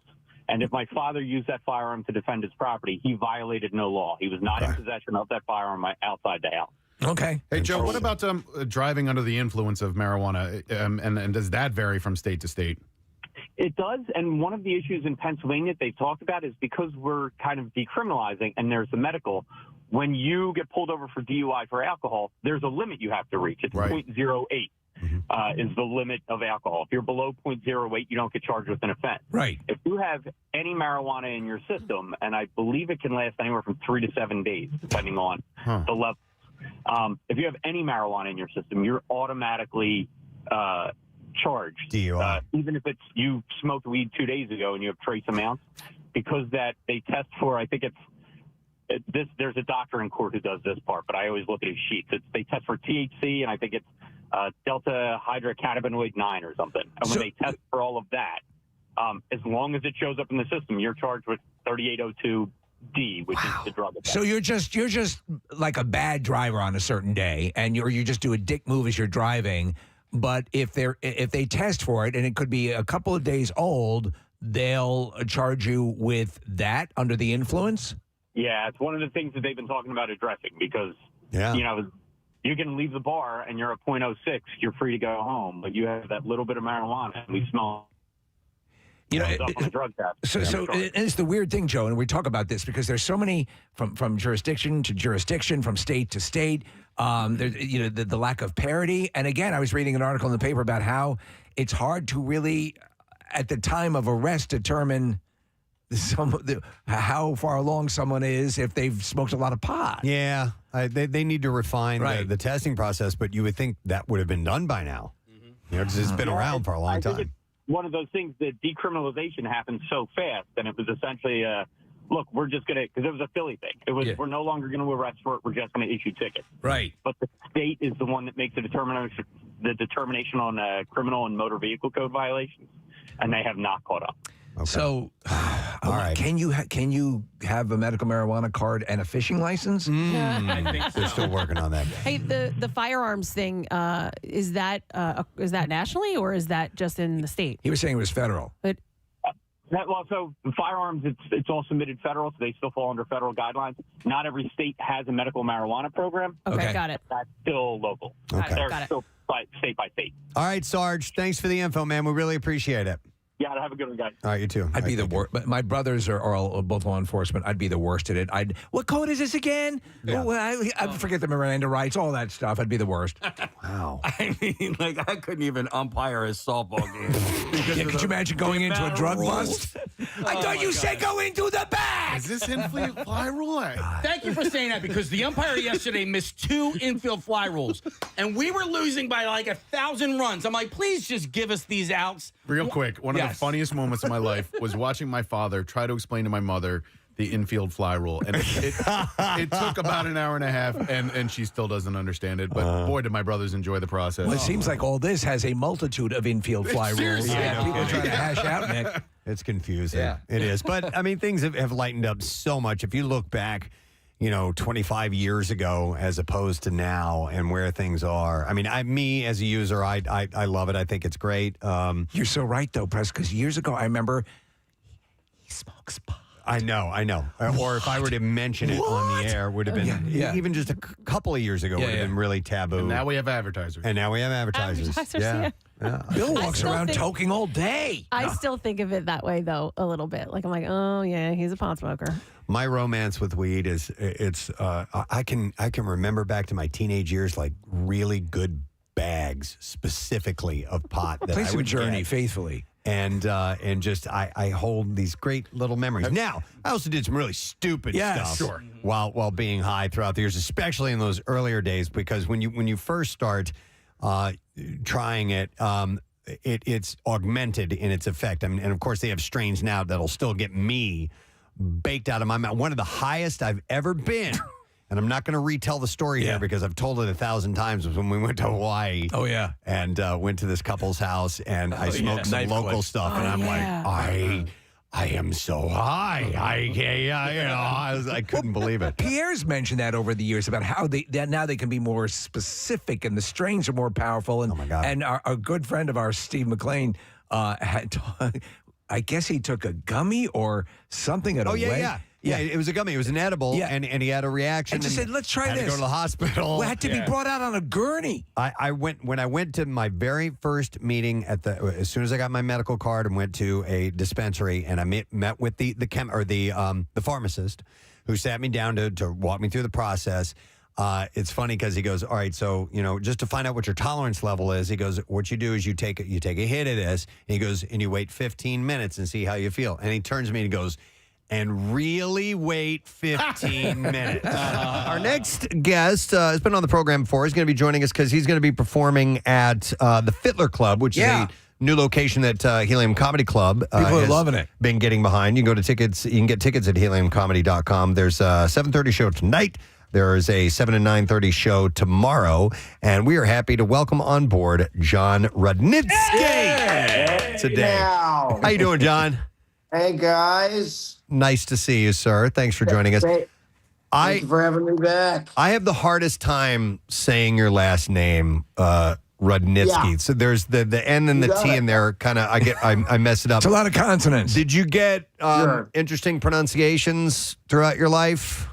Oh, and it's still to this day, people very rarely get it right. Okay. When I'm brought on stage, almost always they mess it up. In fact, people will ask multiple times, how do you say it? How do you say it? And then they'll go up there and they'll get my first name wrong. John. Yeah, then you know you're in a bad which is way. Pretty easy. Yeah. Exactly. And then, so either way, people mess it up. It probably because turns they're so focused on trying to get the last Yeah. name right, they forget my first name. Yeah. Like I would slip and say Ron Judnitsky or something like that and mess those up. But did you ever consider about a stage name when you were getting started just because of how difficult it is, or? I thought about it, but I don't know why I stuck with it. Yeah. I think I was hoping Galifianakis that it would stick. Or Schwarzenegger. Schwarzenegger was advised. Schwarzenegger, but I not yet. Not yet. I mean, maybe after this weekend at the Fiddler Room. Yeah. I'll be a household name, though. Yeah. You never know. I was surprised to hear that Paul Rudd's last name is actually Rudnitsky as well, is it not? It is. Yeah. It is, which is a crazy story where I snuck on set and I said, hey, we have the same last name. And he said, no, the way that's crazy. I said, I'm sorry I didn't invite you to my bar mitzvah. He goes, yeah, my parents are still mad at you about that. And I was 18. I should specify, I was 18 years old at the time. And I was visiting my brother in town and I snuck on this set. And I said, hey, listen, I'd love to, I want to be an actor one day. If there's any way I could be in the movie. And he actually called someone over and said, this is my cousin. Oh, wow. Can you make him an extra in this? And then I ended up doing a scene, in the background, of course. But it was pretty wild. It was him and Reese Witherspoon who I ended up working with later. But they're like, we need someone really in the background of the shot here. They're Paul's cousin. Why don't you do it? And that's so cool. Fun. What movie was it? Yeah. It was called How Do You Know? Okay. And you got extra work on it. I got extra work on it. It was my first movie. I'm fuzzy in the background. They called cut. Paul would come over and talk to me. And then years later, I saw him, it's like Rudnitsky. That's a ballsy move. But reading about you, and we've had you on before, and obviously, you have SNL in your lineage as well now, but you've done some pretty ballsy moves. You started comedy, so you were in Jersey. And your mom would drive. How old were you when your mom was driving you to comedy clubs? Like 16. 16? 15, 16, yeah. That's pretty crazy. Yeah, well, I would invite 30 of my, people I knew, or my mom would invite people she knew. And so and at an open mic, it's either it's just the comedians. So it was comedians and then people I knew. Mm-hmm. So it was pretty hard to do bad. And then eventually my mom would drive me. I ran out of friends to invite. And I went up and I had totally bombed. And that scared me big time. So I didn't do it for a while. But yeah, John, yeah, so years ago I was doing stand-up, and when you're starting stand-up, you do, they'll have you host the open mic nights, because they just need someone. It's kind of just, grudge work there, and you just trudging along doing that, and you would see that metamorphosis take place, John, where the comedians who had run out of friends to invite, the people who are doing open mic night, suddenly it became just paying customers, and they're not as inclined to laugh if they're not liking what you're doing. And you can No, see not that, at that all. sort of pallor come over their face. You know what I'm talking about. Oh yeah, it was me. Yeah, and it's a tough feeling, but then you obviously have to get used to doing bad. Yeah, it's the most important thing in stand up. That's a cool mom that would drive you to those gigs at 16, man. You thank her for helping you out in your career? I do thank her, and I don't know if it's good, but she'll still drive me to gigs sometimes. I'm 36 years old, so no shame. No shame. You know, she still lives in Jersey, and if I have like an East Coast show, like I think she's going to come to the Philly show on Saturday. Oh, that's awesome. You know, so I'll usually talk to her in the audience, and she's very funny and gets bigger laughs than me oftentimes. But that's great. I wanted to ask you about your SNL period because it was brief, sadly. But I mean, I was doing some reviewing of your stuff. We had you on last time. We talked about that. You got a lot done in the time you were on SNL. You appeared in a lot of skits, and listen, it's pop culture legend. We're all fascinated by SNL, and you've had the opportunity to do it. When you were told about the fact that they were passing on you for renewal, I assume it had to be because a number of people who are super talented, Tim Robinson, he had other people have gone on to do great things. This is a dream stop in anybody's career. I'm sure it was a dream of yours. How did that hit you? Were you able to process it well, or did it hit you like a ton of bricks?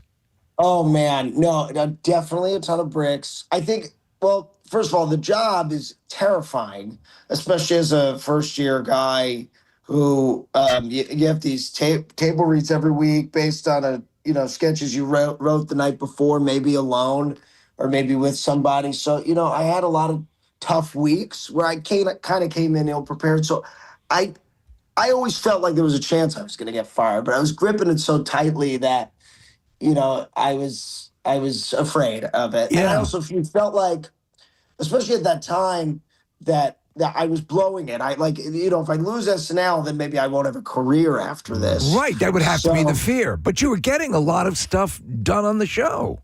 Yeah, I think, I got some stuff on the show, but then I had a lot of weeks, where I bombed at the table reads a lot of the time, but that doesn't make it on air. So, but how you're doing, you feel that to bomb in front of all your heroes pretty consistently it's made every show, every other job I've ever had way easier. But at the time, I when I got that call, I thought, I was so scared that I was just never going to work again, and that I blew it, and I was going to be one of those guys who was on SNL and you never heard from again.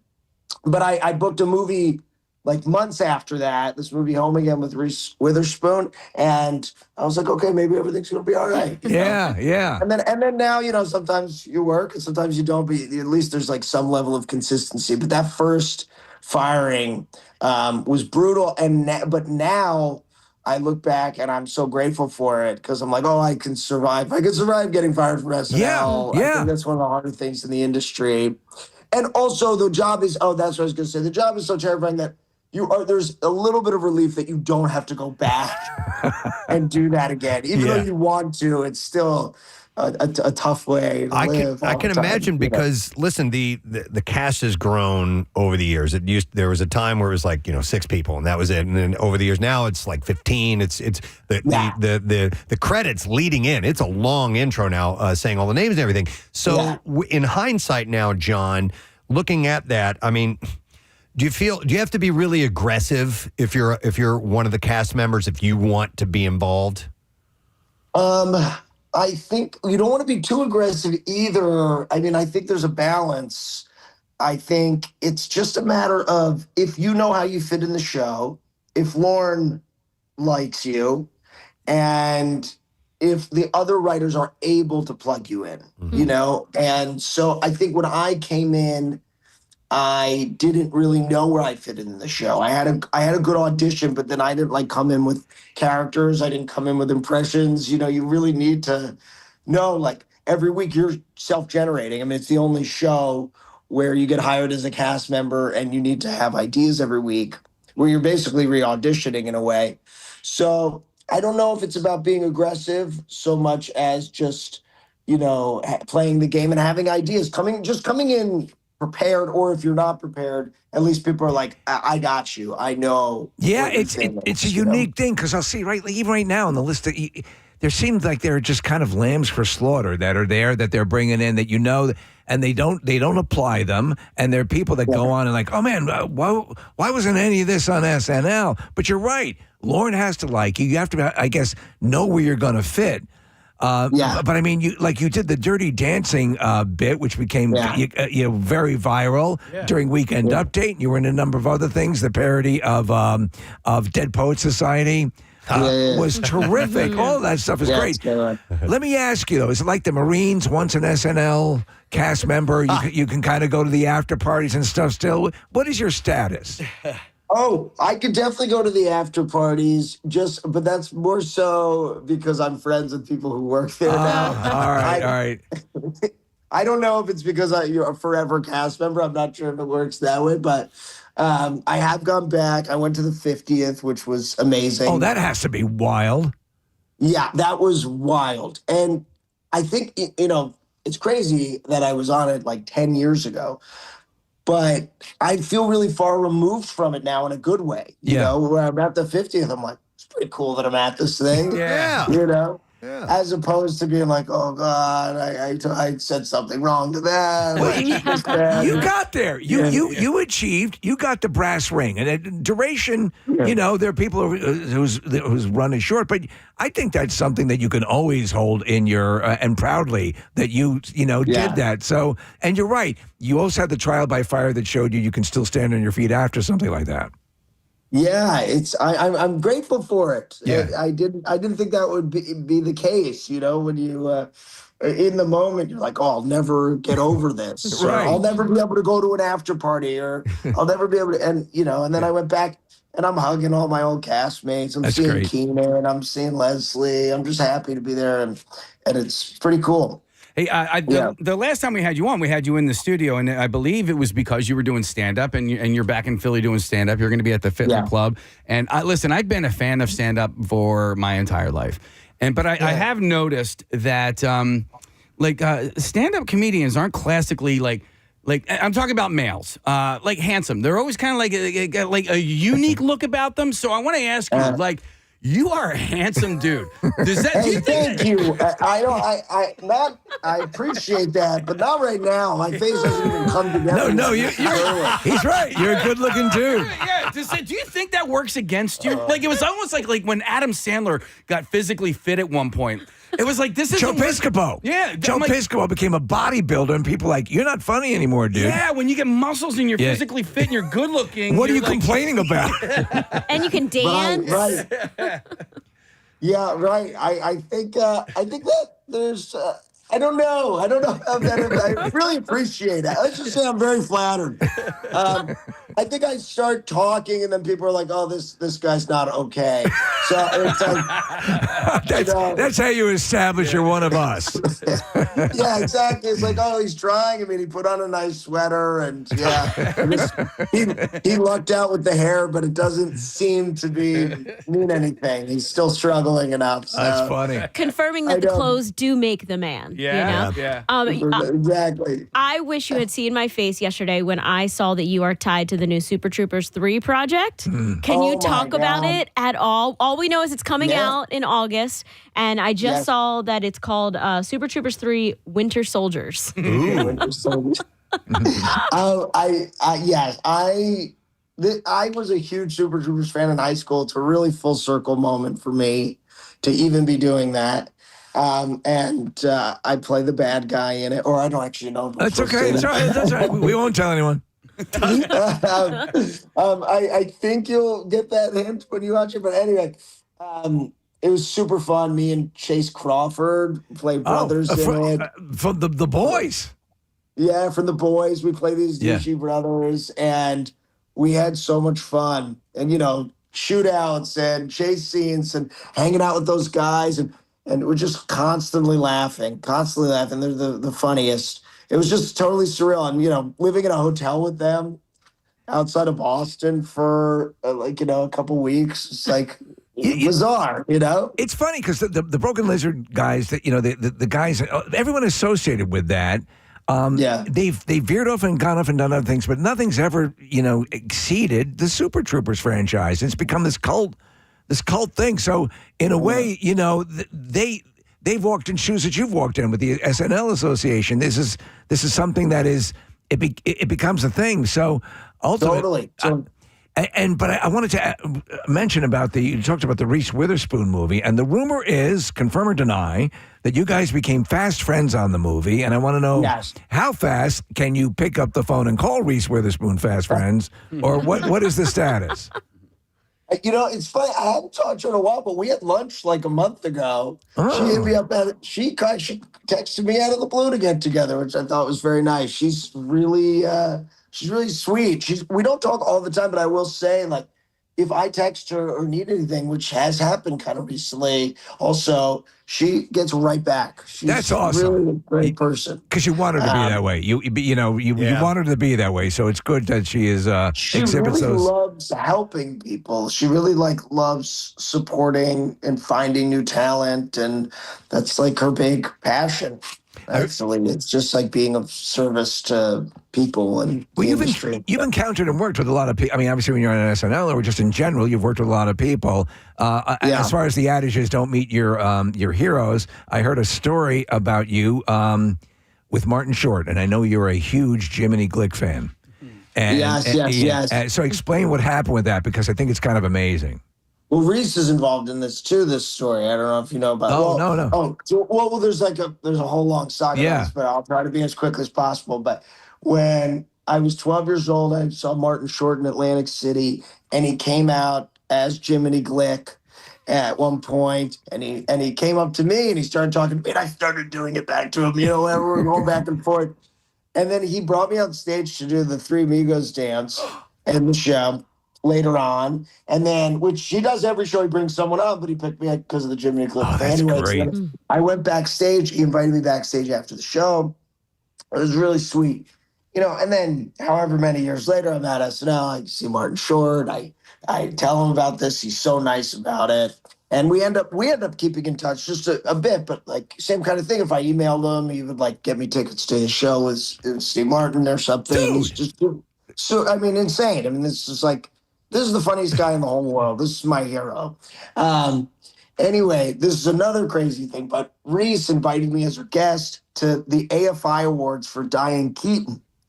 And I went, and because I was Reese's guest, she bought me a tuxedo. It was a crazy time in my life. Anyway, I'm sitting at the dais, and it's Meryl Streep, Nancy Myers, Steve Martin, Martin Short, Lisa Kudrow, and me. And I get there, and Martin Short's like, John, what are you doing here? And I go, well, Reese invited me as her guest. He goes, yeah, but look what you're sitting. That's Meryl Streep. I go, I know. I'm sorry. I don't know what to tell you. And so he's sitting like 6 people over across from all the most famous people, and anytime they announce someone to come out and talk about Diane, he would lean across and yell at me. So he'd be like, ladies and gentlemen, Warren Beatty. And he'd go, hey, John. And he'd lean across everybody. Hey, John, that's Warren Beatty. What are you doing here? Yes. I go, I know. I'm going. That's what's cool is that busting. It's not lost on you, because you're saying, you kind of glossed over the fact Reese Witherspoon invites you to be her +1, buys you the tuxedo. Get you set up for was crazy. It was like Pretty Woman. I walked into like Armani, and there were these tuxedos laid out. I started sweating. I'm like, I can't afford this. They go, no, it's on her. And that's amazing. Yeah, that is amazing. Oh my God. And I brought it up to her at lunch the other day. She forgot that she got me a tuxedo. I'm like, that's the craziest thing that's ever happened to me. That's just something you did, Yeah. Yeah. Wow. By the way, if you're just tuning in, John Rudnitsky is joining. See him having trouble with the name. John. Is going to be at the Fiddler Club tonight and tomorrow night. You can get tickets at heliumcomedy.com. John, Casey mentioned your stunning good looks. What's your Thank you. What's your relation? I'm gonna be riding off that for a while. You should. He doesn't hand those out to everybody either. What's your relationship status? I don't know much about your personal life. Are you involved with anybody? You married or any of that stuff? I'm 6 months into a relationship. How are we doing? It's going great. Would we describe this person? I'm not used to this. Would we describe this person as legally blonde? She is, but it's not. All right. But you're not used to this, you said? Yeah, she's like she's very stable and grounding, and I'm used to somebody that makes me feel insane. Yeah. So this is good for me. Good. Yeah, that doesn't happen till your 30s, I think, for some people that you don't. Everybody starts to kind of. Well, I'm not. We gravitate towards chaos. No, it's true. I gravitate. I am addicted to chaos in some sense, and now I'm exhausted. Yeah. And also, I'm realizing I can still have somebody who's calming, and the chaos is prevalent. Yeah. Chaos is. I can still find the chaos because I'm inherently that way. Yeah. Your dad worked in the hospitality industry. Maybe he still does. Your mom was a social worker, right? Yes. So these are two kind of very, controlled sort of occupations. Where does your gravitation towards chaos? Where does that originate from? Because yeah. Oh no, it's funny. I've been talking about it on stage, but my mom's very chaotic.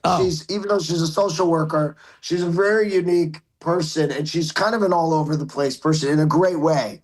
And it's why she was a great social worker, but very unconventional in an unconventional way.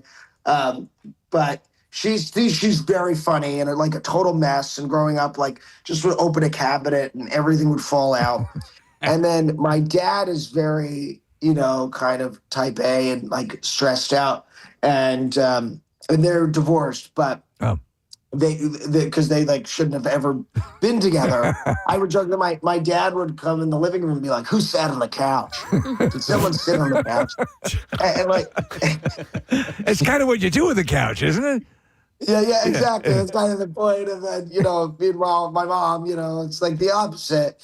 And so I'm like, they're good. They found other people. They remarried, but they're still together inside of me, which is a nightmare because now I just walk around as two people who hate each other all the time. But I think that's what made me a comedian is just this mess and this stress that don't belong together, we want to be on top of stuff, but are constantly messing things up. I think that's like the formula for the comedy is just these two opposite parents who never should have had a kid. I think that's probably what did it. Preston, you've said. I'm the product of that, man. When my parents were getting a divorce, I'm like, thank God you guys are splitting up. Yeah. Yeah. It's just isn't everyone going to be happier now? Of course, yes. I'm a big proponent of divorce. No divorce. You want to find that someone special you can eventually divorce is part of the deal. Yes. If they stayed together, maybe I wouldn't have been able to turn it into comedy. Yeah, right. Who knows? It's the kind of blend that usually you have to be. I don't think it's as prevalent now as it used to be, but you have to be wounded to be a comedian. I think you're obviously a really likable guy. You kind of you kind of go through life, and from my perspective, you have these things that just sort of open up to you, and you're like the guy going, "Yeah, sure, why not?" And it's true. I've had a lot of luck in that way. I've Forrest Gumped. My way through life. But if you were an insufferable prick, I don't think any of this would be happening. You're a likable guy, Oh, I appreciate it. Are you still? I got a big ego boost from this interview here. Let's talk about your giant penis for a minute and how wonderful that thank you must be. so much. Yes, of I course. didn't know we could on it. Yes. Handsome John, real quick question: Are you Yes. Are you based in LA right now, or like is that where you're at right now? No, I'm in New York. Okay. I'm gonna hop on a train in a few hours. I'm gonna go back to bed for a little bit. Yeah, we got it. Don't blame you. I have trouble. You got to get up early. Not that this is early for you guys. You have trouble sleeping. Right. Yeah. So. Yeah. So I rolled out of bed onto the Zoom. When it took about 15 minutes for you to adjust your camera, we figured you'd just woken up. So yeah, but you rolled out of bed with hair like that. Yeah, his hair's ready to go. I did a quick rinse. I did a quick rinse. I got to splash my face. Yeah. Nice. That's awesome. But yeah, I'll be on a train to Philly in a few hours. Excellent, man. Check out the shows tonight. Yeah. So there's one at 7:30 tonight, and then 2, 7 and 9:30 tomorrow. So you can get tickets at heliumcomedy.com. I hope next time you swing through town, you have some time to stop by here and we can have a face-to-face. That'd be wonderful because we'd like to see your beautiful face more and see that beautiful face. Smell your hair. Oh, my God. I'd love nothing more. And we'll have a tape measure here for your huge penis. Yeah, that too. Just to verify. Perfect. Yeah. Perfect. No, and listen. maybe a bed in the station just so I can roll right in. There you go. Sure. All right, John, have a great time while you're in town. Tell your mom we said hi if she makes it to the show, too. I will. Thanks, guys. Appreciate it. Really John appreciate it. This is a blast. Rudnitsky. Yeah. All right, we'll see you later, man. Like I said, heliumcomedy.com. And he's great, man. Yeah. He's a lot of fun. Excellent. But that shows you, again, the amount of people that are super talented. Yep. I know this. There's two guys on the show, this new cast, Preston, of SNL. Mm-hmm. They don't know what to do with them. And they're talented guys.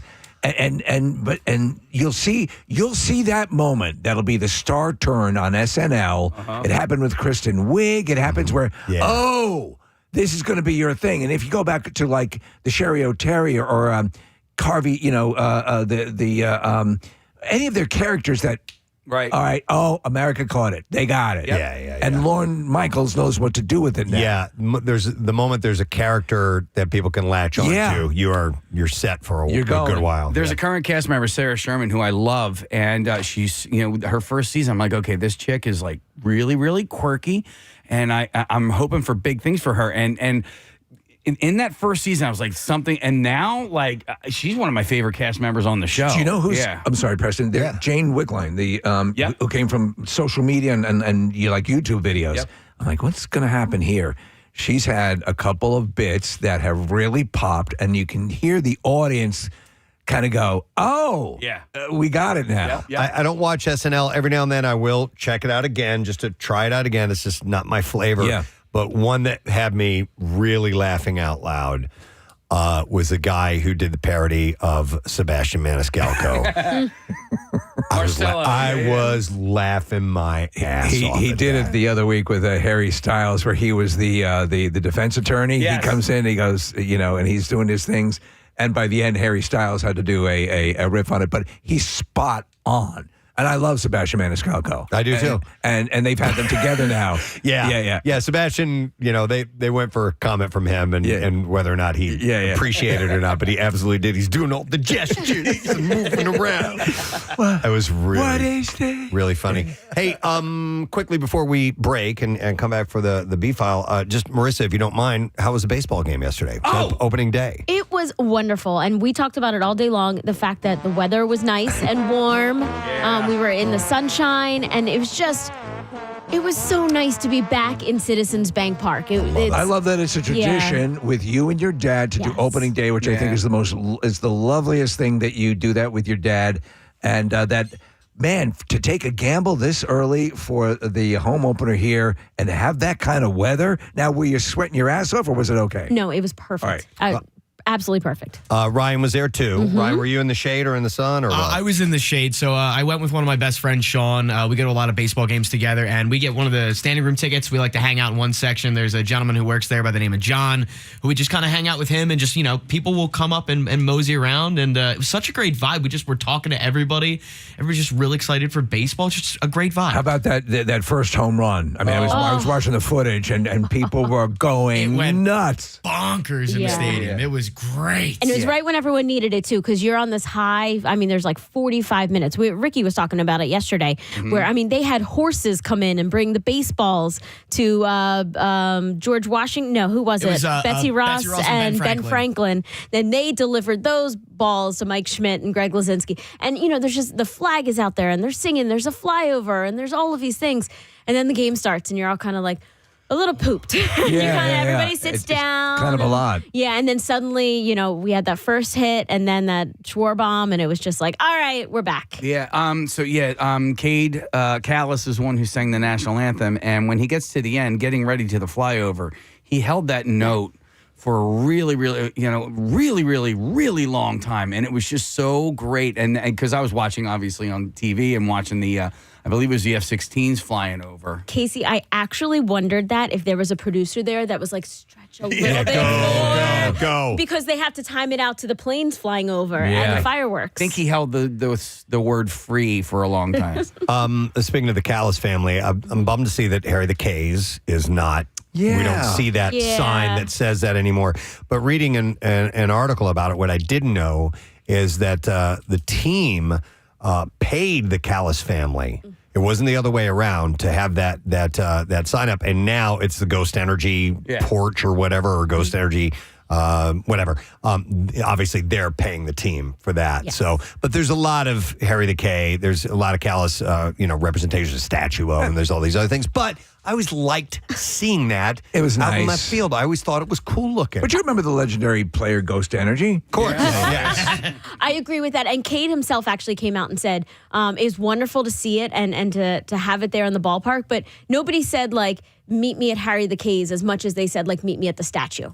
Okay. I think he was being nice, but justifying it a little bit. But there are a lot of changes. One of the other ones is there was this bar on the 300 level called the High and Outside Club, which was like this little secret bar that only a few people knew about, and that's gone. That's a merch store now. That's where we used to stand all the time. And that was your spot. We haven't told my friend Sean's dad that's gone yet, and his reaction is going to be gutting. So I'll let you know Saturday how that goes. But that happens all the time, right? They had to take away the clock because they put up the All-Star banner that's going to be there. It's a glorious cool. park. Yeah. It's still a wonderful facility. So you're going tomorrow, Ryan? No, my friend Sean and his dad, he told me he was going to videotape his reaction, though. Vastly different. The high is 45. I know. Tomorrow. Yes. So it's going to be a different ball game for sure. How did Ricky Bo do? Ricky did great. So I didn't realize Greg Lazinski has a cane now. So it took him a moment to get out to the field. So Ricky Larry, everybody kind of stood up a little bit close to so the throw wasn't very long. Okay. So to kind of give everybody, an advantage, so it looked good. Gotcha. But it was sweet. And Larry Boa just stops and shakes all the hands and talks to everybody. Like it was such a special moment. And so I watched the post game as well. And Ricky was talking about the energy that was in that stadium and all of that pomp and circumstance that was leading up to the first pitch. And he's like, I was ready to go. Like, I was ready to actually pitch, for the Phillies at that point. And I'm so glad about that because, honestly, before we even had him on the show yesterday, he was kind of just downplaying it. He was like, I'm like one of four people, not the big. I was like, no, man, this is a huge. It's a big honor. Yeah, and you're right. He would have no problem getting on the mound, and he's in probably some of the best shape of his life. He actually came down towards my section. I think he was meeting some friends there at some point, and watching all the people celebrate him as he was going by, shouting Ricky and things like that. Because he's a guy in our hallways. Like we've known him for years. He's just down the hallway. But again, on at 1 o'clock. When he was talking on the mic yesterday, I had to go, oh my God, he was in the All-Star game in 1996. That was the summer between my junior and senior year of college. I was a huge Phillies fan, huge Ricky Bo fan. And now I'm looking at him, I'm like, you're friends with him. He's my friend. Yeah. And he's going to be giving us an award tonight. Tonight at the Red Ball for the American Red Cross, So I'm not going to dive into this, but as a city, let's also work on keeping that energy going past the first pitch of the game. And, maybe stand up and keep cheering for your team. Just going to say that, leave that there. But I do have to thank just everybody in the stadium. So my dad's getting a little older. You know, he has a walker to make it through. Stand up, Dad. Why are you sitting all the time? I want you to stand. I was. And these Make-A-Wish kids, get up! I was getting yelled at. This woman behind me was like, down in front. And before she could get out the word front, Kyle Schwarber hits a home run. And I was like, And she didn't get to see it because you were standing in front. Yeah, she didn't get to see it. Well, I don't get to see any of the celebration because everybody stands up in front of me. So. Marissa is vertically challenged. Let's keep that in mind. No, but I was going to celebrate. So first off, there was an usher who's a big fan of the show. His name is John. He was very sweet. But when you're like walking around a baseball game, everybody's like kind of chill. You know, you kind of like tap people and say, excuse me. And as soon as they see somebody in a wheelchair with a cane, everybody kind of like clears the way and the path. And it's just so different than an Eagles game where everyone's just rushing through the hallways and trying to get to their seats. There's just an energy that baseball brings to the city that's really special. It's communal and friendly and nice. And I'm excited that it's back. Let's hope for a good season, man. That'd be the capper, right? Yeah. Well, right now they are on pace to win 162 games. That they are. Not only that, but both Kyle Schwarber and Alec Boehm, this is a crazy stat, on pace to hit 162 home runs. How about that? Yeah, crazy How stat. about that? Casey, yesterday everyone was betting 1,000. Yeah. All right. Well, anyhow, I'm happy that it's the season. All right, we're going to take a break and come back in a moment. And some bizarre file stories are on the way. Word of the week prize. We will give that away this morning. So make sure you stay to the end of the program. We'll be right back. Real 15 minutes. Because the mistake everybody makes, especially with edibles, is they take this half hour, 45 minutes later, they're like, I'm not feeling anything. Let me take another one. And then they're gone. They didn't realize that it takes an hour and 15 minutes for it to kick in. You've got to wait. Yeah, you have to wait. End up curled up. Till you find out what your level is. In the fetal position. I am pro weed. I do think that when it comes to teenagers, you really have to be cautious. Yes. It affects teenage brains differently than it affects adult absolutely brains. does, yeah. And so I think that needs to be, you have to be really, really cautious if you're younger than 18. Preston, have you ever been to Amsterdam? I have not. I have. And it's beautiful. And when I went there, it was like 96 or 97. The fact that weed culture was legal there really changed my perspective on a lot of things. And I think you would enjoy it. Okay. It's fun to get high and go to art museums. Steve, I just out of nowhere just started getting like really paranoid on it. And so like that's a common side effect, is it not? Well, it can be, and so, but you know, and I had a friend who stopped because she was getting paranoid on, and I didn't get that. It didn't register with me until it started happening to me in Preston. One time, we partook, and then we were at a bar, and it was on the same day as the Kentucky Derby, and there was a guy at the bar who was just taking bets for the Kentucky Derby. So, like, no harm, no foul. Right. It's not some big gambling ring or anything like that. So I placed a bet for a trifecta and then I sit down and I see these guys sitting at a table, and I was convinced that they were the FBI and they were going to Oh my God. and that they were going to bust the place for illegal gambling. I called my wife and had her pick me up. I was like, get me out of here. Well, I'm like, we're gonna get arrested. To be arrested by the FBI. Yeah. Oh my God.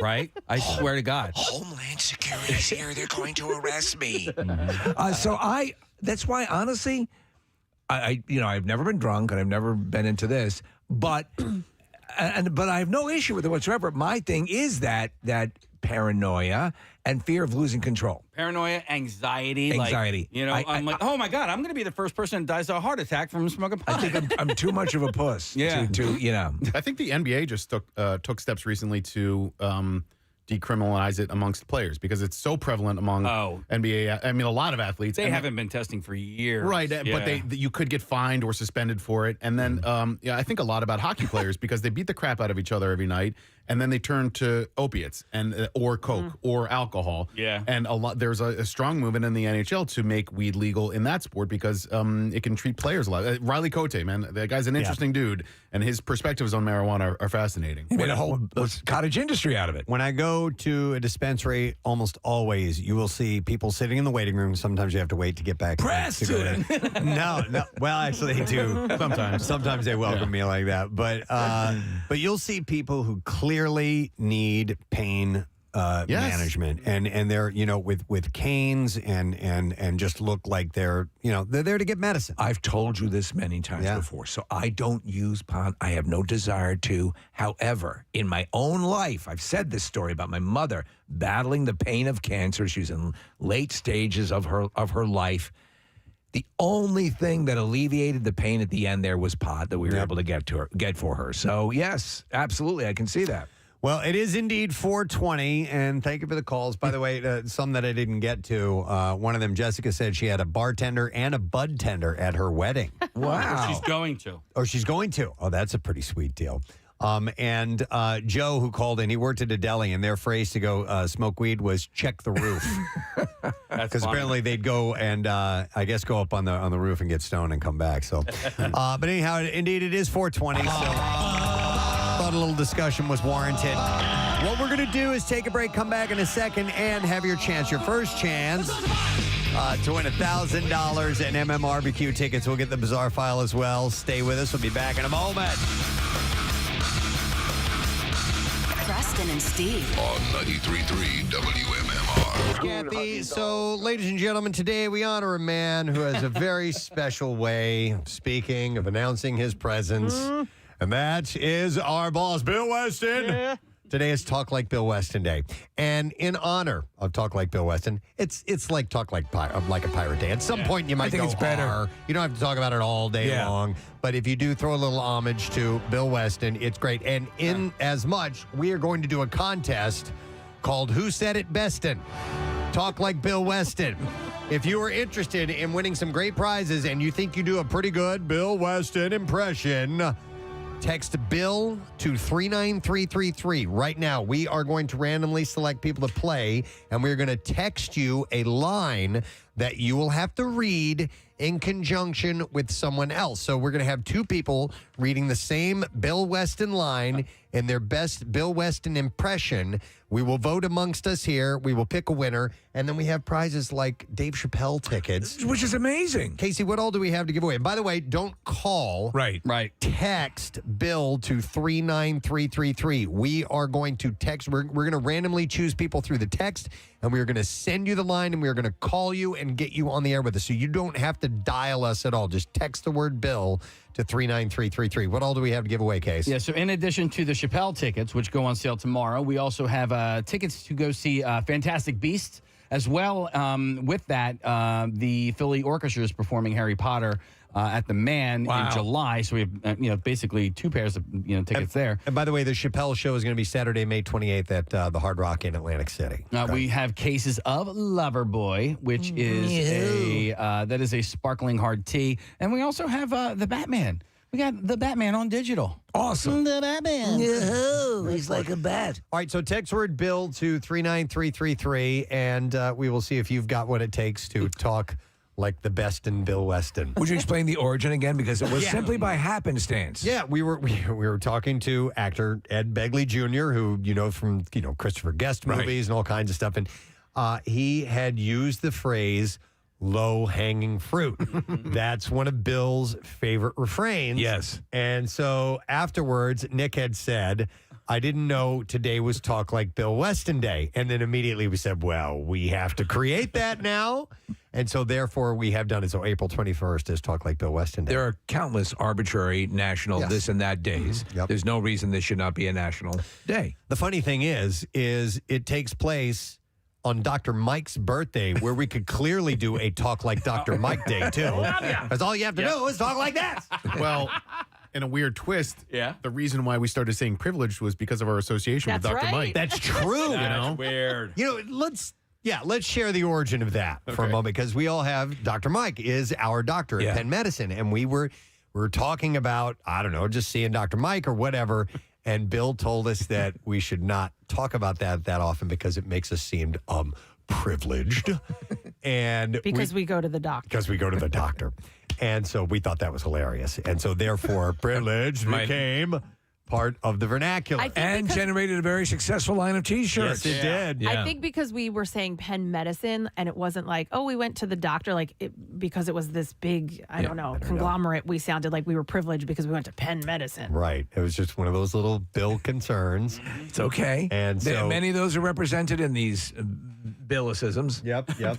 So that was born. And then, obviously low-hanging fruit, and third leg of the stool, and the barn door, and all these little things. Homyuncle. The best part is that Bill now gets it. He'll come in and go, I actually do talk like that. Right. Well, it's funny. He doesn't speak like that all the time. Yeah. But it's greeting people. Bill doesn't have the ability. You know how if I see you, Case, yo, dude, what's going on? That's my delivery. Hey, man, how are you? Yeah. Or good morning, or whatever it may be.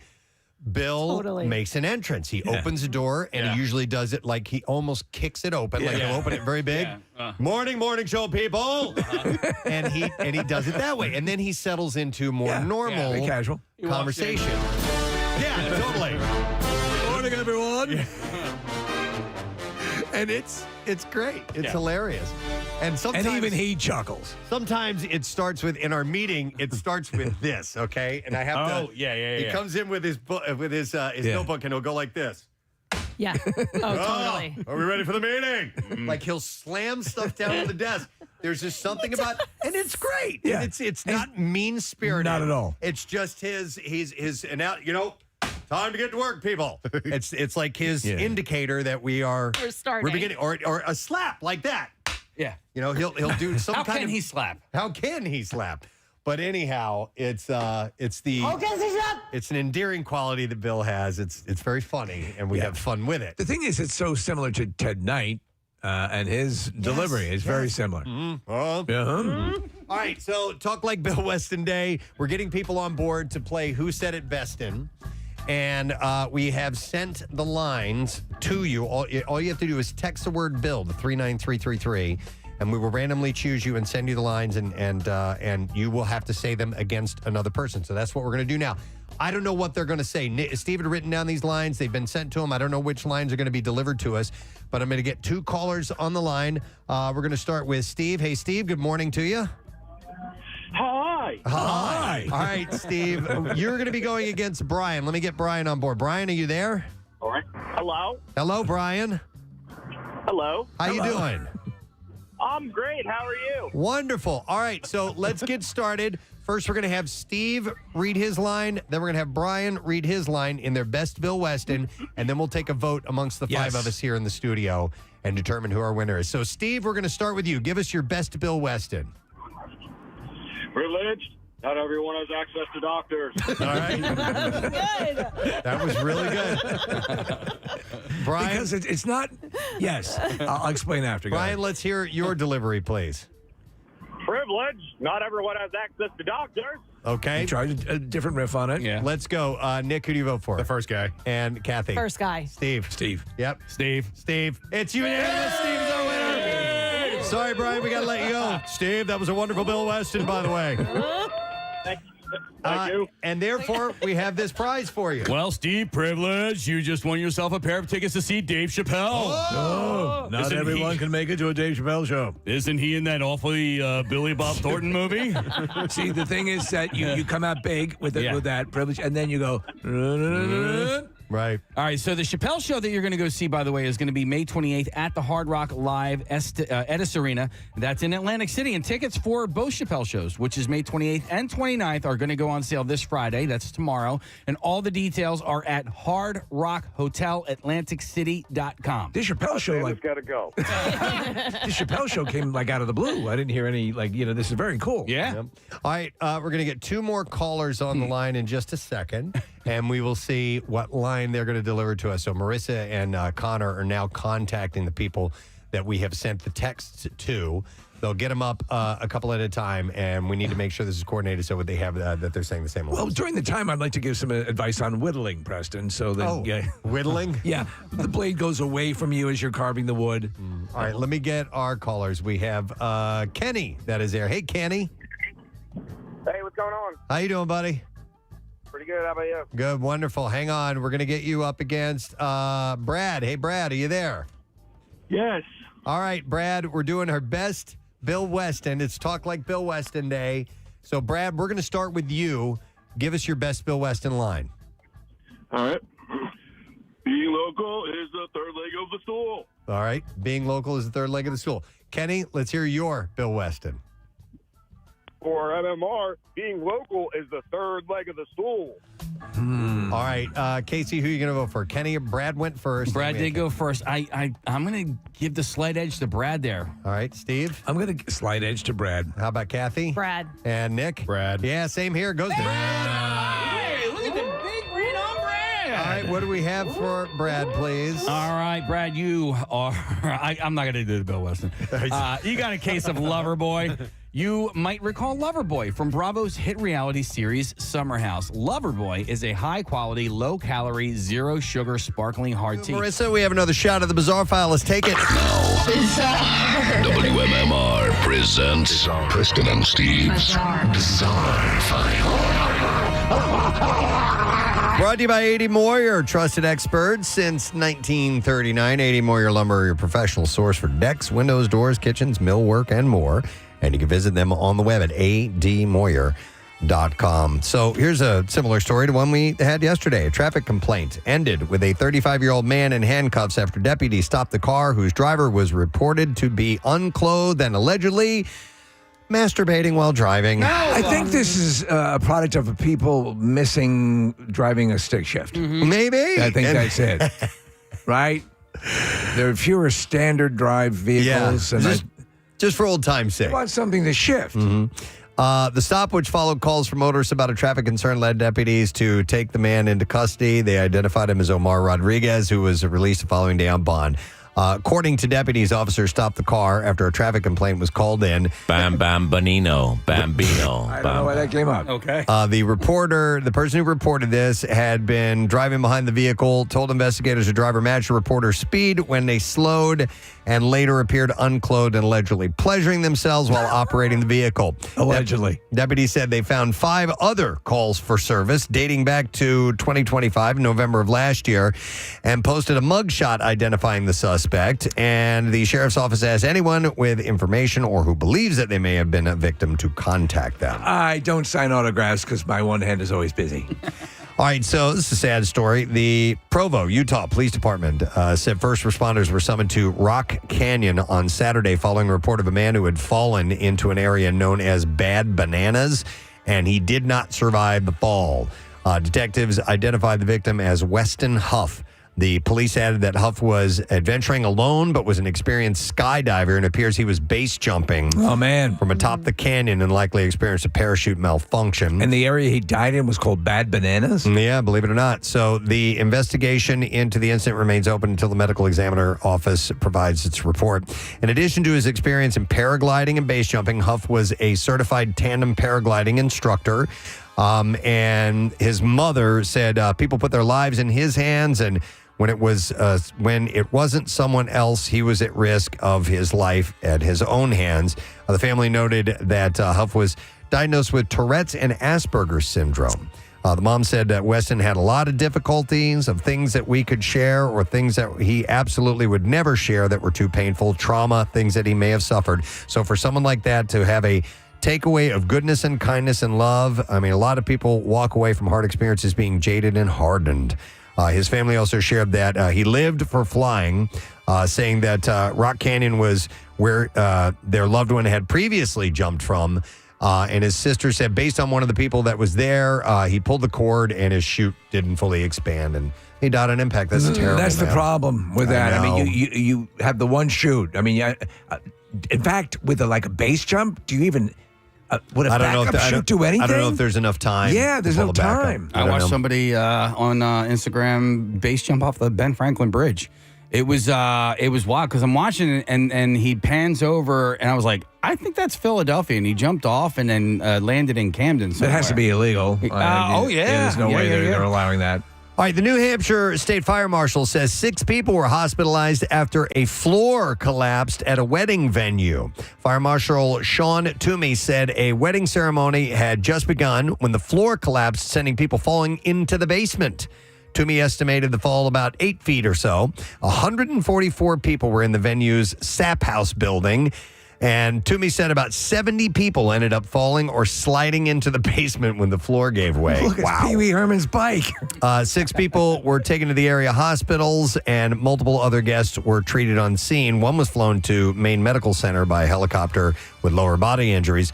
Toomey said when first responders arrived, they learned the venue staff and guests had already given first aid to some of the guests and used ladders to help those who had fallen through the collapsed floor. The cause of the collapsed floor is being investigated, and there was just probably more people in the structure than there should have been. Do you remember that footage from years ago? I think was it Pakistan, or I don't know exactly where it was, but it was the full floor caved in and like 30 people died. It was on the dance floor, just collapsed. Can happen. All right, it was late afternoon, slipping into the evening hours when James Eastman was surfing Big River Beach, a rivermouth wave in Mendocino, California.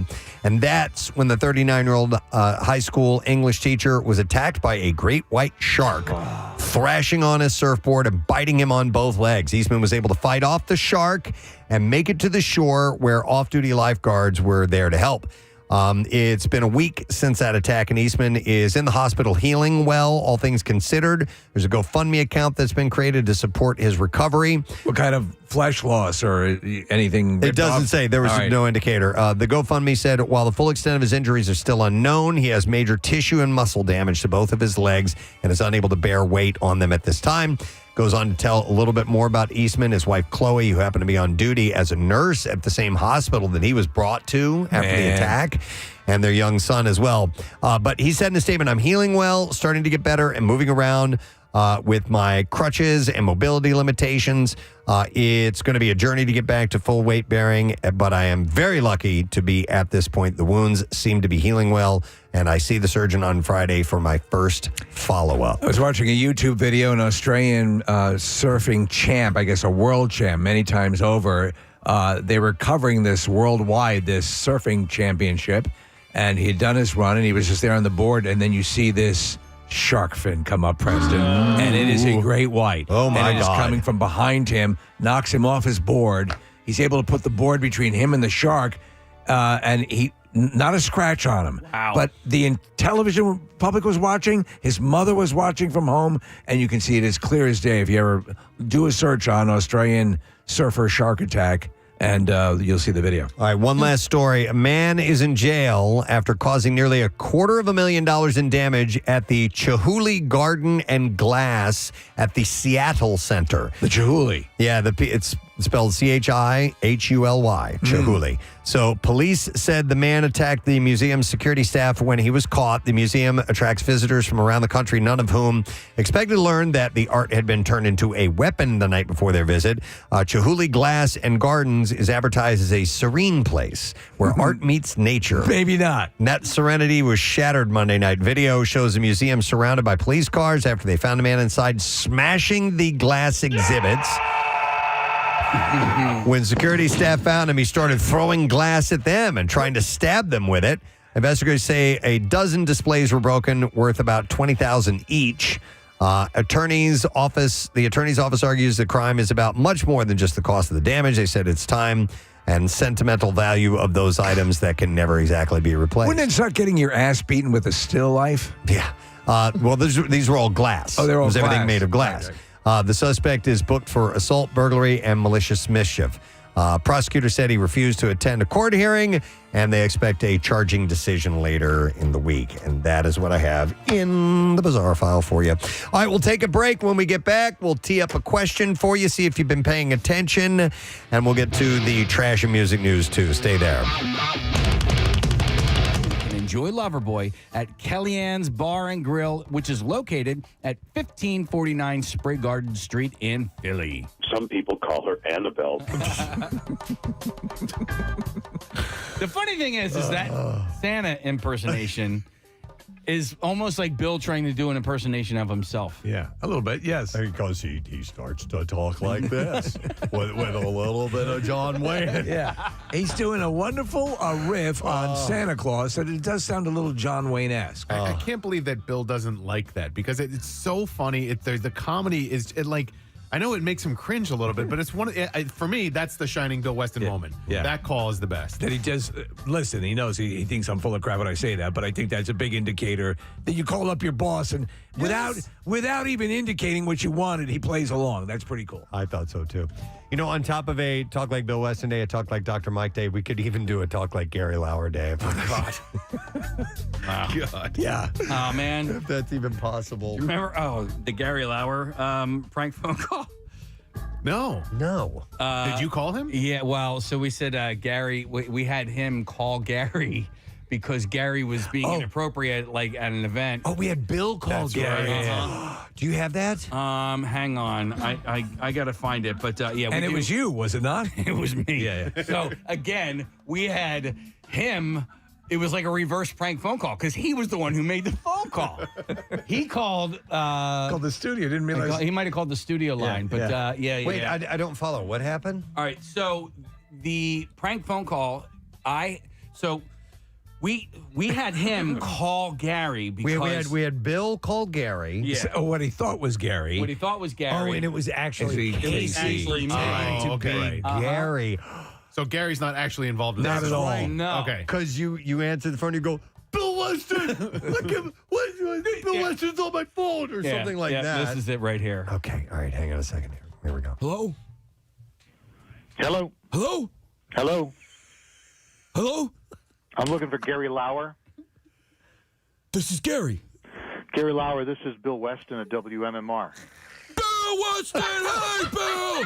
Hey, Nightmare Bill Weston! All right, hey, just settle down. We need to talk. Settle down. This is kind of a serious call. Oh, Bill Weston! You're calling my phone. Well, I had to chase it down from a couple different people to get to talk to you. It's about what happened at the Preston-Steve mixer at Parks. I had such a great time last night. I forgot my teeth. I didn't have my jam. Yeah. Hey. Well, here's Hey. It's not even a gross impersonation. It's terrible. I love it. Oh, and by the way, was he not calling the studio line? That's it. Because Casey gave him the studio line, and we couldn't believe that Bill didn't recognize the studio line. We're gonna do a two-parter on that. We're gonna come back. We have a to contest to complete.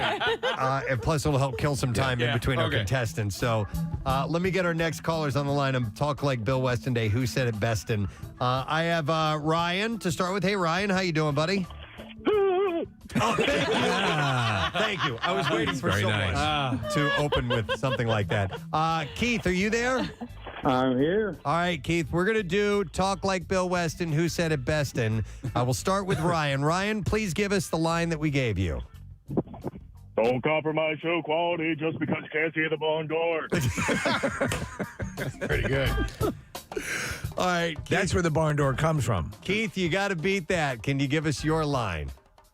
All right, do not compromise show quality just because you can see the barn door. Wow, those are pretty good. Yeah. All right, let's start with Kathy. Kathy, the first one to go was Ryan, and the second one was Keith. Who's it going to be? Ryan. All right, Ryan. Steve, who do you think? They were really good, but I'm going to have to say Ryan just by a little bit. All right, Casey? I agree with both of you guys. Ryan. All right, Nick? Yeah, Ryan as well. And Ryan as well. It's a clean sweep.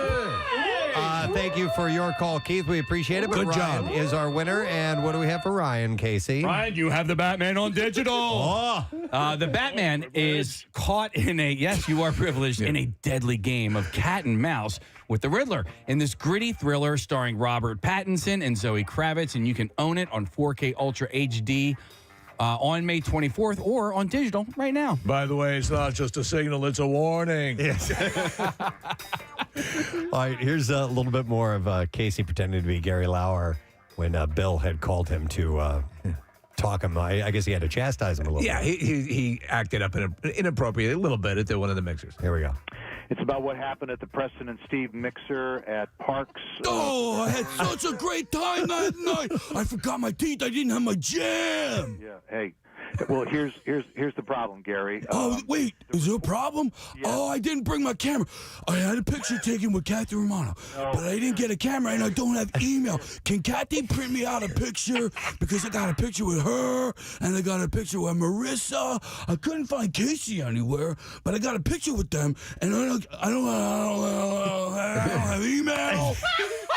Gary, I need you to stop talking and listen to me. I want to hear that last part again. Hang on there. Gary, I need you to stop talking and listen to me. All right, we have to come back for part 3. We'll continue with the stammering. All right, we will go to our next 2 callers. We are going to have Horace. Hey, Horace, good morning. Good morning. Morning, Horace. All right, hang on. We're going to have you on board with Chris. Chris, good morning, buddy. Good morning. All right, so whoever said it bestin is going to be our winner. Horace, we're going to begin with you. Give us your Bill Weston line, please. This humyuggle thinks she's some kind of Susie cream cheese. This uncle thinks he's some kind of Susie cream cheese. Yeah. All right, Chris, let's hear yours, please. This homie uncle thinks she's some kind of Susie cream cheese. All right, we need to vote. Casey? The first one. Horace. Yeah. All right, Steve. Though Chris did a fine job, because it's hard to hit that tone, I'm going to have to go with the first one. And Kathy. Horace. Yep. And Horace, yeah. And Horace on me, too. That's a Claims win. Chris kind of ended with a question in the voice, and therefore not quite Bill Weston-esque. So, Horace, here's what we have for you, my man. Horace, you have the Batman on digital. The Batman is caught in a deadly game of cat and mouse with the Riddler in this gritty thriller starring Robert Pattinson and Zoe Kravitz. By the way, this movie is Steve Morrison approved, right? Oh, absolutely. And you could own it on 4K Ultra HD on May 24th or on digital right now. All right, a little bit more of our Gary Lauer conversation with Bill Weston. Here we go. And I don't have email. Gary, I need you to stop talking and listen to me. All right? Bill's trying my All right, okay.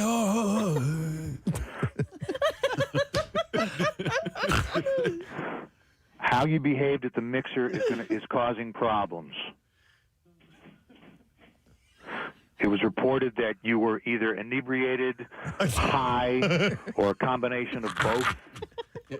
I was so high and so drunk. I had such a good time, man.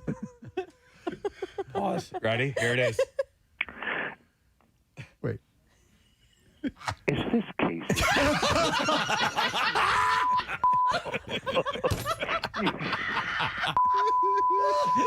You just called the hotline.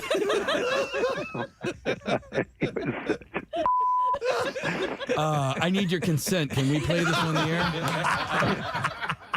Everything except the asshole part. Yes! Oh, that I want to hear that pause again because Oh, my that God. is That's great. priceless. Hang on, here we go. I was so high and so drunk. I had such a good time, man.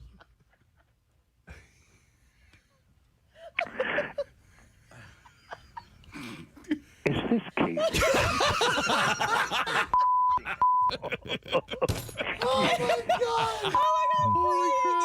You just called the hotline. Oh, my God. Dude. Oh my God. I need your consent. Can we play this on the air? Oh, that is Oh my just- God. That is absolutely priceless. That is so He's a good. good boss. He's a great boss. He gave us some of the best audio. Oh, yeah. Yeah, absolutely. All right, let's get our next callers on the line. We have Justin, who is there. Hey, Justin, good morning. Yeah, very well done, Justin. All right, let's go next to Vinny. Vinny, are you there? Oh, my family. Yes. My family. All right, we're going to start with Justin. Justin, please give us your best Bill Weston. Despite the inclination, avoid going after low-hanging fruit. All right. 93.3 WMMR. Oh, man, we're getting close to wrapping up our show and giving away the Word of the Week prize. We're inching in on the end of the program and heading into no sad bro territory for the weekend. Matt Cord will be along in a little bit, but we have some other business to take care of, and one of those things is our lesson question prize. We have tickets, our final pair of tickets for This event that MMR is presenting, it's called the Sandlot Movie Screening and Live Q&A, titled An Evening with Squints and Wendy from the Poolside to the Stage, is coming up Saturday, June 27th at the Keswick Theater. So here's our question for you this morning. Guerrilla Radio from Rage Against the Machine was originally the theme song for what TV show? 610-660-9333. That was uttered not that long ago, about 9:08, a little over an hour ago. Guerrilla Radio by Rage Against the Machine was originally the theme song to what TV show? 610-660-9333. If you know, you need to call us right now. The trash business is a gold mine. 93.3 WMMR with Preston and Steve's Hollywood Trash. Presented by Steve Morrison. Yes. Let's get those stories. What's up, Steve? Well, Preston, Vin Diesel admitting he's feeling the pressure producing the 11th and final movie in the Fast and Furious franchise. Diesel says Fast Forever will be unlike anything you've ever seen before unless you've seen the other 10 movies. Oh, my God. Spanish singer Rosalia stopping her concert in Milan halfway through to announce she was battling vicious food poisoning. To prove to her fans she was sick, Rosalia produced an inverted kettle drum from backstage, which she had filled with diarrhea.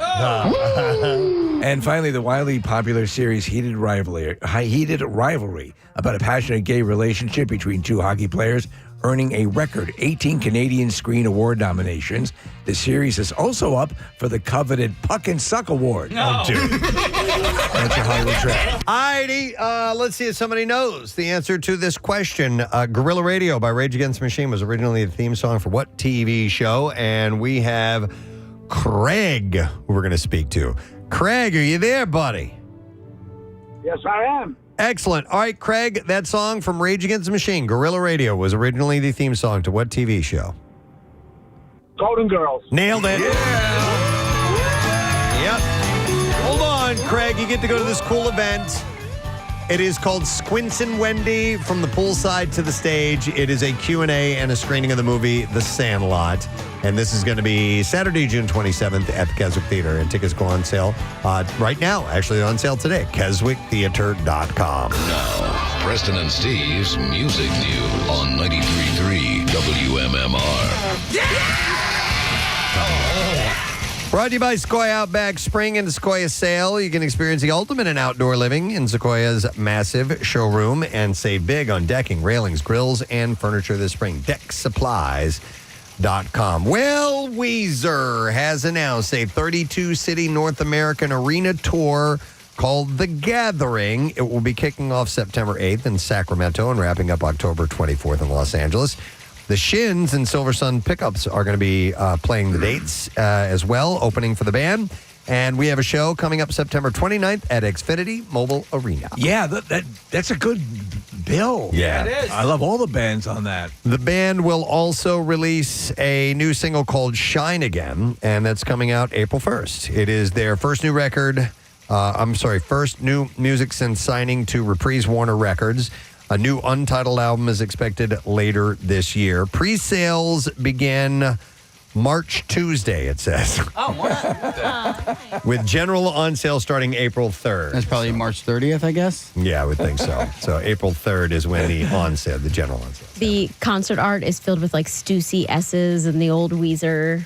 Love it. With the wings and all. It's just very 90s doodle. It's hand-drawn like you would, like you said, doodling on something. It's kind of cute. When I went on the website, I'm like, that's kind of a nice little different take on things. I like it. You guys should see the poster that I created. I used to have a radio show in college called the Groovy Movie Hour.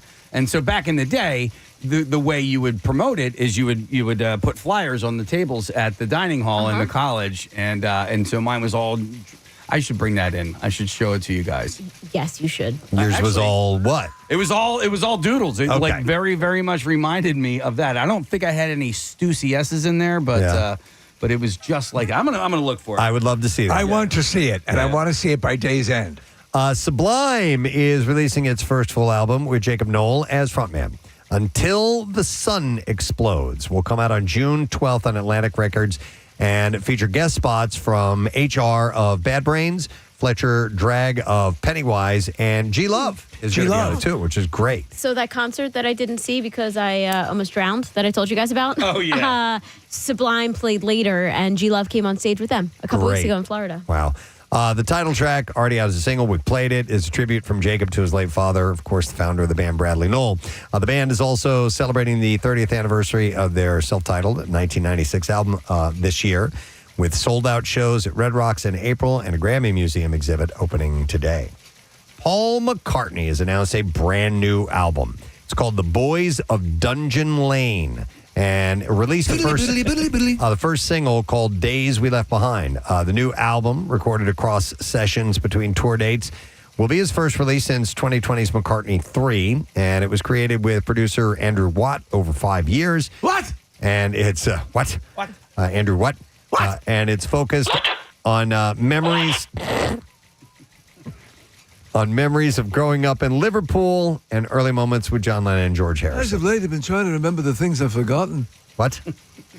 What? All right, and then finally, when you think of snacks, obviously you think of Megan Thee Stallion and Nickelback. Am I right? Absolutely. Every time. Frito-Lay. I'm getting hungry now thinking about it. Is bringing back its Cheetos Flamin' Hot Dill Pickle flavor and launching a new Puffs version. And to get people talking, they've recruited an unexpected duo, Megan Thee Stallion and Nickelback. The two teamed up for a music video built around a reworked version of Nickelback's 2001 hit, How You Remind Me, complete with a heist plot, a high-speed truck chase, and a giant explosion of Cheetos dust.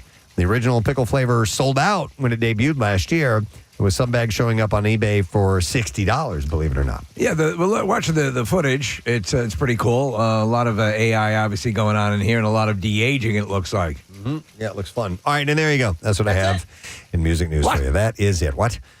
So with that, the big one. Oh, is it the, you have two whats. Yeah. Okay, yeah. I like the thing. All right. Closure. With that, we are going to take a break and come back, and we will get that letter of the day, the final one for our Word of the Week prize. Matt Cord's in next, and we will hopefully be awarding it to you if you stick around. All right, we'll be right back. See how Vinny can deliver that. Vin, go for it. Despite the inclination, avoid going after low-hanging fruit. Okay. This is close. I'll vote first. That was neck and neck. Yeah. But I think Justin gave it just a little bit more, so I'm going to vote for Justin. Casey? Wow. This is our first dissenting vote here. I'm going to go with Vinny on this one. His voice is a little bit deeper, which I think was a little bit more in line with the Bill Weston impersonation. Steve, what do you think? In the delivery, I'm going to have to give it to delivery because that's what it's about, though Vinny did a good job as well. I'm going to give it to Justin. All right, Kath? Justin was the first guy? Yep. Yeah, I feel like Vinny could have, if he gave it a little bit more effort. He could have nailed it. I'm going to go with Justin. And Nick? Well, I'm going Vinny. All right, but it's a winner, 3-2. Justin! Hey! Sorry, Vin. Appreciate it, but we are going to set Justin up with a prize. And Casey, what are we giving him? Justin, you have a pair of tickets to see Dave Chappelle Saturday, May 28th at Hard Rock Live Edis Arena in Atlantic City. Now, tickets for the both Chappelle shows, actually May 28th and 29th, go on sale tomorrow. And all the details you can be found at hardrockhotelatlanticcity.com. You should see the number of texts of people that are just dying of laughter right now. And they're loving the audio of Bill and Casey. They're just absolutely eating it up. All right, let's get some more callers on the line. Who said it best? And I've got Chris. Hey, Chris, are you there? Is it? Well done. All right, Chris, hang on. We've got. I'm going to put him on hold because you can hear me on a walkie-talkie. Yes. Let's go to Rich. Hey, Rich, are you there? Yeah, good morning. Good morning, Rich. All right, we're going to start with you, Rich. Give us your best in Bill Weston. All right. Of all the foods invented by mankind, none is more inappropriate than soup. Ooh. Well done. All right, let's try Chris now. All right, Chris, let's... Okay, stop. All right, Chris, go for it. Okay. Of all the foods invented by mankind, none is more inappropriate than soup. All right. That was pretty close. That was pretty close. Dude. Did Rich say it's got to be me? Rich just goes, it's got to be me. I'm going to vote for Rich. Casey? You talk about delivery. I thought Chris gave a great delivery. I'm going to go with Chris. All right, Steve? Chris did give a good delivery. I'm going to have to... I'm gonna have to go with Rich, though. All right, Kathy. Yeah, the walkie-talkie threw me off. I'm going with Rich. And Nick. Rich is our winner. Let me tell you, thank you, though, everyone's Chris. neck and neck at this point. Appreciate it. Hang on, my man. We are going to set you up with this. A pair of tickets to see Dave Chappelle. Saturday, May 28th at Hard Rock Live Edis Arena in Atlantic City. Tickets for both Chappelle shows go on sale tomorrow. And both shows are May 28th and 29th. And all the details can be found at hardrockhotelatlanticcity.com. Santa's got to go. All right, let's get another pair on the line. We will go to Mike first. Yo, Mike, good morning. Good morning, Ed. Good morning, Mike. All right, we're going to have you play against Cole. Let me get him on the line. Cole, are you there? I am. How you doing? Wonderful. All right, let's begin with Mike. We want to know who said it best in Talk Like Bill Weston. Mike, go for it. Excellent guess. Riveting banter. I give today's show a D. All right, Cole, let's see if you can deliver that line as good or better than Mike. Go for it. Oh, excellent guess. Riveting banter today. I give today's show a D. Okay. So we have Cole and Mike. Mike went first. Kathy, who you want to vote for? Ooh, this is a tough one. I think I'm going to go with Mike. All right, Nick, how about you? Yeah, they were both really good. I think Cole's just kind of petered out at the end a little bit, so I'm going to go with Mike. And Steve, you? For that same reason, I'm going with Mike. And then Casey? For both of those reasons, I'm going to go with Mike. And I go with Mike as well. Thank you, though, Cole. We appreciate it. But Mike gets the prize. What do we have for him? A case of Loverboy. You might recall Loverboy from Bravo's hit reality series, Summer House. Loverboy is a high-quality, low-calorie, zero-sugar sparkling hard tea. And you can enjoy Loverboy at Kellyanne's Bar and Grill, located at 1549 Spring Garden Street in Philly. I hear they make a great patty melt. All right, I think we have 3 more of these that we can get away with. So let's do that right now. We're going to get listener Bill on. Morning, Bill. Good morning, Preston. Oh, nice delivery. And his name is Bill, so we got to keep that in mind. Hang on, Bill. We're going to have you go up against Alex. Good morning, Alex. Good morning. Good morning, Ed. All right, you both have a line in front of you. Let's see who delivers it better on Talk Like Bill Weston Day. Alex, we want you to go first. Kathy seems out of sorts today. She must be on her period. Oh, my God. Yes. Dear God. Yes. That's good, though. All right, now we go over to Bill. Same line. Bill, go ahead. Kathy seems on it. Dang it. Do it again. Start over. That's all right. All right, restart. She must be on her period. All right. This is a close one. I'll start this time. Here. Wow. I did like the way Bill went at the beginning, but I think Alex got it a little bit more closer to the mark. So I'm going to give my vote to Alex. Casey? I agree with you, Preston. All right. And Steve? I'm feeling Bill on this one, actually. All right. Yeah, I like Bill too. All right. So, Nick, you're the tiebreaker. Wow. Well, I'm going to go with Bill. Bill! All right. Thank you, Alex. You did a great job, but Bill won the vote, and here's what we have for him. You won the Batman. On digital, the Batman is caught in a deadly game of cat and mouse with the Riddler in this gritty thriller starring Robert Pattinson and Zoe Kravitz. You can own it on 4K Ultra HD on May 24th, but you could own it on digital right now. Here's vengeance. Somebody texted and said we need a woman versus woman version of this. I think we've already chosen our contestants, and I don't think we took gender into consideration at all. But in fact, we did have a girl earlier. I think Chris. I thought we had a couple of girls. Okay, We did. I don't really know. 2 But girls. anyhow, it would be nice to see lady against lady. Because I hear that. a number of women do Bill Weston impressions. But if we can't do that now, maybe we can do like a one-off later on. I don't know. We'll see about that. All right, so we're getting our other contestants ready. A reminder as well, with all this giving away that's going on, that the MMR concert cash will be coming up at 10 again. So get yourself set and ready for that. And in case you missed the announcement yesterday, we announced the Preston and Steve side stage to the MMR barbecue. The band Froggy is going to be playing. DJ Jackie Bam Bam is going to be doing a set, which is pretty awesome. And we're going to have live band karaoke with the group Sidearm as your backing band, you as the singer. You get to sing a song, and we'll tell you how to enter to win that later on. If not by tomorrow, then next week we'll have that information up and ready to go. And the 424-pack deal is underway. So if you want to get a 4-pack of tickets for $80, so that's $20 a ticket plus the Ticketmaster fees, it's available now through May 2nd at 10 p.m. or while supplies last. I need you to stop talking and listen to me. That's a great one. That is terrific. It's so good. He hasn't come I need down you to here. stop talking and listen to me. Oh, my God. That's a clip on its own now, right? It's got to be. Okay, good. Yeah. That's when we had him and Jackie and Bill and Gary Lauer in the escape room. Pituation, right? And the pituation. Yeah. But Bill went along with it. Somebody had texted earlier, they want to hear Pituation's Bill West impression at some point. Because he does such a good Rocky. It's spot on. All right, let's get it. Two more callers. We have John. Hey, John, good morning. Hello, Preston. Good morning.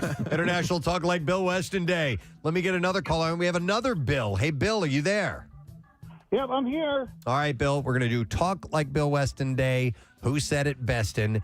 And, Bill, we are going to begin with you. Give us your Bill Weston line, please. The quickest way to sound desperate is to use the number 10. I love it. All right, let's see if John can top him. John, let's have it. The quickest way to sound desperate is to use number 10. Okay. You know what? Wow. John has a deeper voice, but I think Bill, me personally, I think Bill captured the essence a little bit more. I'm giving my vote to Bill.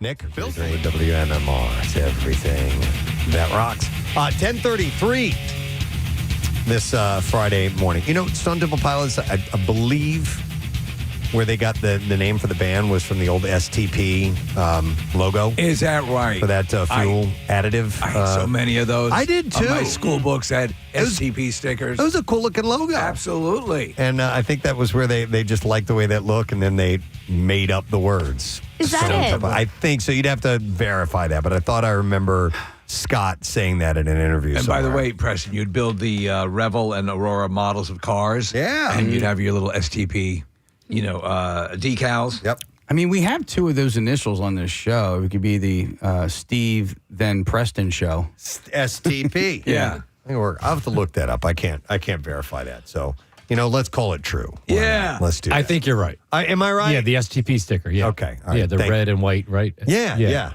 Thanks, Matt.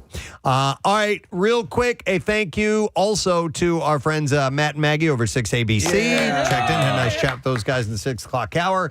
And then we had John Rudnitsky on the program. He was great. Nice conversation with him. He's going to be playing at the Fittler Club tonight, one show 7:30, and then Saturday 7 and 9:30. And you'll be able to check out the podcast and video of him later on, I would imagine. Marissa, did you find anything about that? I did. A quick wiki search says STP got their name because they wanted to keep the initials STP after being forced to change from their original name, Mighty Joe Young. They were inspired by the old STP motor oil stickers. There you go. There you go. Nailed it. All right, awesome. How you doing, Matt? I'm good. Great, buddy. Good to see everyone. You too, man. You didn't go to the baseball game, I went did you? too. Oh, I went with Jeff Scott. He said to say hi. That's right. I forgot you guys had really good seats. That's his cool. Dad's had those seats since the vet. So. Did you make it in time? Because you did your full show and then hightailed it over. All right. Nothing like watching a flyover with a guy that used to fly jets. Yeah, that's right. Yeah. He And was he a explained pilot. everything to me. That's cool. Like they're F-16s and they're out of the National Guard, Atlantic City. And the reason they time it perfectly, they'll like ask the National League national anthem singer, how long is it going to take? Yeah. And they have the audio in their ears and they can speed up and make it perfect and fly right by it the last note. That's cool. Yeah. I love that. I showed you guys that app Sky Cards where you can see planes overhead. Oh, yeah. As soon as they flew by, Matt pulled out Sky Cards and he's like, oh, they're too low to be on radar. You can't catch them. Guess I got to be up high enough. Yeah. So, nice. Fun game.